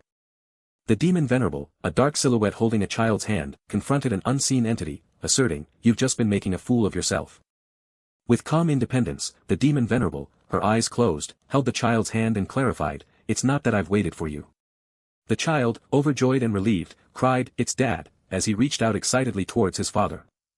The demon Venerable instructed the father to secure his son, her voice urgent and protective, "Get your son out of here. This place is not safe." The demon Venerable prepared for a decisive confrontation, her glowing purple sword appearing in her hand, stating, "I'm not one to prolong my fights, so let's get this over with." With a powerful surge of dark energy, the demon Venerable raised her sword above her head, declaring, "Just like in our other life." The Emperor, surrounded by crackling yellow lightning, mirrored her resolve, his sword ready, stating, "I've the same opinion." The demon Venerable, a tiny figure within a colossal, glowing red demonic face, summoned her overwhelming power. Descend demonic domain, descends above the skies. The Emperor, a tiny figure within a colossal, radiant golden entity, countered, "Destroy everything around you and put everything on the edge of this sword." With a fierce lunge, the demon Venerable attacked, initiating her devastating move, Extremely Disaster Dark Night. The Emperor countered with an equally powerful light energy sword attack, shouting, "Demon Breaker Thousand Autumns." As the two powerful attacks collided in a massive explosion, the Emperor's eyes gleamed with exhilarating excitement, "I've waited so long for this. Now that you have a sword, there's no excuse if you lose to me again." The Emperor, eyes closed in deep concentration, recited a powerful incantation, the stars fall on the ancient path and the cold light sacrifices the frozen sky. Amidst a burst of golden lightning, the Emperor's sword transformed, shattering into numerous glowing fragments. The demon Venerable's eyes widened with shock and concern, sweat beading on her forehead as she recognized the technique, that the forbidden sword ritual. The demon Venerable observed the immense golden dragon-like entity rising, lamenting, "I see, that's how he did it last time. I should have prepared my demon sword so that I could fight against a holy sword. Unfortunately, my sword isn't demon sword." The demon Venerable was engulfed in a blinding, bursting explosion of golden light, overwhelmed by its immense destructive power.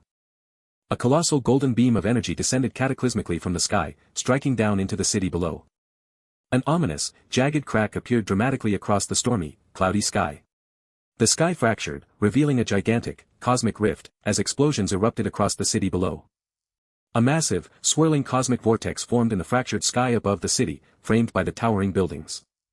Lying injured amidst the rubble, the demon Venerable, despite her defeat, managed a defiant, "That's a bit of an exaggeration." The Emperor stood triumphantly over the defeated demon Venerable, declaring, "It seems the winner has already been decided, venerable demon." The Emperor's eyes held a smug, confident glint as he spoke, hinting that the true battle had only just begun. The demon Venerable looked on with a dawning, painful realization, blood trickling from her mouth, muttering, "You are." Her gaze fell upon the glowing purple sword, the realization dawning, the other half of the magic sword. Impaled and enraged, the demon Venerable cried out in shock and betrayal, "How is that possible? I've hidden so hard for so long to save enough pieces of myself. How can you have so many?" The Emperor scoffed, dismissing her outburst, "Stop nonsense, trash. You will know everything when I'm." The demon Venerable gasped, her teeth gritted in obvious pain. She challenged, her voice strained, "Sacrifice that sword, it wouldn't be able to deal a killing blow to me with that fake." The Emperor revealed his advantage, stating, "Before long, I will have recovered from my injuries. Also, after that hit, both of us ran out of time.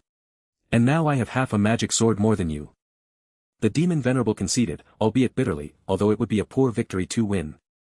Her eyes, filled with bitter resentment and frustration, betrayed her inner turmoil. She finally acknowledged the harsh truth. Unfortunately, it seems that the winner has already been decided.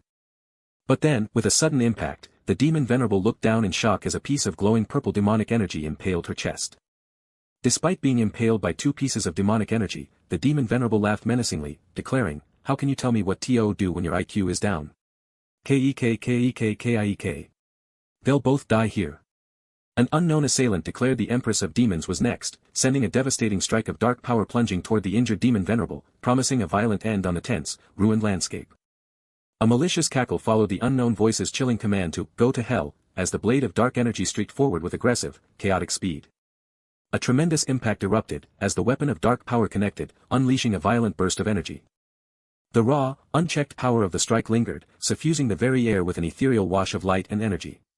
An unseen voice lauded the hero for rescuing the maiden in distress, recognizing a crucial turning point. With a swift, desperate motion, the Emperor carried the gravely injured demon venerable from the solemn chaos, bearing the immense weight of their precarious escape. The demon venerable weakly struggled in the Emperor's arms, her voice strained by injury as she begged, Put me down." The demon venerable painfully revealed her true feelings, equating being saved by the Emperor to the crushing defeat inflicted by her enemy. The Emperor, his gaze serious, commanded the demon venerable to stop acting sadly and conserve her precious energy. The Emperor shared a glimpse of his mysterious plan, asking the demon venerable for a promise before they would complete the job ahead. A large, menacing demon-like creature loomed closer, its voice dripping with eerie curiosity as it questioned, "What are you whispering?" The large demon-like creature, shrouded in pulsing blue energy, lunged forward aggressively, demanding to be included in their secret conversation. The Emperor closed his eyes in deep concentration, his face illuminated by a warm glow, as he uttered the name of a powerful technique, binding of 10,000 demons. Countless beams of light suddenly descended from the stormy sky, streaking across the darkness with immense power. A commanding voice declared the immediate deployment of a prison of light. The large demon-like creature reacted with utter surprise to the sudden attack. As the Emperor calmly held the demon venerable, multiple light beams impaled the large demon-like creature, pinning it down. The large demon-like creature struggled against the glowing restraints, roaring its disbelief and frustration at its sudden inability to move. The Emperor revealed a crucial weakness of the prison of light, explaining it could only be destroyed by a touch of yang power. The Emperor taunted the immobilized creature, questioning its strength by implying it couldn't even use a shred of yang power. A subtle smirk played on the Emperor's lips as he sarcastically concluded the creature's inability to break free. The Emperor further provoked the creature, suggesting it had emasculated itself to adapt to this world, fueling its rage. The large demon-like creature thrashed violently, its blue energy surging in a desperate attempt to break free from its confinement. The towering demon angrily reprimanded the Emperor for his disrespect, challenging his authority and questioning his perceived omnipotence. The large demon-like creature lunged, dismissing the Emperor's courage as mere arrogance, given his weakened state and his burden. The creature scoffed at the Emperor's pathetic state, condemning him to hell, as the Emperor's hand clenched in silent resolve. With a powerful roar, the large demon-like creature unleashed a devastating energy blast from its mouth, surrounded by crackling blue power. The large demon-like creature's face contorted in shock and disbelief as its attack seemed to vanish or perhaps even be reversed. The Emperor thoughtfully explained to the demon venerable that his own sword fragment must now reside within her, given her collection of other fragments. The Emperor reflected on the refined sword fragment he used as bait, initially a trump card for the demon venerable, now unexpectedly useful against a new foe. The large demon-like creature screamed in agony, its limbs surrounded by swirling light blue energy, as its yang energy was forcibly drawn away. The Emperor, his hand glowing with swirling blue energy, called out to the demon venerable, signaling the critical moment had arrived. The large demon-like creature shrieked in desperation, begging for its yang power back as it was violently absorbed. The Emperor absorbed the stolen yang energy, radiating a powerful blue glow as a vortex of power swirled around him. The demon venerable cursed the broken sword, labeling it an abomination as she observed its desolate state. The broken sword crackled with energy, a clear indication of its destruction and the release of its power. The demon venerable, turning through swirling smoke, revealed that the yang power sealed within the broken sword still resided within the Emperor, despite its merging. With glowing red eyes and arms crossed, the demon venerable fiercely declared it was time to settle debts. The Emperor and the demon venerable stood victorious as the large demon-like creature crashed into debris behind them. The large demon-like creature revealed its monstrous, snake-like true form, ecstatically exclaiming that God had not abandoned it, but rather sent the beast of chaos. The demon venerable scoffed, mockingly wishing the newly transformed creature fun with the beast of chaos before bidding it farewell. The demon venerable, calm and expectant, questioned the Emperor about the next phase of his plan, having followed his instructions so far. The Emperor, his expression serious and contemplative, began to outline the crucial next step. The emperor dramatically declared that the next, fantastical step was nothing less than to repair the skies, as the monstrous creature tore further through a cosmic rift. The demon venerable admitted her inability to help, stating her demonic skills were solely for destruction, not for mending heavens. The emperor, his resolve firm, dismissed the demon venerable, announcing he would mend the skies alone. As she floated away, the demon venerable reminded the emperor of his promise, her gaze fixed on him as he ascended towards the sky rift. The emperor, clasped hands glowing with golden light, concentrated his power, invoking a spell of 1,000 heavenly planes. With a determined expression, the emperor unleashed a potent beam of golden light, commanding the entity to return to its own side. A resolute command to close echoed through the air. The emperor watched from above as the cosmic rift in the sky began to rumble and close, trapping the large demon-like creature as it fell back into the void. The sky rift rapidly sealed shut, crackling with raw energy as the cosmic gateway was powerfully locked away. A tear fell from the demon venerable's eye as she observed the sky rift's powerful drawing force, marveling at its rapid closure. The emperor, bleeding from the mouth and visibly pained, dismissed the notion of the power being strong, hinting at his own great exertion. Blood dripped from the emperor's mouth, a stark visual testament to the immense toll of his actions. The emperor confessed he had no chi left, falling helplessly through the rapidly closing rift, prompting a desperate cry from the demon venerable. In a desperate attempt, the demon venerable's hand shot out, tightly gripping the emperor's hand. The demon venerable frantically pulled the emperor from the glowing rift, urging him to hold on tight. A flashback showed the demon venerable's initial anxiety turn to agreement with the emperor's serious proposal, sealing a deal that she would later deal with the original demon venerable, a mercy she never forgot and a promise he hoped she would keep. The demon venerable cried out, desperately pulling the emperor, warning him that the rift was about to close completely. Distraught, the demon venerable questioned the unresponsive emperor, struggling to pull his limp body from the closing, glowing blue rift. The demon venerable screamed in frantic desperation, her hair flying, as the rift prepared to close forever. The demon venerable cried out the emperor's name in utter shock and anguish. The emperor, his profile bathed in soft light, revealed his foreknowledge that they would all be brought back to life, despite the demon venerable's act of saving them. The demon venerable's eyes widened, a flicker of concern or realization crossing her face as she intently watched an unseen event unfold. A subtle, enigmatic smile played on the emperor's lips, revealing a secret knowing. The demon venerable plummeted through the air, her eyes fixed on a blue glowing sword or energy projectile that shot past her. The demon venerable reacted with surprise, raising an arm defensively as her red eyes widened. The demon venerable's eyes gazed with wide, perplexed uncertainty, perhaps at a sudden revelation. The emperor gently held a small, glowing fire entity in his hand, its magic radiating warmly. The sun set over a vast cityscape, painting the sky in dramatic orange and purple hues, as smoke still lingered from recent events. The demon venerable sat contemplatively on a skyscraper rooftop, overseeing the city as the sun dipped below the horizon. The demon venerable looked out with a subtle smile, gently holding the small, glowing fire entity. The demon venerable's eyes, calm and reflective, mirrored the peaceful, fiery hues of the setting sun. The demon venerable stood on the rooftop, majestically raising her hand to conjure a massive, glowing blue sphere of energy over the city. The vast blue energy sphere expanded, radiating countless lines of power outwards across the city like an intricate, luminous web. The emperor's eyes, awestruck and illuminated, looked upwards, bathed in an intense, bright blue light.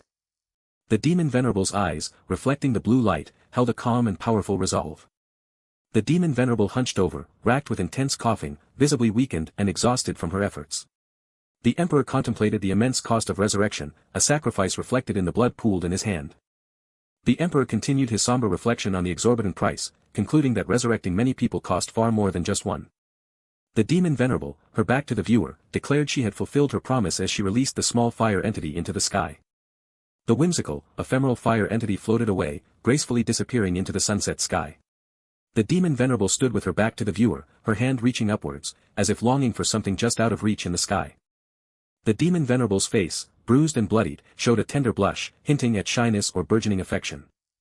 An extreme close-up captured the demon venerable's eyes, reflecting a shy, emotional blush. The demon venerable's long, dark hair flowed in the evening breeze, reflecting the melancholic hues of the sunset sky. The emperor's profile revealed a serious yet slightly smug expression, full of confident knowing.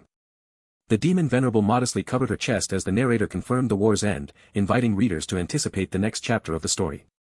The demon venerable slept, but her stillness was a thin veil over a deeper unease. Even in sleep, her thoughts raced, grappling with the truth behind red eyes and a dangerous game she was unwilling to play. A male demon leader commanded an execution, damning the bound prisoner as an immortal spy who had spilled their kind's blood. He pressed the young demon venerable, urging her to end the prisoner's resigned life, forcing her into an unbearable choice. Her fear-stricken face revealed a profound inability to deliver the fatal blow, her voice faltering into silence. A dark, clawed hand shoved her violently forward, dictating her terrible action. The blade plunged, forced by the leader, as the young demon venerable's eyes widened in the shocking reality of her unwilling act. Her anguished cry tore through the grim dungeon, a raw expression of horror and pain. The bloody red sword clattered to the stone floor, its fall echoing the weight of the moment. Kindness, she mused, was a fatal flaw, destined to bring ruin to all those it touched. From the swirling mists, ghostly hands reached toward the bloodied sword, a relic of past trauma. She issued a stark warning to her past self, a stark lesson to internalize. A hand, marked with dark lines, clenched into a determined fist from the ethereal mist. The demon venerable jolted awake, her eyes wide, gasping for breath from the terrifying dream. Tumbling through a cosmic realm of swirling energies, the demon venerable reached desperately for the emperor, her call echoing in the void. Accused of a selfless act despite foreknowledge of resurrection, the distressed demon venerable fiercely commanded silence. Her jaw clenched, the demon venerable's raw fury erupted in a desperate, guttural scream. A chilling smirk twisted her lips, hinting at a darker truth beneath. She knew this person was no paragon of virtue, a cold realization settling in her mind. Yet, the full extent of their complex nature, neither truly good nor bad, had only just begun to dawn on her. Tears streamed down her face as she shrieked, a maelstrom of rage and despair over her shocking revelation about that person. She bolted upright in bed, panting heavily as the remnants of the vivid nightmare clung to her. Her hands clenched, tightly gripping the bedsheets as the tremor of her recent terror lingered. An unknown voice concluded the unsettling account of last week's incident. The female game competitor recounted a battle that nearly obliterated a city and tore the sky, warning that while lives were miraculously restored, they could not afford a repeat. The competitor's sarcastic query about awaiting death was met with a contemptuous sneer from a blonde-haired woman, dismissing their company as stinky fish. Yang Tianyu, daughter of Heavenly Master Yang of the Eternal Life sect, challenged them to find an alternative to passively awaiting their demise. Yao Qinshu, the Yao Qi Immortal clan master, inquired if anyone recognized the technique of sword immortal Jiu. Jiu's sword immortal, from the Tai sword sect, calmly admitted her unfamiliarity with the technique, despite her potential embarrassment. Li Xinran of the Tai sword sect smugly dismissed the previous speaker's claim, suggesting no one in the immortal world possessed such power. Yao Qianjun, saint of the Yao Qi immortal clan, agreed with a grim realism, pointing out that even a powerful senior Zhao had fallen instantly. Zhao Yutong of the Phoenix group, growing impatient, directly questioned her grandmother's true motive for assembling them all. The Baiyin Daoist nun, Zhao Yutong's grandmother, sternly admonished her rudeness before unveiling the plan she had devised with senior Hongling Xing. The grandmother revealed the White Cloud clan's ancient role as guardians of oracles and the Tears of Heaven, a divine gift meant to uphold righteousness and eliminate heretics. The oracle's message was clear: consume the tear, embrace the path of heaven, for she was now the very daughter of the destiny of the heavens.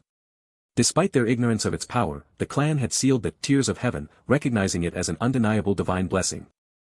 Zhao Yutong, impatient with the historical context, demanded to know the Tears of Heaven's relevance to their imminent battle plan. The grandmother revealed Zhao Yutong's near-fatal past injuries, leaving her confused as to how she had ever recovered. The grandmother explained that Tears of Heaven had unsealed itself and merged, activated by the heretic's rise and the world's impending collapse. With a profound declaration, the grandmother revealed Zhao Yutong's true identity, the Daughter of Heaven's destiny. An unknown speaker recognized the Daughter of Destiny as their crucial advantage, requiring them to focus on Zhao Yutong's training. Yao Qianjun listened thoughtfully, while Yao Qinshu gestured with a subtle smile. The older man playfully offered to provide Zhao Yutong with a cultivating partner from their Yao Qi clan, based on her preference. The female game competitor seriously insisted on a pure young body for dual training, a proclamation so shocking it stunned an off-panel speaker into disbelief. The grandmother explained that a body suited for cultivation possessed an immortal aura, inevitably skewing aesthetic perceptions. Li Xinran playfully teased Zhao Yutong about her grandmother's search for a handsome husband, leaving Zhao Yutong internally bewildered by the sudden focus on a cultivation partner. Yao Qianjun analytically suggested a nationwide high school beauty contest, provoking an outraged retort from Zhao Yutong, who questioned his supposed holiness. The grandmother confirmed her plan, revealing a list of names for a nationwide high school beauty contest to select a suitable individual. Zhao Yutong remained utterly dumbfounded, frozen in a cartoonish state of shock by the unexpected announcement. The grandmother concluded her explanation: the contest would serve to select a cultivation partner. Amidst the bright tranquility of a sunlit patio, a dark-haired woman stood, lost in thought. The green-haired man reported that the Phoenix group sought a cultivation partner for Zhao Yutong, the daughter of heaven's destiny, to amplify her powers. The defeated green-haired man, still prone, relayed the shocking news of a national high school beauty contest, even implying his own inclusion on the list. The dark-haired woman pondered the contest's implications, seeing an opportunity to monitor the Phoenix Group and the Children of Destiny, before correcting herself. She pressed for more, knowing the meeting had covered more than just selecting a cultivation partner. She revealed the Phoenix Group's grand ambition, to deploy the entire Immortal world's forces to locate His Majesty and the Emperor. Her eyes widened, focusing intensely as the implications of the information sank in. A week after the Great War, her aura remained unrecovered, her physical and spiritual foundation severely damaged since her last resurrection, leaving her vulnerable. She reflected on the dire turn of events. The Magic Sword's rebellion had turned both the Emperor and the Demon Sword against her, creating an overwhelmingly unfavorable situation. Peeking from behind the foliage, she strategically decided to bide her time, recover her strength, pursue the sword, and master the role of Han Sini. The dark-haired woman calmly informed the gardener of her desire for a specific potted plant. An unseen voice unexpectedly asked about a liking for monarchs, eliciting a surprised sound in response. A sudden, urgent cry of "Master" rang out, echoing towards a grand traditional house. Ch1, in chibi form, scurried forward, her expression a mix of surprise and urgency.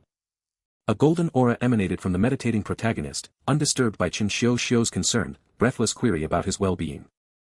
The protagonist reminded Ch1 of her spying duties, prompting the chibi fox spirit to report that Zhao Yutong was now the daughter of heaven's destiny, and they planned to find her a husband.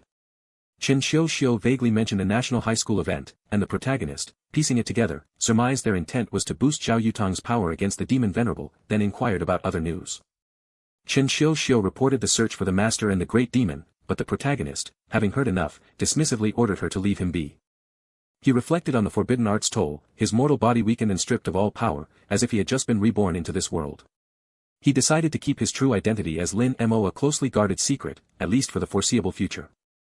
The scene shifted to a bright, ordinary modern high school building, signaling a new setting. Zhao Yutong decisively placed a white ghost stone, initiating her next move. A serious young man locked eyes with Zhao Yutong, the air thick with unspoken tension. With a disdainful smirk, Zhao Yutong asserted that she had only allowed her opponent to win, a concession made only because he had been kidnapped on her account. A chibi Zhao Yutong, slightly annoyed and blushing, reluctantly offered her opponent one wish, guessing that a cunning guy like him would simply ask for a date. A blonde-haired woman, cool and expressionless in grayscale, began to speak with sharp finality. She delivered a harsh critique, declaring the Go game utterly lacking in skill. Zhao Yutong's face contorted in a furious glare, her forehead veins throbbing with suppressed anger. The blonde-haired woman delivered a sharp rebuke, suggesting a lack of preparedness indicated by sleepiness. A chibi Zhao Yutong erupted in a fiery rage, furious that a mere mortal had dared to defy her magnanimity, vowing that her opponent would never again taste victory. A concerned young man finally located the red-haired female student, asking about her day and if anything was amiss. Holding up her phone, the red-haired student expressed indignant surprise that he was unaware of the beauty contest, especially since he wasn't even on the list for their votes. The red-haired student and young man stood back to back, chibified and hilariously annoyed, encased in striped bubbles of comedic exasperation. As she walked away, the red-haired student pondered how someone so concerned with their appearance could find a beauty contest boring. She challenged herself to decipher the enigmatic meaning behind Song Yunshu's 3 cryptic words. A knowing smile spread across her face as she had an epiphany. He was at Sundra Beauty, secretly wanting to participate, so she would simply sign him up herself. As night fell over the peaceful residential area, a sense of contemplation settled in. Zhao Yutong, focused and serious, crisply demanded a console. Off-panel, Zhao Yutong reeled in disgust, adamantly refusing the Negu at number 1, swearing she would never marry or cultivate with such a person. An utterly outraged Zhao Yutong shrieked, "What the hell, Lin Mo," upon seeing his name appear on the screen. The chapter concluded with a determined Zhao Yutong and a menacing horned figure, accompanied by a call to support the creators and read more chapters online. A brown-haired student excitedly urged her friend to see something, while another, a red-haired student, playfully declared, "Let's learn to bark together, woof, woof, woof, woof." Their hearts fluttered as the brown-haired student revealed the object of their collective infatuation, yesterday's video of Mr. Shenletian playing the guitar. The red-haired student angrily denounced her classmates as perverts, eating it with their eyes, lamenting that Lin Mo from their class wasn't enough for them. A chibi-style brown-haired student playfully teased, questioning if the red-haired student hadn't just saved and liked that very video. The gray-haired student, also in chibi form, joined the teasing, revealing that the red-haired student had even cached the video locally to watch at night, despite pretending disinterest. The red-haired student, flustered and blushing, tried to rationalize her actions as sympathy for classmates. The brown-haired student then leaned in, provocatively whispering that despite her denials, the red-haired student secretly wanted to sleep with him. The gray-haired student enthusiastically affirmed her own desire to share a bed with him, loudly proclaiming her honesty and his beauty, startling the red-haired student who slumped in embarrassment.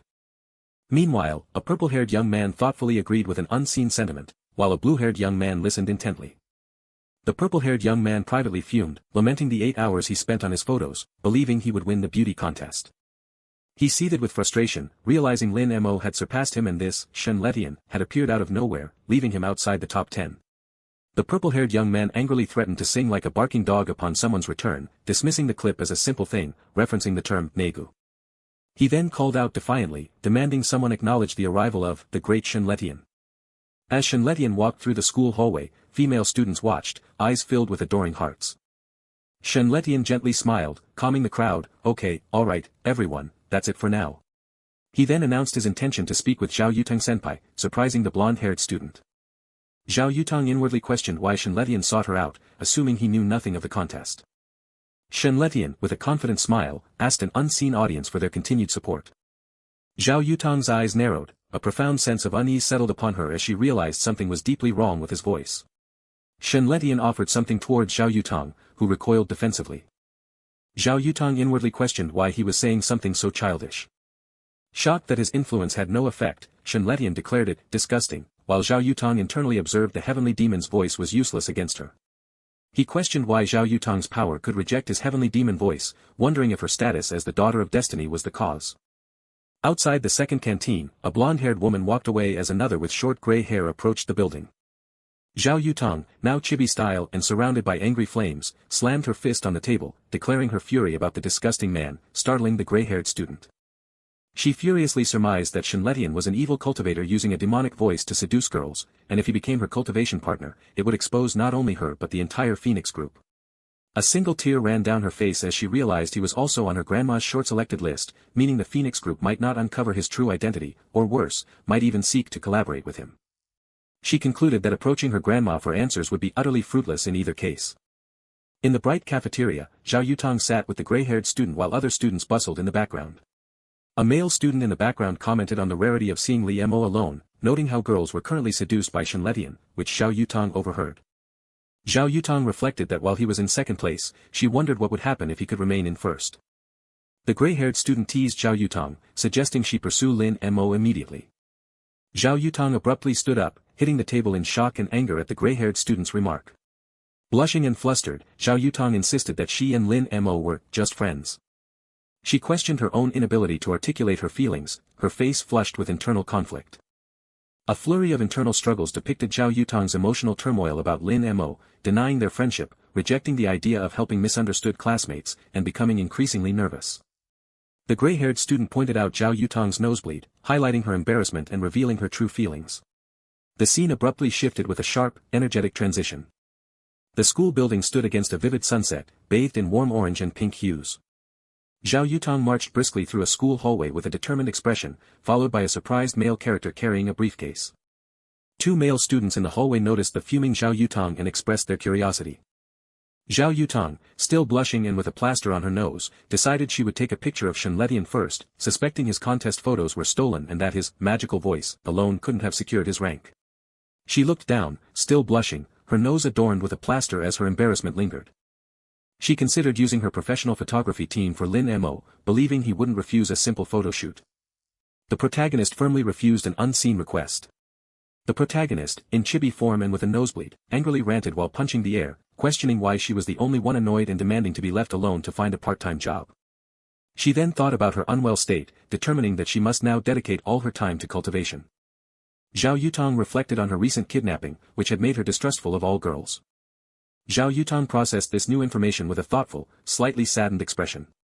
Looking out at the city skyline, the protagonist expressed her frustration with a frustrated, damn. A powerful, blurred fist struck an unseen object with intense force. In the gym, the young woman inwardly blamed herself.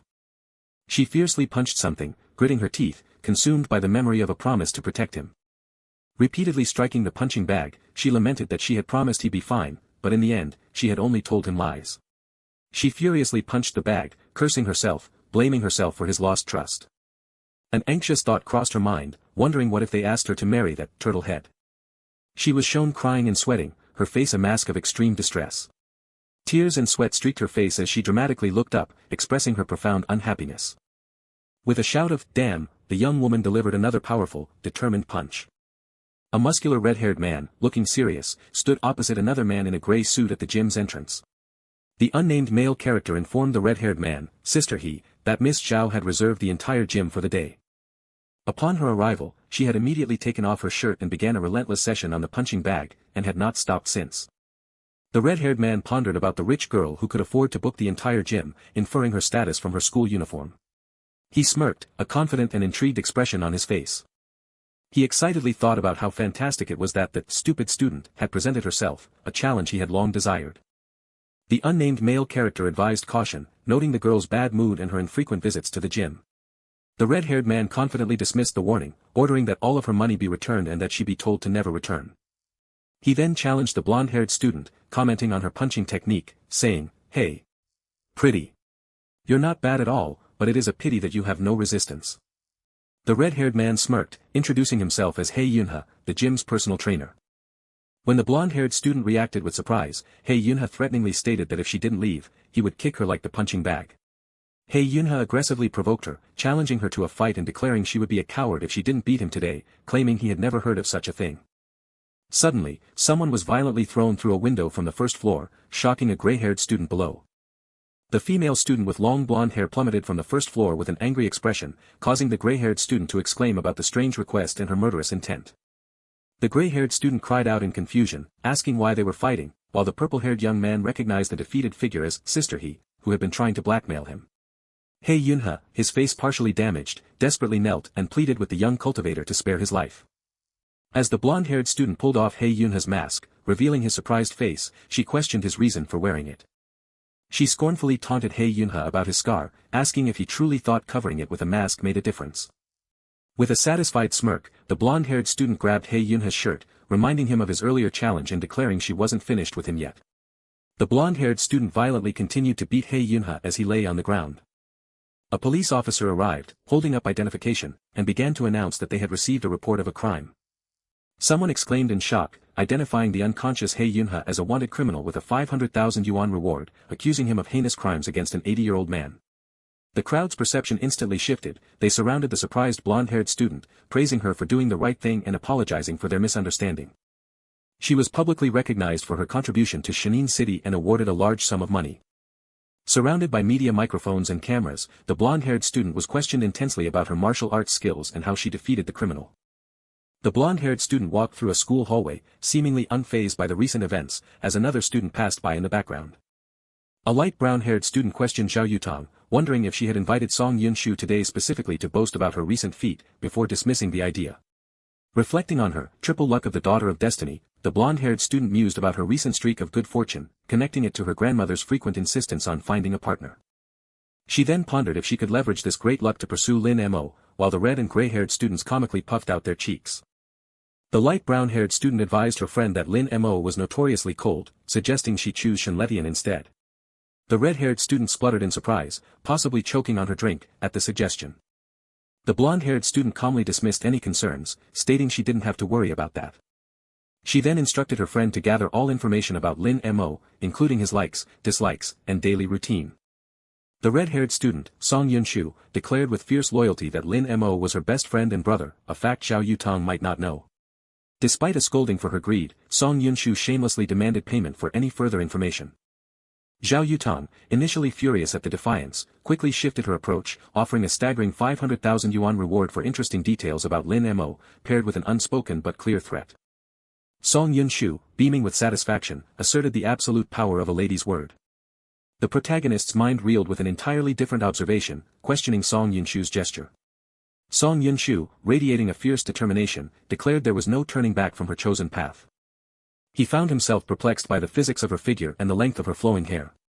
The protagonist, a strange glow emanating from his chest, revealed that this was the crucial information he had been painstakingly gathering.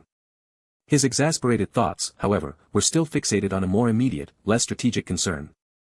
Overwhelmed by scrolls, a chibi protagonist mused on the sheer difficulty of past events, relieved that the reckless He Yanhui had prevented a terrifying collaboration between the demon sword and Song Yunshu. Song Yunshu confessed there remained one critical piece of information she had been unable to confirm. Zhao Yutang listened intently as Song Yunshu revealed Lin Mo's peculiar lunch habit. Every day, after ordering, he would vanish from the cafeteria. The details of his mysterious disappearances lingered. Zhao Yutang's gaze sharpened, her focus solely on the implications of this secret. Song Yunshu then disclosed that Lin Mo spent his lunchtimes playing chess with a girl on the rooftop every day. Song Yunshu herself seemed taken aback by the revelation, her eyes widening slightly. Zhao Yutang's composure shattered as she demanded the girl's identity, her voice sharp with fury. With a smug glint in her eye, Song Yunshu indicated that the mysterious girl was actually present, coming to collect Lin Mo's food. Zhao Yutang pressed further, her suspicion growing, as she couldn't recall anyone in the school who played chess. The dark-haired girl, later revealed as Han Sini, confidently ordered an armful of dishes to be packed, completely unaware of Zhao Yutang's shocked scrutiny. A plentiful selection of dishes awaited collection. Zhao Yutang gasped in startled recognition, uttering a single, familiar name.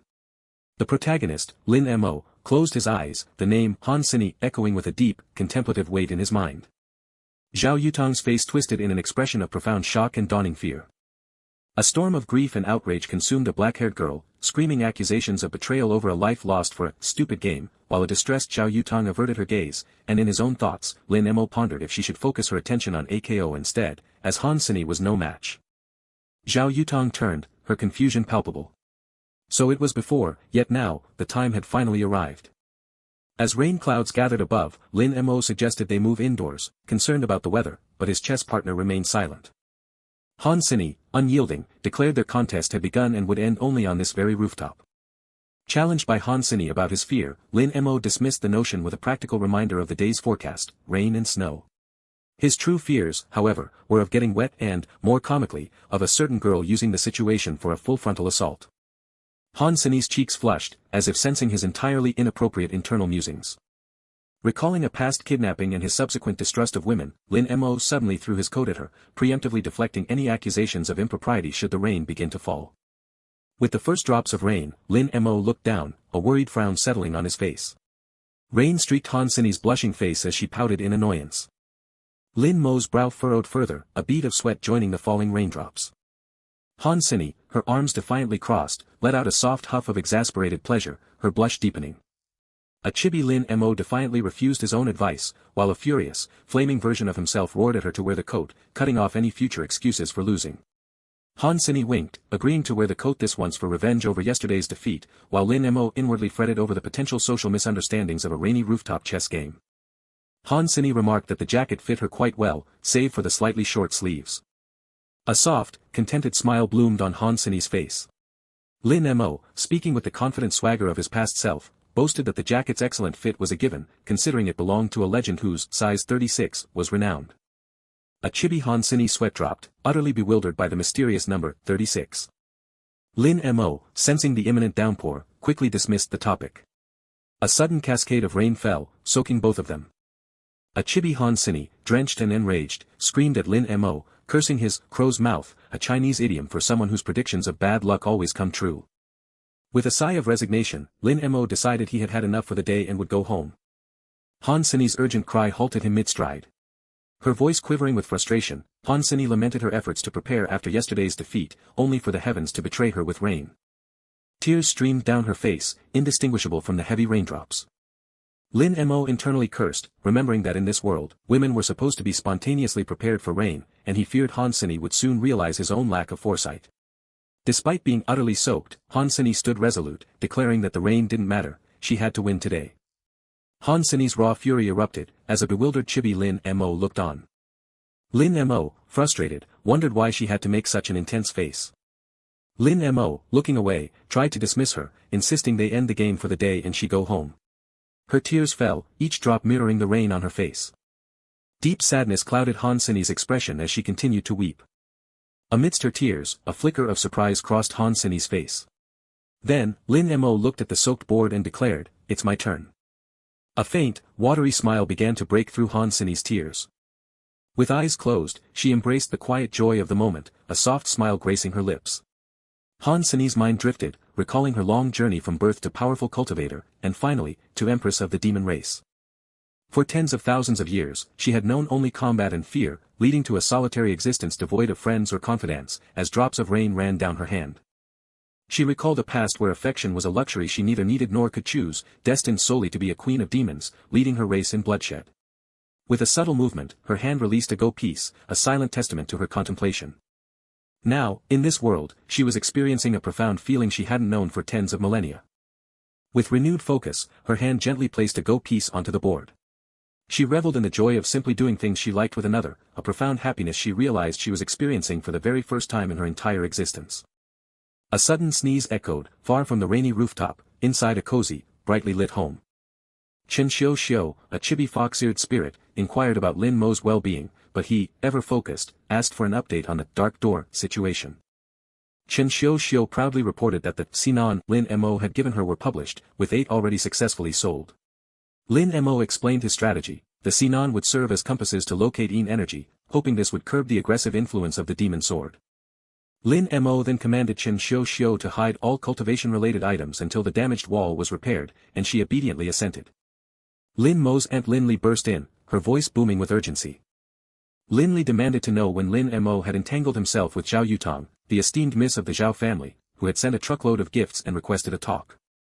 A chibi Lin Mo, clearly exasperated, denied any involvement with Zhao Yutang and reminded his aunt to knock next time.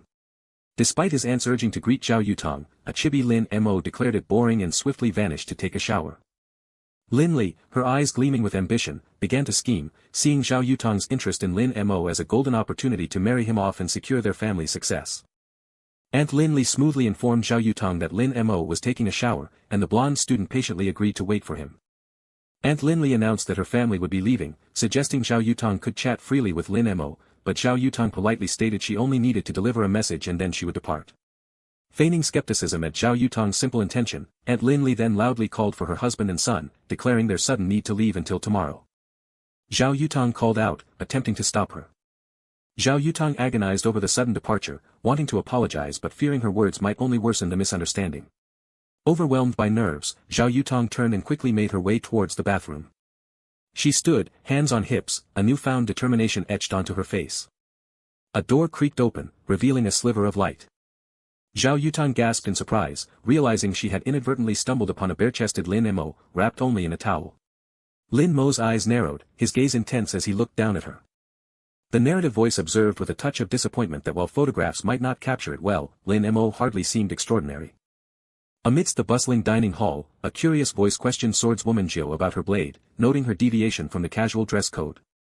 Swordswoman Jiu, blindfolded yet serene, explained her profound, lifelong bond with her sword, asserting it had never left her side. The narrator observed a significantly larger gathering this time, with attendees from all sects, attributing it to Zhao Hongling's granddaughter, whose influence was either extraordinary or her inexperience was merely exploited. Across the traditional table, the blindfolded swordswoman Jiu held her cup in quiet contemplation, while a blonde woman subtly gestured beside her, adding to the unspoken undercurrents of the room. A chibi Lin Mo, visibly irritated, sternly instructed his delegate not to overindulge, emphasizing the importance of the meeting and the trust placed in them due to his own crucial engagements. The white-haired demon Venerable sat calmly, a cigarette in one hand and a cup in the other, observing the intricate dance of alliances and ambitions unfolding around her. The balding elder reassured an unseen Hongling that they would handle the situation, all while internally fuming about the blonde's constant presence and regretting a past decision. The narrator declared their arrival, expressing a keen interest to discover the true nature of this boy everyone seemed to be talking about. The demon Venerable remained passive, holding her cigarette and cup, her calm exterior belying her deep observations of the unfolding drama. Her gaze sharpened, shifting intently as something specific caught her profound attention. Lin Mo and Zhao Yutang confidently entered, Lin Mo asking if they were late, establishing their presence with a calm demeanor. The white-haired demon Venerable felt a strange, profound perception, thinking she could see through something unseen about the newcomers. The entire group had now settled around the grand dining table, marking the official commencement of the gathering. The demon Venerable's true purpose for attending the meeting was to discreetly gather any information about the venerable demon from the practitioners present. Zhao Yutang playfully winked and made a charming, pleading gesture towards Lin Mo, trying to influence his stoic resolve. Zhao Yutang's dialogue revealed her insistence that someone accompany her to this important meeting, promising it would be just this once. 3 distinct pairs of eyes, 2 of them blushing, registered the profound emotional impact of the ongoing conversation. The man in the wide-brimmed hat harbored a cynical internal thought, believing he couldn't rely on the lustful women surrounding them. The balding elder, with a knowing smile, admonished the girls for staring, then provocatively asked for him to be formally introduced to Zhao Yutang. Zhao Yutang boldly introduced Lin Mo as her boyfriend, only for Lin Mo to immediately and bluntly contradict her statement, creating an awkward silence. Lin Mo, looking annoyed, dismissed the need for introductions and stated his intention to simply eat and then leave, much to the chibi Zhao Yutang's playful exasperation. Zhao Yutang openly admired Lin Mo's handsomeness, praising him while he remained impassive. The white-haired demon Venerable, standing provocatively, invited Lin Mo to cease eating and engage in a more personal conversation, calling him a little family puppy. With a suggestive smirk, the demon Venerable offered Lin Mo some tea, hinting at its special nature. The tea splashed into the bowl with a sudden splash, an unsettling prelude to its true intent. Lin Mo sarcastically questioned how junk symbols could compare to him, pushing the tea back and challenging her to try her own rare opportunity. Zhao Yutang was startled as Lin Mo rejected the tea, causing it to spill onto his finger in a tense exchange. Zhao Yutang, enraged, angrily confronted the white-haired demon Venerable, demanding to know what she had put in the tea. The demon Venerable feigned indignation, questioning how a lady of the Zhao family could falsely accuse her and stain her innocence. With a smug smile, the demon Venerable defiantly swore that if anything was found in the tea, she would literally offer her head as an apology, challenging the accusation. Her lips curved into a cunning smirk, revealing the malicious intent behind her bold declaration. Zhao Yutang, enraged, made a provocative demand, asking to borrow the white-haired demon Venerable's man for a couple of days. Zhao Yutang aggressively challenged the demon Venerable to repeat her outrageous statement, while the white-haired woman smirked, a small white ball clutched in her hand. The demon Venerable's inner thoughts confirmed her absolute certainty that the other woman had, indeed, poisoned the tea. Their gazes locked in a defiant stare, one glaring intensely, the other smirking in malicious amusement. The demon Venerable swiftly deduced that the poisoning was a deliberate, pre-planned provocation designed to corner her and put her in a difficult position. Zhao Yutang urgently warned Lin Mo not to consume anything offered by the smirking white-haired demon Venerable, physically restraining her. The dark-haired elder calmly asserted that it was Lin Mo's decision whether to drink the tea, but he insisted the choice must be unequivocally clear. Zhao Yutang threatened to expose the white-haired demon Venerable's true, hidden nature to the entire immortal world in a harsh whisper. The white-haired demon Venerable whispered back a veiled threat, reminding Zhao Yutang that she had survived this long only thanks to her mercy. Lin Mo reflected on Yang Tianyu's mischievous nature, pondering if all cultivators in this world shared a similar disposition. Lin Mo calmly held his chopsticks, an island of serenity amidst the rising tensions. Lin Mo, with an annoyed expression, pointedly asked the white-haired demon Venerable if she still wanted him to have a cup of tea. Lin Mo's eyes narrowed with suspicion as he internally confirmed that something had indeed been added to the tea. He analyzed the tea, detecting a colorless, tasteless, yet potent energy, identifying it as one of the 108 most difficult to distinguish poisonous parasites, realizing such a rustic method had persisted due to its insidious nature. Lin Mo observed the entire situation with an intense, thoughtful gaze, processing every detail. He deduced that the other attendees, despite their awareness, remained silent, confirming his suspicion that the dinner was an elaborate test designed for him. Lin Mo contemplated his dilemma. If he drank the poison, his immense power would neutralize it without symptoms, thereby raising unwanted suspicion about his true capabilities. Conversely, he realized that refusing the tea would expose his expertise and lead to constant scrutiny, which would inevitably hinder his cultivation. As Lin Mo worried about his difficult predicament, a hand suddenly reached for a dish with a soft scratch, interrupting his thoughts. Zhao Yutang leaned back, putting a small object to her mouth, the sound of crackling indicating she was consuming something potent. Lin Mo turned his head in surprise as a sudden pat signaled an unexpected action beside him. Zhao Yutang defiantly declared she drank the tea for Lin Mo, threatening that if anything happened to her, they could tell her old man to collect the white-haired demon Venerable's corpse, punctuating her threat with a rude gesture that was the world of women's equivalent of "fuck you." The balding elder intervened, attempting to de-escalate the tension by announcing his intention to present a treasure. With a flourish, the elder revealed a small, golden-brown rat, asking for their astonished reactions. Lin Mo thoughtfully considered the young energy-seeking rat, recognizing it as a creature that secretly sought out individuals suitable for cultivation. He realized the rat was part of a larger scheme orchestrated by the grandma to test Lin Mo's suitability as a cultivation partner. A hand, adorned with a gold bracelet, gently held the small, calm rat.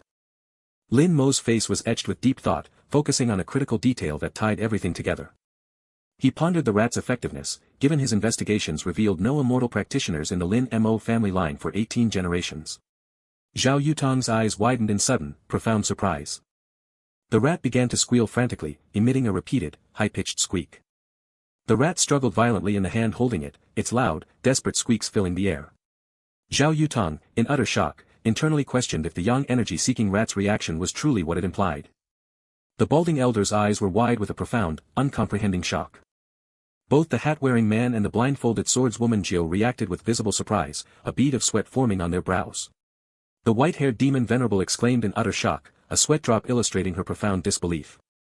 The light brown-haired elder gasped in surprise as the rat, with repeated swooshes, rapidly darted across the dining table, scattering dishes in its frantic escape. With a calm demeanor, Lin Mo made a subtle hand gesture, sending the rat flying away from him with a sharp sass. Lin Mo maintained his composed hand gesture, extending the force that propelled the rat further away with a resonant sound. An annoyed Lin Mo chastised the owner, asking them to control their mouse while he was still attempting to eat. Lin Mo's posture remained neutral, his upper body a picture of calm readiness. Lin Mo decided to leave, feeling unwelcome, as Zhao Yutang urgently called out his name, pleading for him to wait. Zhao Yutang frantically tried to stop Lin Mo, desperately urging him to listen to what she had to say before he departed. The light brown-haired elder explained that the young energy-seeking rat was inherently shy and would only observe a pure young body from a distance, not react so intensely. The elder had a profound realization, thinking that the subject was no longer merely a pure young body. The balding elder cried tears of overwhelming awe, recognizing a legendary power he had only ever heard of, the supreme body of pure yang. The balding elder, still crying tears of excitement, exclaimed that the Yao Qi lineage had never seen such a body, declaring Zhao Yutang, the daughter of the heavens, incredibly lucky, much to a chibi Zhao Yutang's annoyance. A chibi Zhao Yutang, with star eyes and a sarcastic smile, declared her profound envy and jealousy. The white-haired demon venerable, stern and threatening, warned that all events of the night must remain in the strictest confidence, promising severe punishment for any leaks. The white-haired demon venerable smirked, holding the rat by its tail, realizing that Zhao Yutang would be powerless to resist the allure of the supreme body of pure yang. A powerful engine roared, leaving a trail in the fresh snow as the motorcyclist sped away. The young woman's thoughts raced, dismissive of the suggestion that anything could have been put in the tea, believing no one would dare. A faint, blissful smile touched her lips, unaware of the insidious influence beginning to take hold. Suddenly, her eyes snapped open, wide with a surge of unexpected heat and a prickle of sweat. A rat scurried across the car hood, startled by a sudden, unseen burst of energy. Something small was violently flung through the snowy air, a brief streak of motion. Lin Mo cried out, reaching desperately as the young woman began to tumble backward into the snowy night. Their hands met with a forceful impact, gripping tightly in the chaotic descent. She landed with a sharp impact, kneeing him firmly as they both tumbled into the scattered snow. Caught in the awkward entanglement, Lin Mo groaned, demanding she get off him while she blushed profusely. The young woman, seemingly unfazed, declared her wellness as Lin Mo sat up, covering his head in utter embarrassment. With a mischievous grin, she suddenly launched a snowball, striking him squarely in the face. A potent venom, born from 108 poisonous parasites, began to manifest, causing redness, extreme heat, and an alarming regression to childish behavior. A single tear tracked a path down his cheek, a raw testament to the surprising sting of the snowball. The narrator continued, detailing how the venom stripped away shame, momentarily stealing sanity, leading to bullying and even sexually explicit acts, as the young woman grinned and winked mischievously. Lin Mo looked down, a profound distress etched onto his tear-streaked face, weighed down by the venom's terrifying implications. Tears streamed freely down his face, a silent outpouring of his deep anguish. In a dreamlike vision, the young woman implored to play for a while, but his past self, the cultivator, retorted that it didn't mean staying with him all day. The cultivator reflected on his relentless path, questioning how he could ever take a break when ordinary people could. She pouted, blushing from the cold, and declared she dared not rest with demons still lurking nearby, knowing the precarious situation.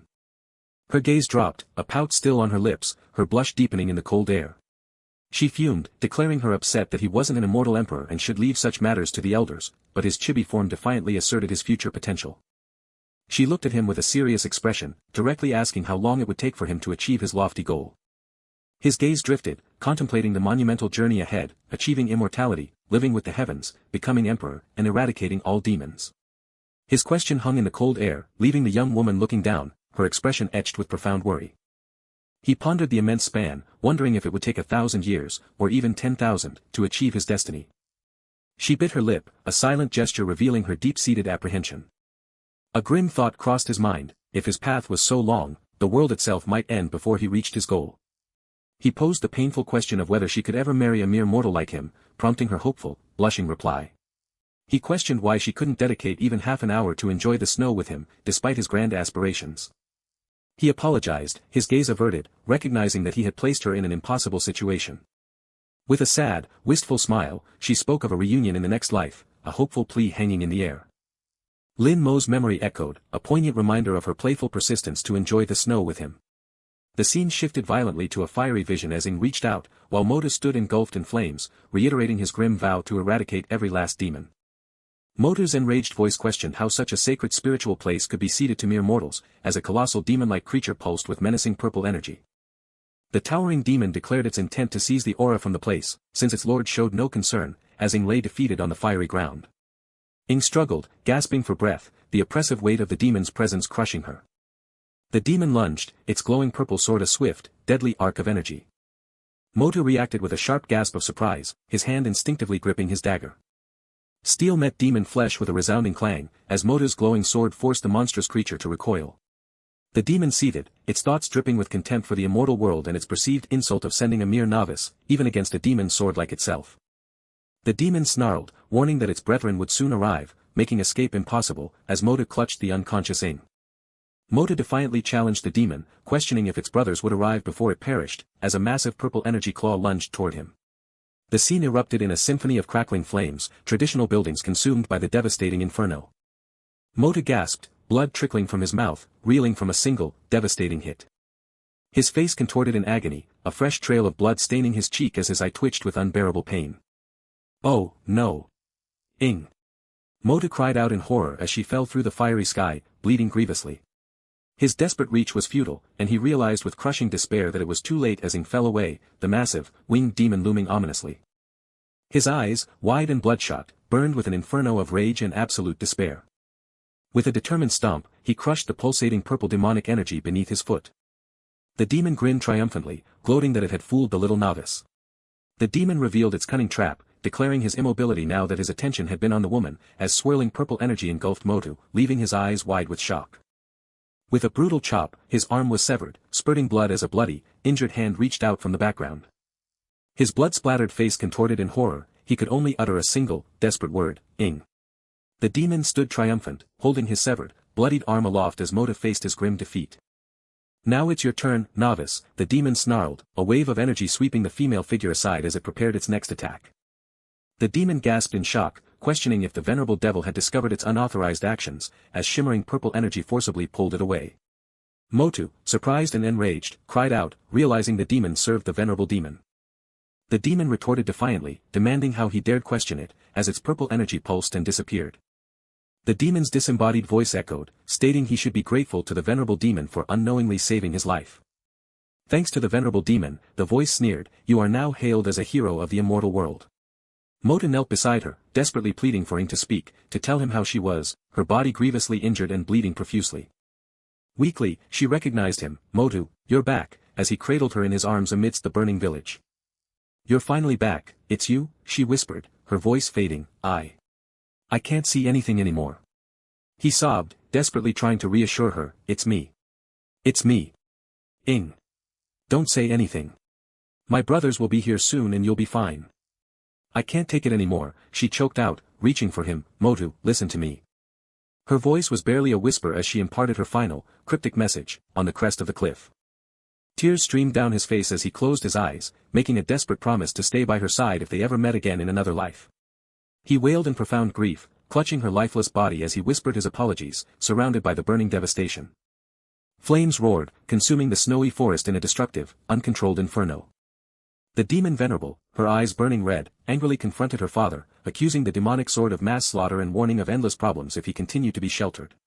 She declared with conviction that such a problematic entity could not be tolerated. The demon venerable stood before the male demon leader, who sat regally on his throne, observing her from above. The male demon leader offered a chilling lesson, suggesting she learn from the demonic sword, as killing and destruction were not inherently bad. His words struck her, her face contorting in a mixture of shock and anger as she averted her gaze. With a sudden, swift strike, the male demon leader attacked, grabbing the demon venerable's neck as she recoiled. Despite a fresh bruise on her cheek, the demon venerable defiantly questioned how she could learn from senseless slaughter, likening it to the lowest banditry. The serene vision drifted to a tranquil, snowy bamboo forest, peaceful beneath distant mountains. The male demon leader's condemning voice echoed, declaring her weakness would cost everything her ancestors sacrificed, perhaps even her claim to be the next venerable devil, as Mota walked away, leaving bloody footprints in the snowy bamboo. Ying's voice, a wistful plea to come with me for once, reached him as he stood bruised and sad, his breath misting in the cold. His eyes, bruised and downcast, reflected a profound, unspoken sorrow. His wide eyes welled with tears, reflecting an almost unbearable desperation. The male demon leader's cynical voice scoffed, warning him to stop practicing before he gained gray hair, as Mota stood alone on a snowy peak under the full moon. A single tear traced a path down his bruised cheek, his expression one of resigned sorrow. Ying's gentle voice, imbued with hope and a soft blush, urged him to be the hero, speaking of a reunion in the next life. Her gentle smile, tinged with a soft blush, lingered as the vision of the past slowly began to fade. With fierce determination, Lin Mo vowed to keep pestering Ying to enjoy the snow with him, his back to the glittering city lights. He reflected on his current reality, acknowledging it was neither afterlife nor reincarnation, nor even truly Ying, but a profound determination to avoid repeating past regrets and mistakes. The blonde young woman wondered aloud, her focus intense on the screen. A profound shock reverberated through her, widening her green eyes. She stared at the monitor, an unseen message holding her rapt attention. A stark digital message delivered tragic news: Wei Qin had committed suicide. The young woman whispered Wei Qin's name, her voice heavy with sorrow. Her eyes widened further, another wave of shock washing over her. A follow-up message abruptly announced the cancellation of the gaming team, citing illness. Her teeth clenched, a deep-seated anger brewing beneath the surface. An unseen accuser choked her, whispering that everything was her fault. The brown-haired female student furiously blamed her, insisting they wouldn't be in this situation if it weren't for her. Overwhelmed by distress, the young woman cried, gripping her own head. The brown-haired student continued her relentless accusations, detailing how the game team and tournament had led to their demise, ending with a chilling question about her death. A sinister smile spread across the brown-haired student's face, her eyes glowing white with unbridled rage. Tears streaming down her face, the blonde young woman apologized, regretting the immense pressure her friends' families faced because of the tournament. Then, a new voice cut through her despair, stating that her friends' accusations were not true. Zhao Yutong, holding a knife, gave a cryptic smile, insisting the situation was far more than just a game. Zhao Yutong's enigmatic smile, coupled with the glint of the knife, deepened the unsettling atmosphere. To know it? Zhao Yutong asked, then a brutal impact echoed as she appeared to strike. Zhao Yutong firmly held the young woman's face, urging her to reconsider everything she knew. Standing over the bewildered young woman, Zhao Yutong prepared to unveil the truth of the matter. With a confident smile, Zhao Yutong assured her that she would eventually find the answers for herself. Wait, the young woman cried desperately, her plea punctuated by an emphatic stomp. A sudden shift left her standing bewildered and alone in an empty classroom, disoriented by what had just occurred. Her thoughts were broken by a cheerful voice, reminding her it was lunchtime and she hadn't eaten. The gray-haired student playfully admitted she had already anticipated the question and found the answer. With a knowing smirk, the gray-haired student revealed that Han was playing Go. Suspicion immediately hardened the young woman's expression. The gray-haired student shouted a final, playful warning as she dashed away. The young woman pondered the impossibility of Han Sini, a high-level student, being interested in a man, especially given her supposed lack of skill in Go. Determined, she decided to investigate for herself, heading to the rooftop to discover what they were doing. She gasped, her eyes widening in profound surprise at the sight before her. It's true, she murmured in disbelief, confirming her fears. She gasped, wondering if they were truly playing Go, as her mind distorted the scene into exaggerated forms. Han Sini, calm amidst her game, pointedly told Zhao Yutong that her affection for Lin Mo was common knowledge, yet somehow lost on her. She continued, emphasizing that their daily rooftop games had been a public display since they met, something the entire school knew but Zhao Yutong apparently did not. Han Sini's defiant gaze conveyed her disdain for Zhao Yutong's apparent ignorance. Zhao Yutong let out an irritated click of her tongue. Despite her irritation, Zhao Yutong shifted to a more serious tone, announcing she had something important to ask. Han Sini responded, her thoughts drifting to something related to her older sister. Han Sini's tone turned cold and dismissive, asserting that neither she nor her sister had anything to do with Zhao Yutong anymore. Distressed, Zhao Yutong admitted some blame but questioned why she was hated so profoundly, especially if it was for being sick and giving up. A sudden, powerful stomp cut through the air. Han Sini fixed her with a cold, piercing gaze, declaring Zhao Yutong knew nothing at all. Zhao Yutong angrily demanded to know what it was she didn't realize, insisting Han Sini tell her. Han Sini challenged her, suggesting that if she truly cared for Wei Qin, she should investigate his situation herself. Han Sini added a confident taunt, implying that with Zhao Yutang's current strength, such an investigation would be simple. Zhao Yutang accepted the challenge, issuing a fierce threat that Han Sini would regret it if this was all a trick. Her glare was filled with furious resolve, her determination solidifying. Lin Mo calmly placed a hand on Han Sini's shoulder, signaling it was time to leave. Zhao Yutang, trying to entice Lin Mo, reminded him of her gaming skills and offered to play go with him. With a swift motion, Han Sini decisively grabbed Lin Mo's arm. Both Lin Mo and Zhao Yutang reacted with wide-eyed surprise at her sudden move. Han Sini firmly held Zhao Yutang's wrist, warning her not to interrupt their sacred game, leaving Zhao Yutang utterly bewildered. Zhao Yutang angrily demanded to know Han Sini's relationship to Lin Mo, who calmly asserted herself as his only go-partner at his level. Lin Mo, wishing to avoid the escalating conflict, declared he belonged to no one and walked away, suggesting the two women speak amongst themselves. Zhao Yutang, seizing the opportunity, grabbed Lin Mo's arm and declared he would come with her, surprising even herself. Han Sini looked on with a smug smirk, criticizing Zhao Yutang for her childish behavior. The criticism left Zhao Yutang shocked, her mouth agape. Internally, Zhao Yutang grappled with her confusing emotions, realizing she felt an unexpected excitement when seeing Han Sini, and a strange reluctance for Lin Mo to be with her. Her confusion quickly transformed into an intense, determined glare. Han Sini clung tightly to Lin Mo's arm, eliciting a surprised shout from him. The young woman's rage intensified, her eyes glowing white with fury. "It's the second time, Han Sini," the blonde young woman stated, her voice simmering with anger. Han Sini maintained her firm grip on Zhao Yutang's wrist, asserting control. Her eyes glowing with rage, the young woman declared her undeniable affection for Lin Mo, reminding Han Sini that the entire school knew. She furiously accused Han Sini of trying to steal Lin Mo from her. Han Sini responded sternly, stating she was tired of Zhao Yutang harassing Lin Mo. With a powerful aura, Han Sini issued a firm, singular warning to release her immediately. Han Sini scoffed, her voice dripping with scorn, dismissing Zhao Yutang as merely a simple girl of destiny. "How dare you?" Zhao Yutang exploded, her face contorted in furious insult. Surrounded by blue energy, Han Sini challenged her, asking if an ordinary girl could truly compete with an immortal, as a powerful force whirled around them. A screeching energy streaked across the rooftop, unleashed with immense power. The young woman watched the otherworldly display, utterly bewildered. The ground cracked under an unseen, destructive force. The young woman felt utterly overwhelmed, likening the immense power before her to facing an insurmountable mountain. Despite her struggle, the young woman found herself unable to move a muscle, mystified by the power that held her still. "Impossible," the young woman exclaimed, grappling with the stunning realization that Han Sini, whom she had known for so long, might also be an immortal. With glowing red eyes and swirling energy, Han Sini spoke with intense focus, leaving her final words hanging ominously. Lin Mo watched on, a deep concern etched onto his face as Han Sini's power manifested. Lin Mo's face was serious as he speculated on Han Sini's true nature, his thoughts too dire to complete. The road blurred under the sheer force of acceleration, the engine a guttural roar. The truth of Han Sini's possible identity as a cultivator haunted Zhao Yutang, yet her resolve hardened to uncover the full story. A call promised the surveillance video she needed, but Zhao Yutang cut them off with an urgent demand to send it now, sensing deeper implications. Her voice crackled with raw impatience, "I clearly asked you to send it to me." The journey ended abruptly, the bike now waiting in silence. Initially, the surveillance footage revealed nothing out of the ordinary, masking a deeper truth. Back then, she had no reason to suspect anything, her perspective yet to shift. Now, as a daughter of the heavens, her heightened fortune demanded she unravel the mystery of her dreams, knowing they held a profound, hidden meaning.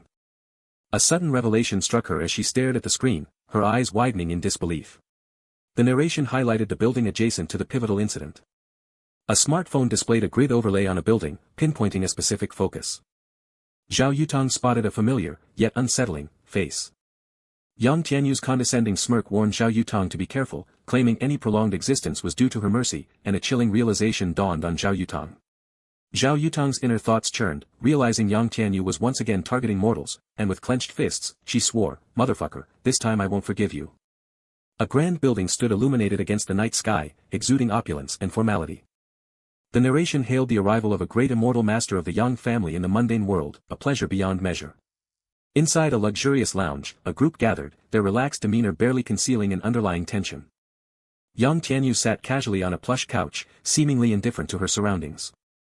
The young man with blue hair commented on Yang Tianyu's distracted state, noting her mind was clearly elsewhere. According to all available information, Lin Mo was described as an ordinary person. Yang Tianyu wondered if Zhao Yutong had deliberately hidden his true identity, or if his presence was an intricate premeditation. A lit cigarette was deliberately dropped onto the polished surface. Rage surged within Yang Tianyu as she questioned how someone else could possess something so supremely valuable. The air shattered with the force of an unseen impact. Zhao Yutong's serious gaze fixed on something unseen, a name forming on her lips as recognition sparked. The young man with blue hair greeted Zhao Yutong, his smile tinged with surprise as he questioned her presence.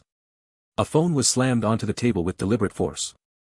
Zhao Yutong approached Yang Tianyu with a direct challenge, demanding an answer. Yang Tianyu, with a dismissive smirk, criticized Zhao Yutong's lack of manners, implying it was a familial trait. At Yang Tianyu's curt dismissal, a male companion meekly obeyed, while the young man with blue hair looked on solemnly. Zhao Yutong stood defiantly before the seated Yang Tianyu, a palpable tension filling the space between them. Her voice tight with anger, Zhao Yutong demanded to know why Yang Tianyu had been with her that day. An intense close-up revealed the cold focus in Yang Tianyu's eye. Yang Tianyu feigned ignorance, closing her eyes with a smug smile, stating she had no idea what Zhao Yutong was talking about. Zhao Yutong's anger flared, vowing that if Yang Tianyu wouldn't remember, she would forcefully refresh her memory. Zhao Yutong recounted a memory of triumph, when she, Wei Qin, and Han Sini had made it to the finals of the spring auditions as part of Deng Xian's game team. The image of a tournament bracket flashed, a stark challenge to Yang Tianyu's claimed forgetfulness. Yang Tianyu, with an air of dismissive arrogance, questioned if she was supposed to be impressed. Zhao Yutong's teeth gritted, her voice raw with fury as she refuted the lie. With a decisive point, Zhao Yutong accused Yang Tianyu of leading the opposing team. Zhao Yutong unleashed a torrent of accusations, blaming Yang Tianyu's envy for hurting Han Sini and even causing Wei Qin's death. Zhao Yutong's furious accusations painted Yang Tianyu as a vengeful figure, driven by twisted pride to destroy her rivals. Yang Tianyu calmly touched her cheek, a slight, knowing smile playing on her lips. A soft scoff escaped Yang Tianyu, dismissing Zhao Yutong's words entirely. Yang Tianyu's laughter erupted, loud and mocking, filling the lounge with a triumphant sound. Zhao Yutong's voice tightened with confusion and rage, demanding to know the reason for the laughter. Yang Tianyu patronizingly called Zhao Yutong, "Sister you," and smiled while lighting a cigarette. Yang Tianyu winked provocatively as the lighter flared to life. Yang Tianyu casually admitted to forming a gaming team out of sheer boredom, acknowledging its eventual loss. Yang Tianyu then claimed she had only just discovered that the winning team had belonged to Zhao Yutong. A knowing smile played on Yang Tianyu's lips, suggesting a different outcome had she possessed that knowledge sooner. Yang Tianyu's smirk deepened into a menacing challenge, implying she would never have missed such an opportunity a second time. The young man with blue hair expressed his doubt in Zhao Yutong's claims. The young man questioned why a distinguished figure like Yang Tianyu, from the immortal world, would engage in a trivial competition against ordinary mortals. Yang Tianyu, with a dismissive smirk, claimed her past presence at the event was merely a bored coincidence. Yang Tianyu further disavowed any knowledge of the girl on her phone screen, calling their encounter a mere coincidence. Zhao Yutong's anger erupted, scoffing at the notion of coincidence as she prepared to strike. Her face contorted with fury, Zhao Yutong challenged Yang Tianyu's claim, recounting how they entered the building together and how Yang Tianyu walked out unfazed after Wei Qin's fatal jump. Yang Tianyu scorned Zhao Yutong, accusing her of shamelessness. Yang Tianyu questioned Zhao Yutong's implication in Wei Qin's death, given the multitude of people present and the number of teams she had defeated. With a challenging smirk, Yang Tianyu dared Zhao Yutong to fight, declaring her complete lack of fear. Yang Tianyu issued a cold warning, stating she would fight seriously without hesitation and urged Zhao Yutong to leave before her anger ignited. Zhao Yutong launched a furious kick towards Yang Tianyu. The young man with blue hair intervened, his voice filled with worry as he tried to calm the enraged Zhao Yutong. Zhao Yutong's fury exploded, her words tearing into Yang Tianyu, declaring this temporary reprieve was solely out of gratitude to her father, Heavenly Master Yang. With venomous hatred, Zhao Yutong vowed to exterminate Yang Tianyu and her entire family once she gathered the irrefutable evidence. 66. Zhao Yutong stormed away, her breath still ragged with anger, leaving the young man with blue hair watching her departure with concern. Narration transition. The young man reflected on Zhao Yutong's impulsiveness, yet he acknowledged the unsettling weight of her accusations. Yang Tianyu's gaze sharpened, probing the young man with blue hair with a skeptical question, "You don't believe me either?" The young man offered a nervous smile, explaining that angering the Yutong family, their crucial financial support, would be financially disastrous. Yang Tianyu, lighting a cigarette, dismissed the young man with a casual flick, telling him he no longer needed to wait for her. The young man with blue hair departed uneasily, leaving Yang Tianyu to smoke alone in the lounge. Yang Tianyu sat alone, exhaling plumes of smoke, her solitude a stark contrast to the earlier chaos. Her expression hardened. Yang Tianyu plotted to uncover and eliminate the individual who had leaked the surveillance video to Zhao Yutang. A phone was slammed onto the table with deliberate force. Yang Tianyu privately admitted to her jealousy of Zhao Yutang, yet acknowledged her inability to kill her due to the influence of Zhao Yutang's grandmother. A cruel smirk crossed Yang Tianyu's face as she pondered the triviality of killing a few mortals. Her internal monologue turned chilling as she planned a brutal and utterly unscrupulous act. Yang Tianyu's smirk deepened, her grip on the cigarette a silent promise of malicious intent. A cold silence enveloped the second dining hall, its brick facade dusted with early winter snow. Amidst the murmurs of a busy dining hall, Lin Mo stood with a profound seriousness, unyielding to the surrounding chatter. Zhao Yutang beamed, her happiness radiating as she clasped her hands in delight. A curious hand pointed, questioning if a tray laden with succulent crabs was the correct order. Zhao Yutang affirmed the order with a joyful, broad smile. Lin Mo held a noticeably different, elaborate crab, his expression hinting at displeasure over the unexpected substitution. Zhao Yutang expressed awe, declaring she had never encountered such exquisitely refined ingredients in her entire life in the kitchen. Lin Mo, eyes closed in resignation, dismissed the special treatment as utterly unnecessary. Zhao Yutang confronted him, hands on her hips, bristling with indignation. She proudly proclaimed the crab was air-transported from Antarctica, guaranteeing it possessed the finest flavor in the world. With a confident smirk, Zhao Yutang challenged Lin Mo to taste and identify the crab's ingredients. Lin Mo, thoughtful, seemed to reluctantly concede to her sincere request for assistance. With an enthusiastic slap on his back, Zhao Yutang celebrated his agreement as he bit into a crab leg. Zhao Yutang, with a bright smile, declared Lin Mo would not be eating here, much to his surprise. She revealed her thoughtful preparation of a private, empty room just for him. Zhao Yutang explained the room was for his peaceful dining and rest during lunch, understanding his preference for quiet. Lin Mo, eyes closed in renewed annoyance, insisted she didn't need to continue with such nonsense. A hand gripped an arm decisively. Lin Mo's serious gaze intensified, revealing the depth of his unexpected engagement. Zhao Yutang's voice quavered, insisting her actions held profound meaning for her. With serene eyes closed, Zhao Yutang reiterated the deep personal significance of her gesture. Lin Mo's eye widened, betraying a flicker of genuine surprise. A subtle smile played on Lin Mo's lips as he closed his eyes, reflecting on her heartfelt sincerity. Lin Mo finally agreed and walked away, hands in his pockets, as Zhao Yutang watched him go. Lin Mo's foot landed softly on the polished floor, the sound a quiet punctuation to his departure. Zhao Yutang's eyes widened, her expression filled with sudden surprise. Han Xine proposed a game of I Go to Lin Mo, her gaze serious and direct. Zhao Yutang intervened, urging Lin Mo to the private room and fiercely offering to play I Go with him herself. Han Xine criticized Zhao Yutang's imposing and carefree nature, prompting a confused and indignant question about causing trouble. Lin Mo raised his hand, attempting to interject with a denial. A group of students in the background whispered, observing the unfolding commotion with keen interest. Lin Mo watched the brewing conflict, musing on the dramatic scene of two girls vying for his attention, ironically making him the center of attention. Han Xine commanded Zhao Yutang to cease her furious outburst. Zhao Yutang furiously yelled at the startled students to leave, while Lin Mo and Han Xine calmly observed the chaos. After her outburst, Zhao Yutang gasped for breath. Looking down, Zhao Yutang admitted to causing past suffering and having addressed the matter involving others. She bravely offered to take full responsibility for the troubles she caused, inviting anyone seeking retribution to confront her directly. With defiant anger, Zhao Yutang swore she would never surrender Lin Mo. Han Xine retorted fiercely, declaring she wouldn't yield her I Go partner either. Han Xine announced her departure, walking past Zhao Yutang, as Lin Mo strolled indifferently ahead. Lin Mo silently speculated about Han Xine's true intentions. Zhao Yutang, surprised, reached out to stop Han Xine. A hand shot out with swift motion. Han Xine sternly warned her not to cause Lin Mo any further problems. Han Xine cautioned Zhao Yutang against using I Go as a mere cover and abusing her power as a cultivator. Zhao Yutang angrily asserted personal boundaries, demanding that everyone stay out of others' affairs. Han Xine, her face shadowed in warning, spoke of approaching Lin Mo for revenge, adjusting her tie with an ominous snap. Zhao Yutang gripped Han Xine's arm fiercely, vowing not to release her.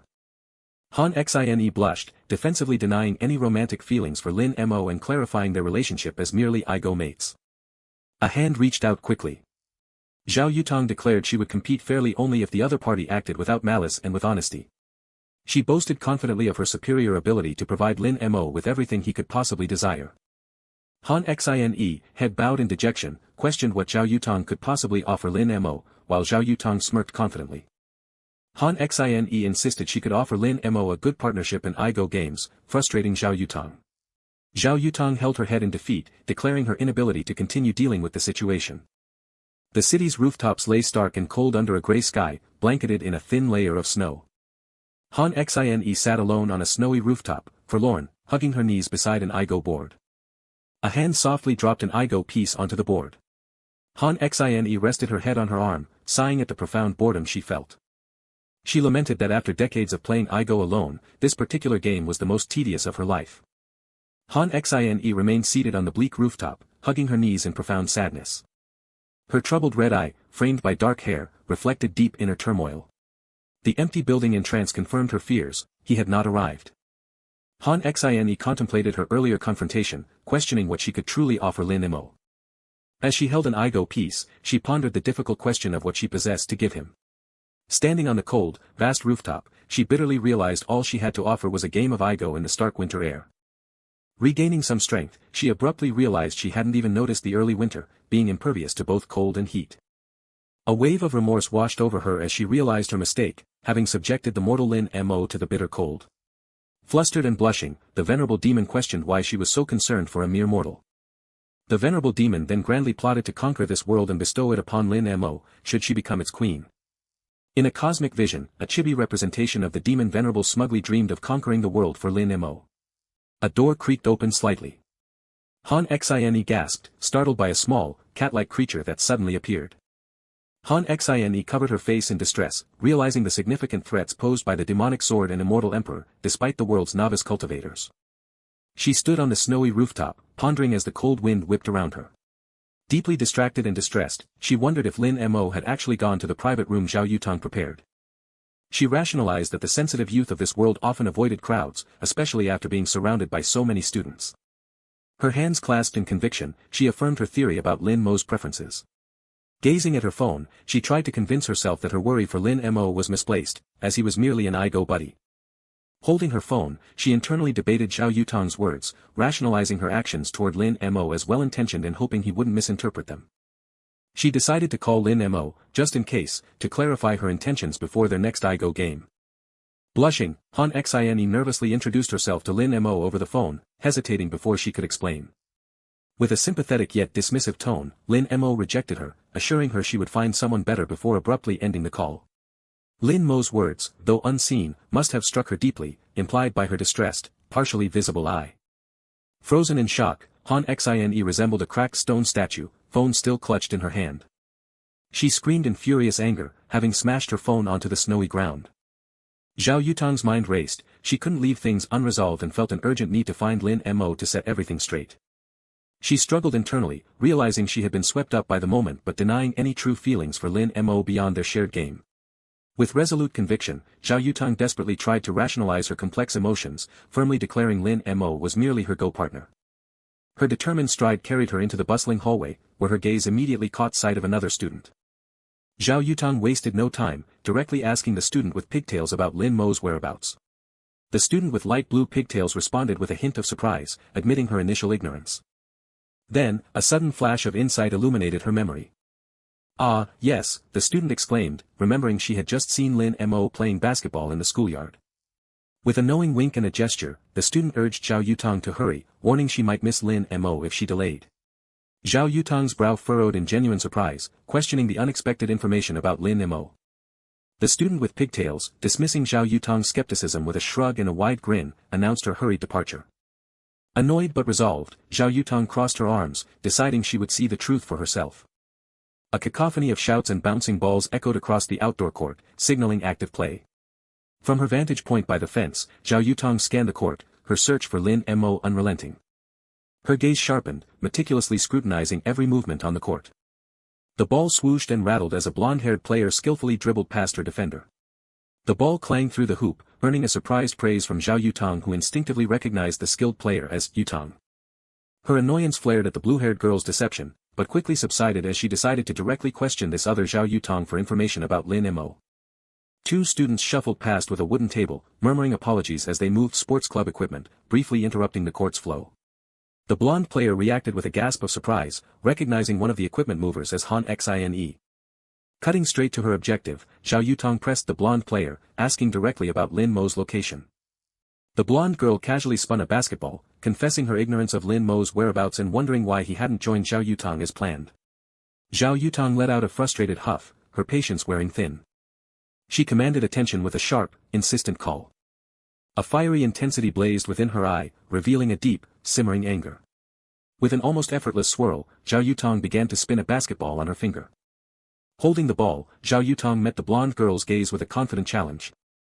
The blonde girl smiled, extending an arm in a clear invitation for Zhao Yutong to join the game. The basketball lay ready, poised for the impending challenge. Zhao Yutong stretched, inwardly dismissing the idea of playing as utterly boring. From her perspective, this was nothing more than a simplistic children's game, a mere exercise in putting a ball through a hoop. Her expression remained utterly unimpressed by the suggestion of joining such a trivial game. A basketball whizzed through the air, catching the blonde player completely by surprise. The ball slammed through the hoop with a resounding thump, leaving the blonde player utterly stunned. Zhao Yutong's stern gaze challenged the blonde girl's surprised reaction, subtly mocking her. A blazing fury ignited within, burning hotter than any flame.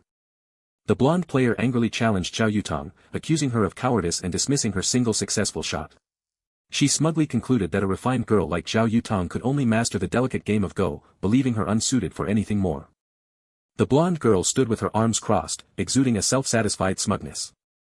Zhao Yutong turned away, her dismissive thought urging the other girl to simply do as she pleased and leave. She pondered the true nature of her opponent, recognizing her as nothing more than a daughter of heavens. A storm of red fury swirled behind her as Zhao Yutong raged inwardly, utterly incensed by the constant provocations. The blonde girl's smirk deepened, clearly relishing Zhao Yutong's visible displeasure at her cutting words. A foot settled firmly onto the green court, poised for immediate action. Zhao Yutong laid down the terms of their impromptu challenge: the first to score a basket would claim victory. The blonde girl's expression turned cunning as she proposed a high-stakes wager: if she scored first, Zhao Yutong would forever be barred from playing Go with Lin Mo. The blonde girl laid out the reciprocal terms of their wager, to which Zhao Yutong readily and firmly agreed. As the spectacle unfolded, 3 male students eagerly placed bets, reveling in the drama of 2 girls competing over a boy. The blonde girl pointedly questioned Zhao Yutong's attire, subtly implying her opponent was taking the competition far too lightly. With a smug confidence, Zhao Yutong declared that only a truly worthy opponent would compel her to change out of her uniform. The blonde girl held the basketball, her thoughts dripping with dismissive contempt. Her fiery red eye held an unwavering, sharp challenge. Holding the basketball, Zhao Yutong internally judged her opponent unworthy of such a gesture. The 2 students, still moving the sports club table, apologetically squeezed past the waiting players. As one student bent down, a small object subtly dropped to the ground. A glint of metal caught the light, a shiny nail now stood upright on the court. With unwavering intensity, Zhao Yutong declared her readiness to begin. A silent gasp escaped the blonde girl's lips, her surprise palpable. The blonde player's inquiry about the game's start was met by Zhao Yutong's unexpected demand, a critical constraint to forego all immortal powers, citing the public setting and potential trouble. With eyes closed and a dismissive tone, Zhao Yutong confidently asserted she required no such powers to defeat a mere novice like her opponent. The blonde girl firmly set the disqualification rule for using powers, while Zhao Yutong, increasingly annoyed, threatened to leave if the endless chatter didn't cease. With a confident declaration for Zhao Yutong to take the first move, the blonde girl bounced the ball, initiating the game. The ball thumped against the court in quick, aggressive succession as she rapidly moved. With a confident smirk and a subtle hiss of challenge, the blonde player taunted Zhao Yutong, promising her swift defeat. Zhao Yutong was momentarily stunned, wondering why her opponent hadn't even taken a defensive position as she swished past. The blonde player whizzed past Zhao Yutong with a smug warning, telling her not to blame her for the impending defeat. The blonde player moved with breathtaking speed, a blur of motion and thumping dribbles around Zhao Yutong. A male student exclaimed at the blonde player's impressive, lightning zigzag technique, while a female student marveled at her incredible speed and grace. The blonde player smoothly swished past Zhao Yutong, gloating internally that it was too easy. Her smug confidence instantly shattered into a single, bewildered question. Disoriented, she spun around, her eyes wide with lingering surprise. A bead of sweat formed, betraying her raw surprise and growing distress. The blonde player stared in utter bewilderment, unable to fathom when Zhao Yutong had, with a casual thump, possessed the basketball and began spinning it on her finger. With a confident, almost smug smile, Zhao Yutong declared her superior skill rendered the distinction between offense and defense utterly unnecessary for her. The basketball bounced gently in her hands as the blonde girl remained frozen in wide-eyed shock. With a smug smile, Xiao Yutang effortlessly reached out, her victory secured with an almost empty, silent triumph. Amidst the thumping of the ball, unseen voices spurred Xiao Yutang onward, fueling the energetic competition. The blonde competitor vowed she had been careless before, but now, with intense resolve, she would play seriously. Her foot powerfully struck the court. The blonde player's rapid dribbling unleashed a dynamic surge of movement across the court. Spectators gasped in excited surprise, recognizing the blonde player's lightning pass too, as she moved with unprecedented speed. With intense focus, the blonde player gripped the basketball, poised for her next move. As the blonde player leapt high for a dramatic shot, a spectator's voice declared the game was over. Both players launched into the air, Xiao Yutang fiercely intercepting the blonde's shot. With a sudden swish, Xiao Yutang deftly dribbled the basketball, catching the blonde player completely off guard. The blonde player's world spun in a dizzying blur of shock and confusion. Xiao Yutang dribbled low, evading the blonde's frantic attempt to block her. Xiao Yutang, holding the basketball with calm confidence, challenged her opponent with a simple question. A shadow of intense frustration and burning anger fell across the blonde's face. The blonde competitor, consumed by renewed aggression, demanded another round. As the blonde player forcefully dribbled the ball, preparing for her next attempt, Xiao Yutang observed her with calm confidence. The blonde competitor pondered in doubt, questioning how Han Xine, even as an immortal, could have changed so drastically in such a short time, and if it was truly her. Resolving that victory was paramount, the blonde competitor dribbled the ball, formulating a new strategy now that a direct attack had failed. Xiao Yutang observed with curiosity as the blonde player prepared for a straightforward shot. Feet moved rapidly across the court, shifting direction with blinding speed. Xiao Yutang successfully blocked the blonde player's shot attempt with intense focus. With agile movements, Xiao Yutang skillfully maneuvered around the blonde player's swift attacks. A smug smile touched the blonde player's lips as she confidently dribbled past Xiao Yutang's reaching block. Xiao Yutang's annoyance flickered into a narrowed gaze. Both players raced across the court at high speed, the blonde player dribbling, Xiao Yutang in relentless pursuit. The blonde competitor soared, confidently declaring the point her own as she went for the shot. Xiao Yutang burst forward, accelerating across the court with sudden, intense speed. Her foot impacted the court with powerful force, launching her into motion. Xiao Yutang leapt, fiercely blocking the blonde player's shot in midair. With a decisive grab, Xiao Yutang snatched the basketball. Xiao Yutang soared toward the hoop, her confidence soaring as the blonde player crumpled to the ground in shocked defeat. Two male spectators watched in disbelief, one gasping at Xiao Yutang's block, the other wincing at the perceived impact. Xiao Yutang stood triumphant over her defeated opponent, demanding her to admit the undeniable disparity in their skills.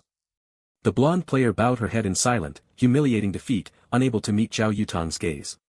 Xiao Yutang stood calm and confident, declaring that no matter how many times her opponent tried, the outcome would always remain the same. The power difference was simply too vast, Xiao Yutang stated with detached certainty. Xiao Yutang's command to give up hung heavy in the air. With a fierce, defiant dribble, the blonde player refused to yield. The blonde competitor's inner fury screamed a single, aggressive thought. The blonde player shot the basketball with renewed determination. Xiao Yutang reacted with a startled surprise to the sudden action. The blonde player ran with the ball towards the hoop, Xiao Yutang chasing closely behind. The basketball missed, clanging off the rim.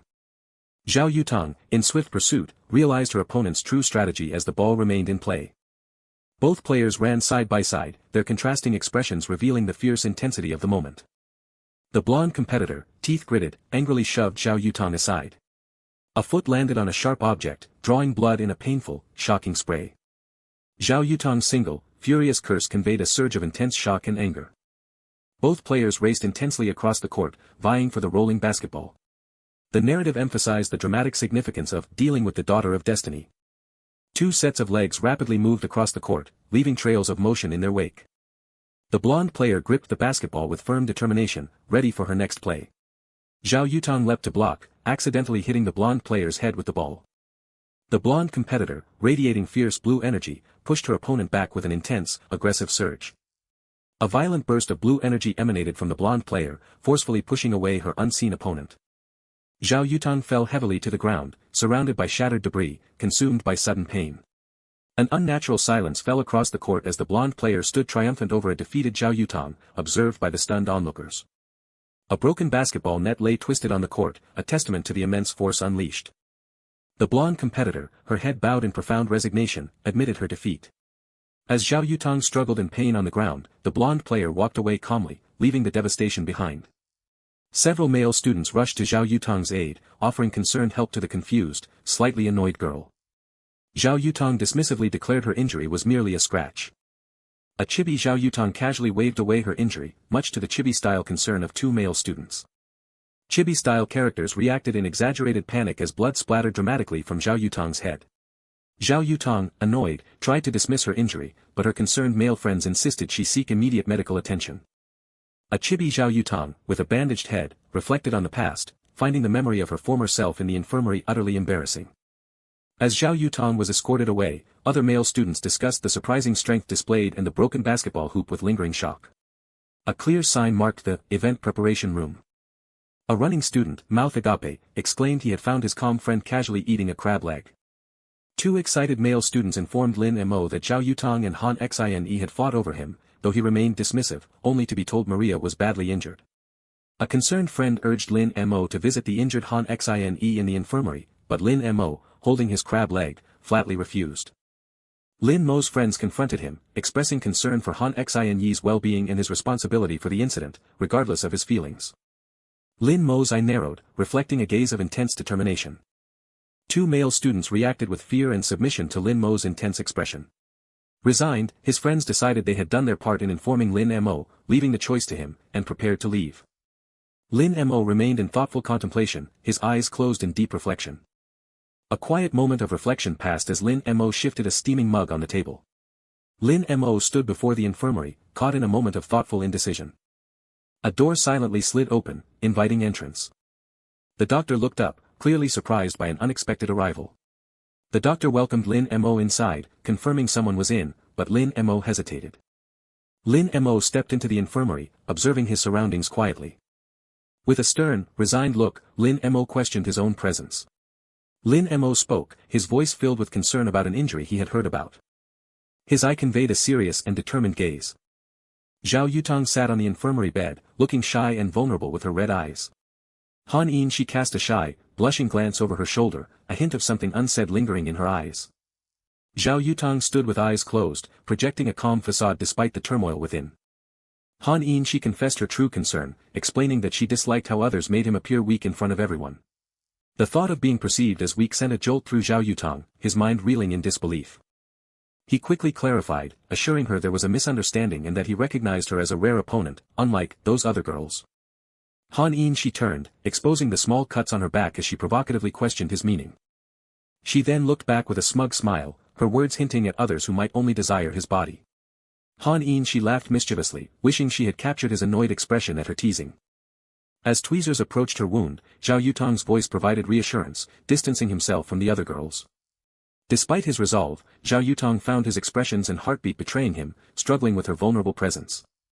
Han Yin she flinched, biting back a cry as a sharp crack of pain resonated from her bleeding thigh. She offered a faint, almost amused smile, her closed eyes masking the true extent of her pain. Zhao Yutong, in a chibi outburst, observed her poor wound treatment, a splash of exasperation in his voice.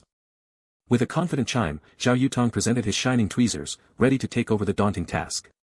Han Yin she protested, her blush deepening in surprise as he knelt, determined to tend to her wounds himself. "Don't move," he commanded, a subtle crack indicating his precise work on her injured leg. She blushed, a soft wince betraying her discomfort as he worked meticulously.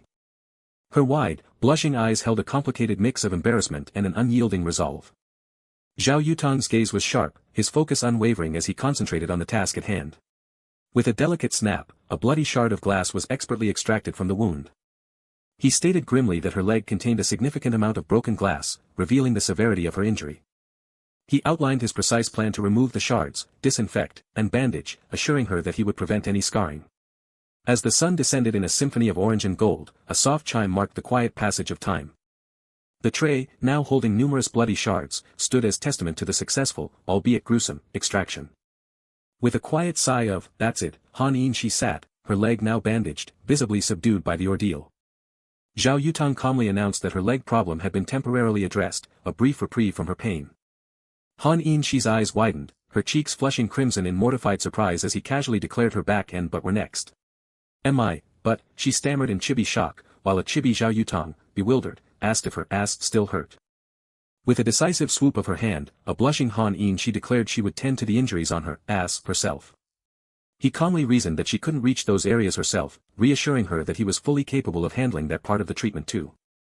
I'll do it myself, she insisted, her mind reeling at the impossibility of showing her but to a man, even in this new world. His stark command to take off your clothes left her in stunned, chibi-esque disbelief. CLO, clothes, she stammered, gesturing in confusion and embarrassment, already partially undressed. Her eyes widened, a sudden, mortifying realization dawning upon her. In a furious chibi outburst, she vehemently rejected his intentions, denouncing him as a pervert. He calmly reassured her that his intentions were purely medical, but she furiously countered that it wouldn't happen regardless.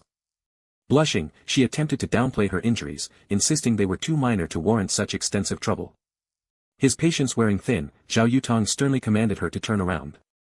In the emperor's exasperated mind, Han Yin she became a wailing chibi, adamantly refusing medicine and injections like a spoiled child. He challenged her, questioning her childish behavior and reminding her of her supposed strength and maturity. Blushing, she vehemently denied that her reluctance stemmed from anything so childish. Zhao Yutong announced his intention to turn around and then, with a resolute okay, seemed to indicate her need to undress. He instructed her not to look back, to which she retorted with an annoyed reminder that she wasn't interested in him anyway. The setting sun continued its gentle descent, its silent chime echoing the lingering moment. With a slight pout, she grudgingly announced that her clothes were off. Her chibi form erupted in surprise, demanding to know why he was suddenly closing the curtains. He explained his practical reasoning, noting the students outside and her probable desire for privacy. He instructed her to lie face down on the stretcher, adding a light-hearted quip about avoiding boring things. Blushing, she murmured her readiness, her face buried in the pillow. Lying face down, her back revealed a network of cuts and embedded shards, evidence of profound injury. With a decisive swoosh of gloves, Zhao Yutong, now serious, announced they would begin. Damn! Do the girls of this world have no sense of shame, he thought, even as Han Yin Shi, lying exposed, playfully winked at him. With a soft rustle, his gloved hands delicately extracted a shard from her back. Han Yin Shi mused internally, surprised that Lin Mo, beyond his skill at Go, possessed such extraordinary healing abilities. She further reflected, concluding that not even a demon race which could match his gentle, unparalleled skill. Her pensive eye held a newfound intrigue, betraying her deepening thoughts about him. He really is. She pondered, a profound realization taking root in her mind. A final, blood-stained shard was held aloft by the tweezers, a lone drop falling as the last of the debris was removed. His gloved hands held the tray, now laden with the grim evidence of the shards he had carefully extracted. Holding a bottle of medicine, he calmly explained the final steps of applying medication and bandaging. He reflected on her good fortune as a cultivator, noting that such severe injuries would otherwise have confined her to bed for a month. Outside the window, the city lights began to glimmer as the sun dipped below the horizon, ending the long day. Standing beside her, he simply stated, with the healing, marking the completion of his arduous task. He uttered a soft as he observed her peaceful slumber. He realized, with a gentle surprise, that she had simply fallen asleep. He sighed, what a headache, as he wearily removed his suit jacket. With a tender gesture, he gently draped his jacket over her sleeping form, offering a shield. A faint, almost imperceptible whimper escaped her as she slept soundly beneath his jacket. With a weary sigh, he walked away into the night, adjusting his bow tie as the long day finally ended. His eyes narrowed instantly, recognizing the taunting voice calling him Zhao Yutong's toy. A woman with vibrant purple hair smirked, making a suggestive offer to take him home in the late hour. A tense stillness settled between Zhao Yutong and the mysterious woman with long white hair. The woman, her smirk deepening, suggested a sinister game of cat and mouse. Her voice dropped, a chilling command declaring him the mouse who would run for his life. She promised to hunt him down like a cat, vowing to tear him to pieces once she caught him. She detailed a horrifying plan to dismember Lin Mo and send the pieces, one by one, to Zhao Yutong. Her twisted logic explained that Miss Zhao would eagerly await each gruesome delivery of Lin Mo's remains. She added a cruel, playful taunt, wondering aloud how long his escape would last. With a venomous hiss, she declared the hunt for her little mouse would commence tonight. As Zhao Yutong walked away, she flung one last taunt, mockingly telling him not to stress. She swore Zhao Yutong would pay for the stupid things he had done to her, her hatred burning fiercely. Zhao Yutong walked on, a quiet sigh escaping him as he processed the chilling encounter. He reflected with profound weariness that the immortal world seemed utterly hopeless. He continued to analyze the threat, understanding that while Yang Tianyu might seem ordinary, her vengeful nature, once provoked, knew no bounds. The gravity of the situation weighed heavily as he continued his serious contemplation. He worried deeply that escalating chaos would jeopardize his hidden identity and throw the immortal world into turmoil. He offered a mental, perhaps sarcastic, welcome to whoever had just arrived, his eyes still closed in contemplation. A practical urgency spurred him to decide he must change his shirt immediately. He realized Yang Tianyu had left an indelible mark on his shirt, a silent threat he couldn't erase without exposing his true identity, necessitating a change of clothes.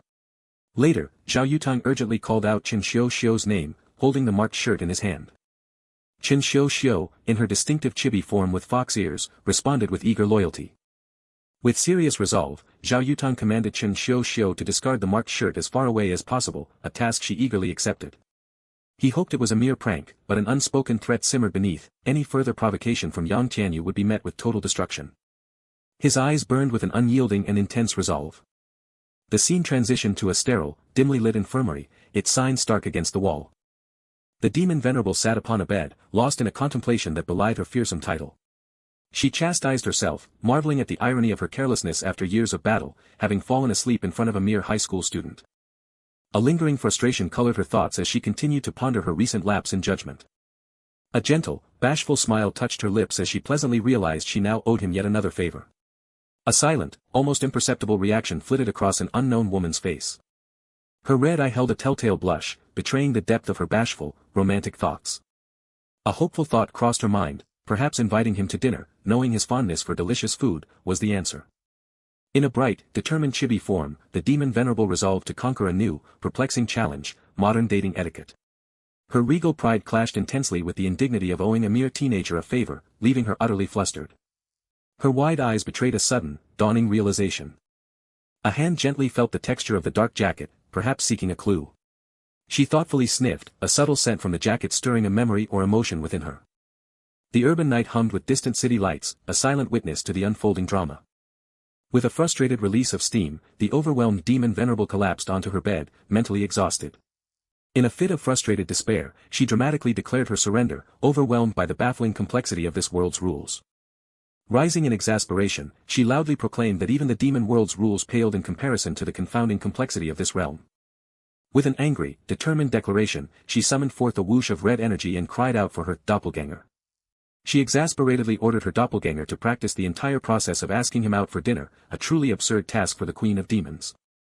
Her chibi doppelganger, with calm practicality, pointed out the glaring omissions: no restaurant booked, no time, no place, and no confirmation from Lin Mo himself. The demon venerable suddenly commanded her doppelganger to call Lin Mo and invite him to dinner, prompting a startled, reluctant, "Why me?" The chibi doppelganger was overcome with mortification, protesting that calling him was impossible after he had seen her entirely naked and even bandaged her wounds. One chibi doppelganger gasped in embarrassment at the other's startling directness as she prepared to make the difficult phone call. The chibi doppelganger made the crucial phone call, while the main demon venerable watched, sweating with nervous apprehension. The chibi doppelganger, dismissive and annoyed, explained her dislike of owing favors, while the other demon venerable reacted in shocked disbelief that the website's advice had failed so spectacularly. The chibi doppelganger confirmed the dinner plans with cheerful ease, prompting the main demon venerable's hopeful, disbelieving query: "He said yes?" With a triumphant shout, the chibi doppelganger ecstatically confirmed that he had indeed said yes. Chastened by her own thought reminding her it was late, Han Xine comically quieted her exuberant shouts.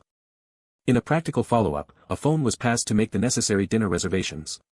A deep sigh of relief escaped her, a physical manifestation of the immense emotional effort she had just expended.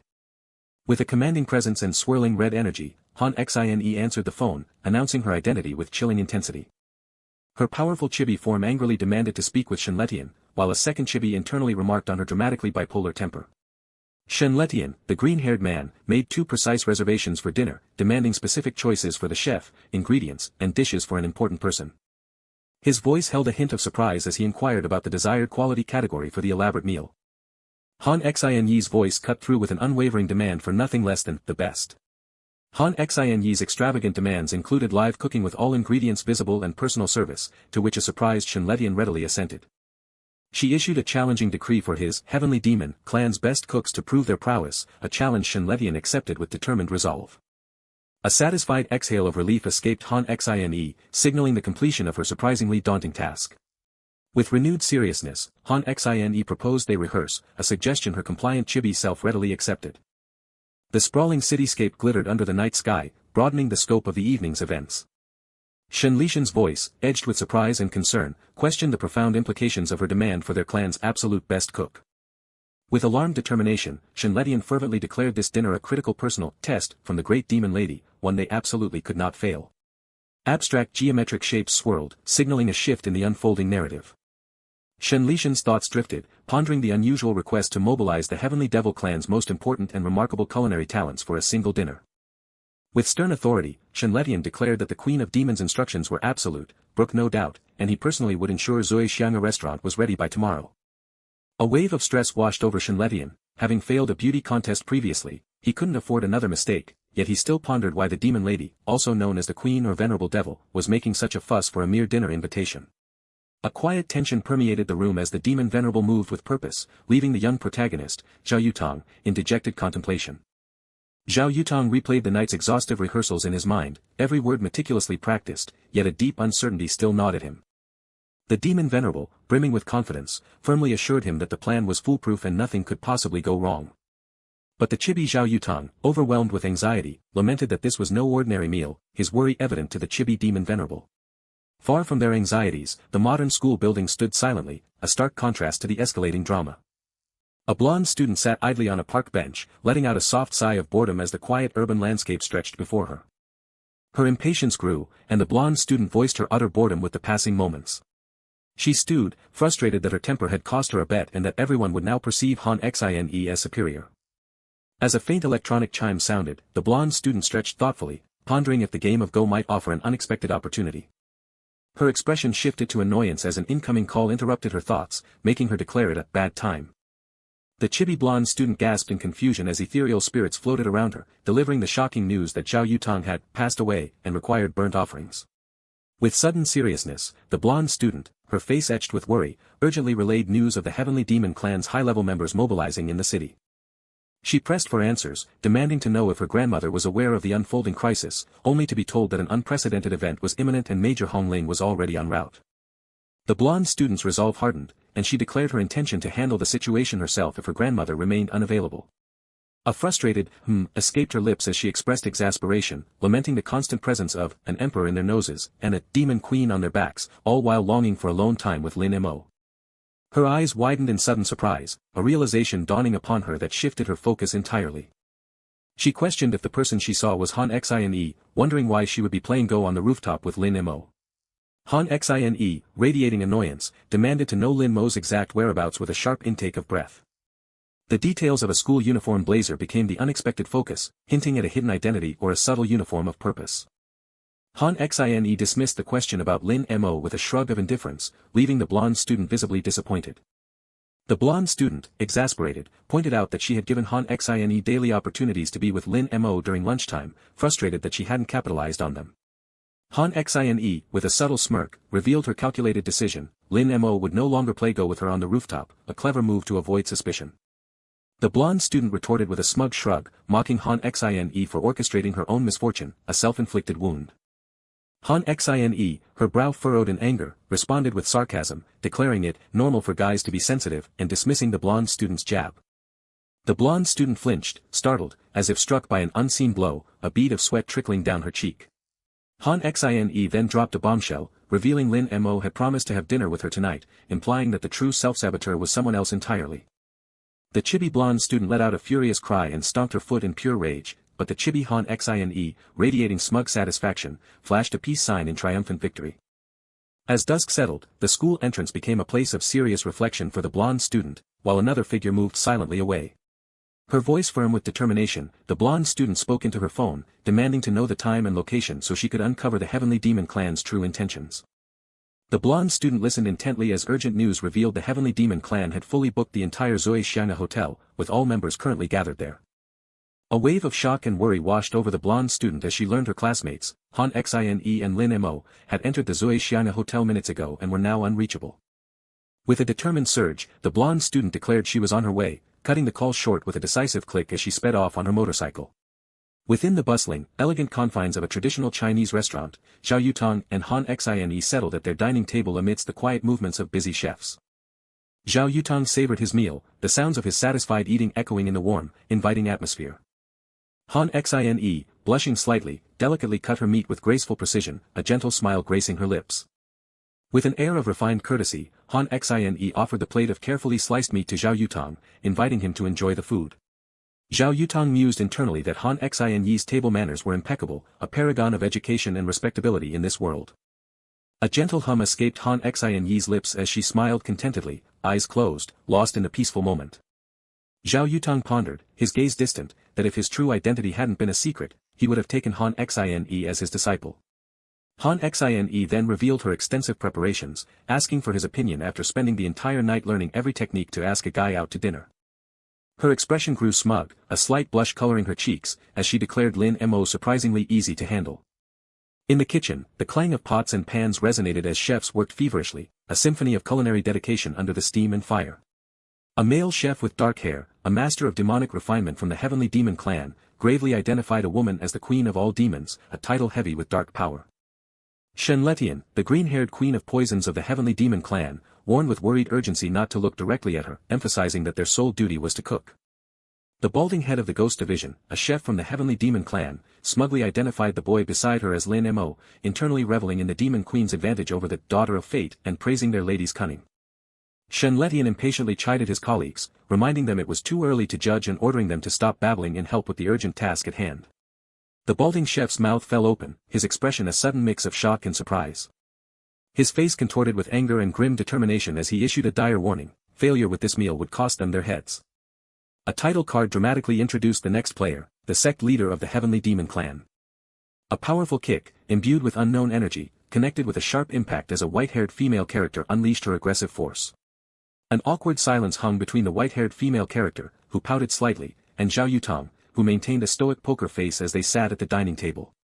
The white-haired female character leaned forward, a provocative smirk on her face, pointing and challenging Zhao Yutong, while Han Xine remained unnoticed in the background. Han Xine's eyes glowed a furious red, a silent surge of enraged energy radiating from her as her anger reached a boiling point. The white-haired female character flinched in surprise as an unseen hand clamped onto her shoulder, calling out to her mysterious little mouse. The balding chef, his face obscured by menacing shadows, erupted in a furious demand, questioning the white-haired female character's very presence. The white-haired female character gasped, utterly terrified, as she realized the menacing figure before her was none other than the head of the Ghost Division. Utterly confused and trembling with fear, the white-haired female character shrieked, questioning why the Heavenly Demon clan's Ghost Division head was here, and what her own purpose was in this chaotic scene. The purple-haired chef, holding his cleaver with grim sternness, commanded her to leave, declaring the restaurant closed for the day. The white-haired female character crumbled, tears streaming down her face, trembling in absolute terror. The purple-haired chef delivered a forceful kick, sending the white-haired female character reeling from the violent impact. A disembodied voice boomed through a transmitter, terrifying the crying white-haired female character with the command not to run, but to wait until the distinguished guests finished their meal. The blonde student rushed with urgent steps down the hotel hallway, while the white-haired female character watched her approach with worried eyes. With stern resolve, the blonde student confronted the kneeling white-haired female character, demanding to know why she was there and if Lin Mo was present. Overwhelmed with fear and confusion, the white-haired female character tearfully confirmed their presence, questioning why everyone, including herself, was there. The blonde student threw her hands up in exasperation, an angry sweat drop forming on her brow as she demanded to know what on earth was happening. Han Xine, with a hint of apology in her tone, hoped this disturbance was over, believing no one would bother them again. The blonde student burst into the dining room with a loud slam, vehemently demanding to know if Lin Mo was there. Her eyes narrowed, reflecting an intense, angry glare that pierced through the room. The purple-haired chef, his eyes glowing red with menace, confronted the now chibi-sized blonde student, questioning her presence and accusing her of being in the wrong room. A taxi sped through the bustling city streets under the cover of night. The young female game competitor urged them to hurry, her impatience barely contained. She knew that if all high-ranking Heavenly Demon clan members were truly present, even she couldn't defeat them alone. But with Zhao Yutong and Yang Tianyu acting without authorization, she had no choice but to show up and negotiate. As she entered, the hallway seemed no different from a normal hotel, leaving her perplexed by the lack of surveillance. A sudden sight made her gasp in surprise. She found her two wayward avatars kneeling in the room, questioning why they were there when she thought they were hostages. The white-haired avatar calmly chastised the blonde one, calling them an embarrassment to cultivators for their naivety. The female game competitor declared her intention to identify her adversaries, preparing to unleash her powers. The blonde game avatar reacted with exaggerated shock, wondering if her senior had finally matured. The purple-haired chef apologized to the dark-haired diner, assuring her there would be no further interruptions. But the abrupt clang of metal signaled Zhao Hongling's unexpected arrival, startling both the diner and the chef. The dark-haired woman's patience snapped, her eyes glowing with simmering rage. The chef nervously tried to explain Zhao Hongling had the wrong place, but the dark-haired woman angrily demanded why a senior like her was causing trouble. The chef, trying to maintain composure, politely insisted that she was in the wrong room. He pleaded with her internally not to fight, as he stressed that the room was reserved and she had to leave. Zhao Hongling, annoyed, claimed to understand his subtle signals, while the chef internally despaired, realizing she hadn't understood him at all. Her thoughts raced, suspecting the Heavenly Demon clan was after Lin Mo due to his supreme body of pure yang, but her own purpose was to confirm something even more critical. Meanwhile, Lin Mo sat calmly, lost in thought. She recalled how Lin Mo was suspiciously present during every major event, from the Demon Sword's energy trail to the Demon Queen's attack, always remaining unrevealing and unnervingly calm. The strange pattern of accidents and his miraculous escapes led her to a startling conclusion: he must be the Immortal Emperor. She remembered how her sword, split in two by the Demon Queen, had one fragment refined by the Emperor, and now, that refined fragment seemed drawn by an invisible force directly to the Immortal Emperor. As she held her sword fragment, sensing its pull, a sudden shock registered in her expression. Ethereal blue fragments floated, indicating a magical dispersion. She realized with a jolt that the fragment had floated directly towards Lin Mo. Her eye widened in profound, undeniable shock. In her mind's eye, Lin Mo's calm image solidified the connection, everything suddenly making sense. She was on the verge of openly identifying Lin Mo. Lin Mo subtly shushed her, a knowing look in his eyes. He silenced her with a decisive gesture. Zhao Hongling looked utterly shocked and flustered. Her breath caught in her throat as she nervously gulped. This was the impressive second base of the Phoenix Group, illuminated against the night sky. Zhao Hongling angrily scolded Zhao Yutong for the trouble she'd caused, confining her to a glass room for reflection. Zhao Yutong, pressing her hand against the glass, frantically protested, worried about Lin Mo's safety and her grandma leaving him unprotected. Zhao Hongling shouted back, her frustration boiling over. Zhao Hongling sternly warned Zhao Yutong to never mention or go near Lin Mo again, leaving the blonde girl confused as to why. She then turned to Yang Tianyu, sparing her confinement for her father's sake, but scolding her for her naivety and calling her a shame to Yang Tianshi. Zhao Yutong smugly walked away, leaving the others to their conversation. Yang Tianyu then smiled smugly, hinting that Lin Mo was now hers for the taking, with nothing to do with Zhao Yutong. Zhao Yutong scoffed, questioning if Yang Tianyu was truly worthy of Lin Mo. Yang Tianyu faintly smiled, admitting she couldn't simply win over a person like him. Her eyes glowed with green energy as she chillingly declared her intention to destroy him instead. Zhao Yutong, enraged, vowed to kill Lin Mo that very night, but Yang Tianyu coolly retorted that by the time she was free, it would be the 7th day after his death. Zhao Yutong laughed maniacally at her rival, but her mirth quickly turned to desperate shock as she suddenly called out. Cursing her rival, Zhao Yutong frantically tried to make a call on her smartphone. She desperately shouted into her phone, trying to get a response.